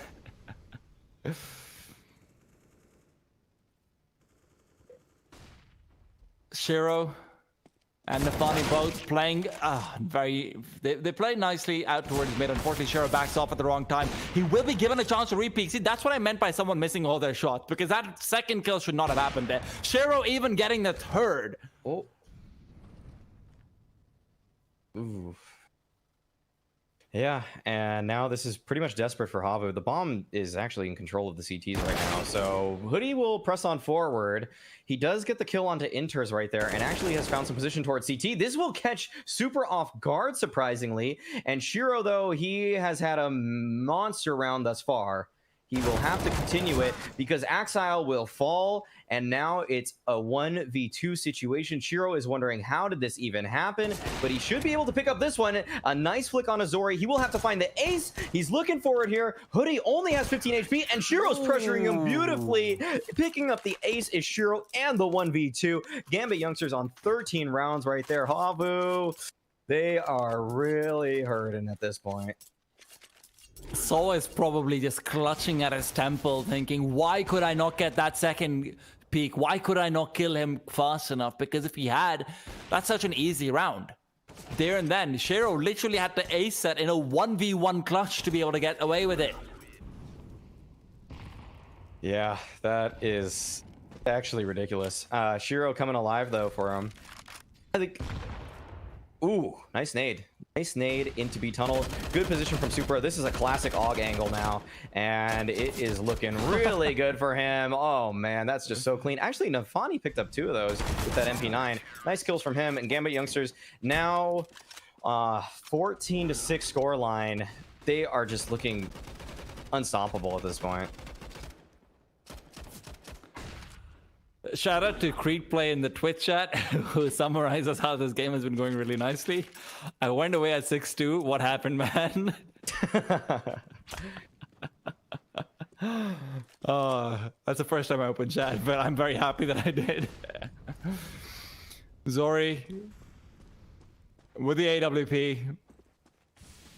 Waiting. Oh, he sees Nafani. He gets the opening duel at the very least. And that's very important because there's only one player over towards B. However, Supra's already found one. And now the second player is coming in from behind. Supra's taking him down. He is the lone defender, but he's doing a damn good job of bringing it all together. Hoodie and Slowy, though, they have found 1 kill apiece, and maybe it's time for them to decide, let's not mess with Supra, you know? Maybe not. Okay, Supra, keep going. Let's get it on, because you've got yourself 4 kills and an ace potential to come through. Slow is giving away his position with the sound that he showed, and now it's all up to Supra. Shiro had 1. Can he have the second? No. The ace is denied, but positioning is there. Shiro, once again, in a 1 versus 1 to try and save the day. But look at Slowy. He's gone all the way back to T-spawn. Shiro, if you pulled out the AWP and went towards mid doors, I would be very happy. Very happy indeed, because if he just gets that kill on the cross, that would have been baller.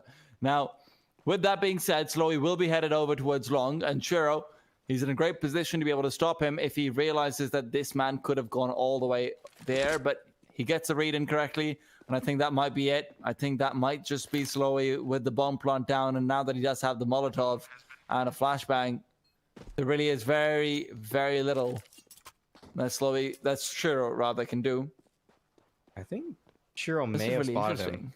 I think he did, but I think Slowy might be able to catch him out from behind. Shiro's not... Oh, Slowy's making a lot of noise, though. Slowy's making a lot of noise. Shiro didn't hear him, unfortunately. Bomb defuse fake comes in. Slowy comes in from the side. What a play from him, man. That 1v1 was picture perfect. Mad shout out to Supra, though. Yeah, that was almost another hero round coming out from a Gambit player, but man, Slowy played that to perfection. But as we watch Super here, man, that's really hard to see through that smoke. I'm surprised that he was able to take down Hoodie. Thankfully, Hoodie was low HP, but I thought at one point Super was just gonna feel himself a little bit and just wide swing with his AUG at some point or another. But he just tried to play. He tried to play like the correct game at that point to an extent where it's like, oh, I'm gonna try to stay alive for my teammate, which generally speaking is okay, but like Slowy, that you kind of like, want him to go for the ace just for the ace. Yeah, you kind of do, but you also just like that's a losing fight a lot of the time. Like the player that's kind of on that side of the box usually just doesn't come out on top because the generally like best 1v1 play there is like to just jump on the box up above him, and it's kind of what Slowy did. But everything Slowy did in that 1v2 was perfect, actually. That whole 1v2 was played start to finish just as well as it could be. So a lot of credit to Slowy for keeping Havu in this game, and look at how much that hurt Gambit's economy here. Despite the run Gambit was on, winning, what was it at that point, 12 rounds in a row, they actually don't have much money to speak of. That being said, a lot of those rounds were on the other side of the map, but it still comes back to bite them a little bit that they couldn't keep maybe a couple more players alive in some of those rounds. As now we will see Super on a Deagle and Nafani on a P250, everybody else on starter pistols. Ooh, that molly. Poorly timed, unfortunately. Dodo does see Nafani, takes him down. Very comfortable kill for him, especially when Supra doesn't really feel like peeking out through the smoke. You can see why. He's got a Deagle, but doesn't really want to try shotgunning it out. Supra next to fall, though. And now he's regretting it, perhaps. And there you go. Gambit youngsters. Very easy mop up against them. Havu will be able to come through with the clean anti-eco. So far, all 5 players kept alive.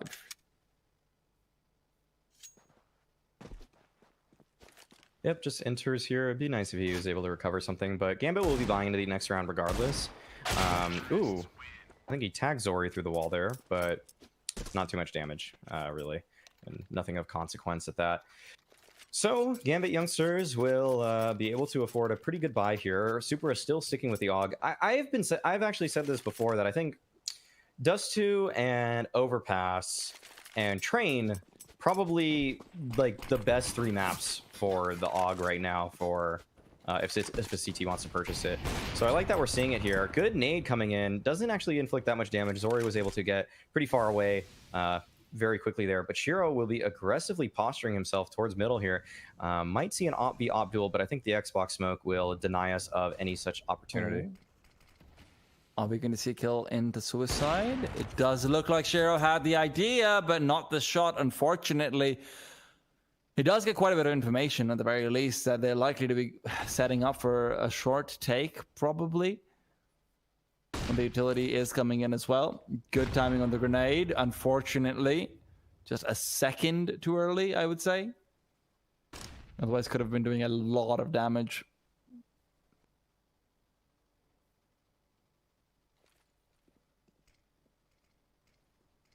This was a pretty good setup for Gambit, but now it'll just be enters on the bomb site by himself. This is kind of a fake. Actually, it's the mid to B fake that Gambit ran in the previous half, but Nafani here towards CT is able to find a couple, and that is looking like it's lights out for Havu here. Just Zori remains. He actually he still has a shot at this though. 1v4 situation, making his way up catwalk. He has alerted the opponents of his position, and with that tag, I'm sure he's not long for this world. Inters takes him down. Very nice round from Inters, who's had a pretty quiet game. Before that round, he had 8 kills, but finally hits double digits here, and Havu will be, again, 7 match points from Gambit youngsters. Yeah, Nafani though, man, what a hold from him. 2 quick kills, and realizes that Inters will be the one to take care of the play behind him. Doesn't second guess his teammate even for a second, and you love to see that. You absolutely do.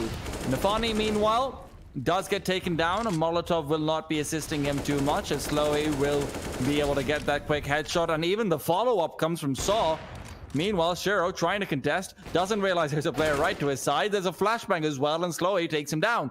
Now a 4v2, and the CTs don't have much to do when Dodo is just staring them down in mid, ready to eliminate. 15-9, but Havu, no matter what they can bring together, I have a feeling that Gambit youngsters at this point can trip over the finish line.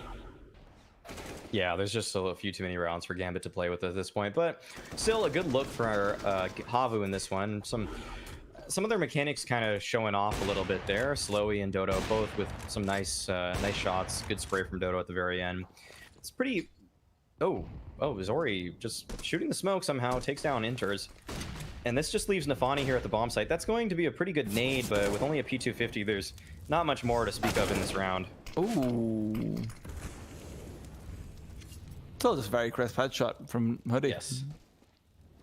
You like to see those, especially because in your heart of hearts, you're thinking, yeah, I know it's an eco, but it's a headshot anyway, so it wouldn't have mattered. Yeah, it's a nice shot regardless. Gambit looks like they want to force the issue here just a little bit, maybe inflict a little bit of economic damage, and there's good reason to. If they actually pick up a few kills, this might get a little bit hairy for Havu in the next buy, but doesn't look like that'll be the case. Havu doing a great job to just keep their players alive and take out these pistols here. Saw getting a little bit eco hungry as he looks for this angle right here. Shiro just lies in wait very patiently, though, and it should be 5 alive for Havu moving forward. Shiro will be able to actually keep his armor in check, too. So, oh, Axel actually dies to the bomb, but once again, Gambit, they won't actually be able to buy here. They had no loss bonus because of all the rounds that they won consecutively. So they only picked up 1900 from that previous round, and now they will have to save in this one as well. Would love to see something just like 5-man coordinated gamble, because there's a chance that Havu right now thinks that you're on guns, and they might just play it like it's a gun round. I'm not sure, though, if the stack towards long will really come into play, because it's just Hoodie here, and it doesn't look like he's too interested in aggressing. Yeah. Would have really liked to see something go down in lower tunnel, to be honest. Pistols can be very deadly there. Hoodie. If only he knew.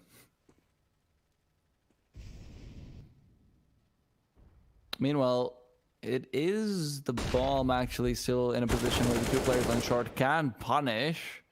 You might see it actually end up going down. Saw playing from the sidelines. He's been distracted. I like to see that shot coming in slowly. Has been noticed. Enters, finds one, but can Shiro get another kill with the P250? Long range duel coming in. It's not bad for headshots, but he only gets one. Actually, Supro comes in from behind, picks up the AK-47 as well, which gives him an ample chance to either save, or if Havu wants to hunt him, listen, go ahead. Your money is going to be the one that's going away.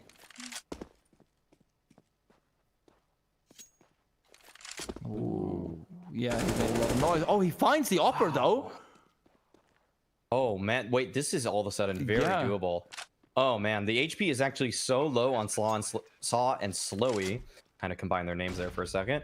But Supra, he really has a chance to win this 1v2. He already has taken down 2, so it would actually be a 1v4. He has a Molotov as well. That could really hurt Havu here, but they do have 2 smokes to potentially put out any molly that may fall at their feet. Supra, he's getting aggressive here. He would really love for one of these players to peek him out, but they will play this very disciplined. He taps the bomb. The peek out comes from Saw, and Supra, he doesn't have the time, but he has inflicted a lot of damage, and he actually gets the kill on a Slowy on top of that. Not too much consequence, though, given that Havu do have enough money, but a very nice attempt from him, and he's able to even retrieve an op. I'm surprised he doesn't just keep the AK, honestly, because that could be used by one of his other riflers, and they were going to be able to afford the ops anyways. But oh, actually, they have a double op now. That's yeah. Now, yeah, actually, yeah. They actually decided to pick up a double op off of that. So a cool save and round from Supra, who's been having a monster game. Yeah. What is he? 31 frags now, something like that. Yeah, it's pretty crazy. Smoke to fly through, and Nafani's waiting for the push over here. Gets a ding, but it's not good enough. You don't have an AK over here. Shiro needs to defend the B bomb site all on his lonesome. The bomb is already here. A grenade to be lined up nicely. He's waiting for the bomb plant to come in. It does do some damage, but I think this is safe from Gambit youngsters. At this point, you've got your double up. Just take it forward. It's terrible. It's actually terrible at retaking the B bomb site. Yeah, there's really no hope for that, so they will just save it. Good decision from them. Interesting choice there from Havu to just rush B with their life on the line, but it works out for them. So, you know, Saw, genius IGL. Yeah, they do tend to do that a few times too as well. Like, I've seen them rush B a couple of times in a few different games where they have their backs against the wall. They do generally just lose their round. Yeah, that's a little bit scary. It's really scary. It really takes a lot of trust in your in-game leader, honestly, to do that. That's kind of ridiculous, honestly. But Gambit will have another shot at it here. And, I mean, we were saying they might be able to just trip over the finish line. But as a matter of fact, they don't have many rounds to work with now. They will have this gun round for themselves here. But I think they'll only be able to put one more together if they do lose this one. So we'll see how things work out for them. Havu once again posturing towards B, but Shiro has taken really great aggressive positioning towards lower. I'm surprised that they Molotov there. Oh, okay, the smokes actually gave it all away. And it might be a B rush once again. Good nade though from Supra, takes down Saw to 50 HP, and that's a great flash to support him on top of that. He's looking for more. Can he get it? Fani does. Oh, actually help him out. Saw takes down Supra, and this is looking like it's falling apart for Havu at this point. The bomb is out in the open. Saw almost finds the one tap right there. Actually almost gets that one as well. Somehow he actually takes down Nafani, but he does not look long for this world as he is taken down, and Gambit take the series 16-12 scoreline. A good attempt on the comeback from Havu, but it's just a little too much. This hold from Supra was just so good. Nafani also supporting him very well with flashes and some shots of his own. Oh yeah, definitely. And I have to say, Gambit youngsters look really good. Let's not make any mistakes. Those were individuals propelling them across. It was very much, Supra having some great moments. It was very much a couple of 1v1s going their way, a few ecos going their way. But at the end of the day, it's Dust 2.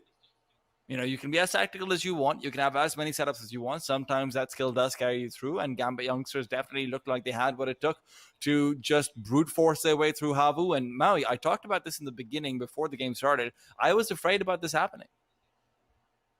Yeah, there was definitely potential for Gambit to do this. They did get it done. I mean, Dust 2 as your home map pick is always a little bit tough, as Havu is now seeing. And Gambit youngsters, I mean, they're not a great Dust 2 team, or they haven't shown that they have been, but, anyone can show up at any given time. Supra in this game just had an insane performance. What was that, a 3K on the final round there? But he already had a 4K before that.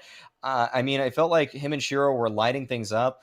And yeah, it got them over the finish line right there. And then he ended with 33 frags, 110 ADR in the game. So crazy stuff from him. Really cool round. Really good hold, really, from Supra. I mean, he's the B-side anchor. Yeah. And he almost has a 2 KD as the B-side anchor. That's insane. But look at this. Gambit youngsters have come through yet again, beating Havu just as they did last week. Havu are not out yet, though. They have a match to play between the winner of Endpoint versus North, and that's going to be an interesting one. Actually, honestly, every single game today has been really, really good. Even the losers bracket game should be looking very good. Endpoint versus North, I can't really call it with North playing with a stand-in. And similarly, whoever wins between them and Havu, it could really go either way. That being said, Maui, any parting words, Maui? Yeah, that the final two BO3s of today are looking really good. Endpoint and North is already pretty sick, and also Havu versus the winner of either of those. I mean, those are all set up to be great series, explosive ones at that. Other than that, though, this has been my last game for Home Sweet Home.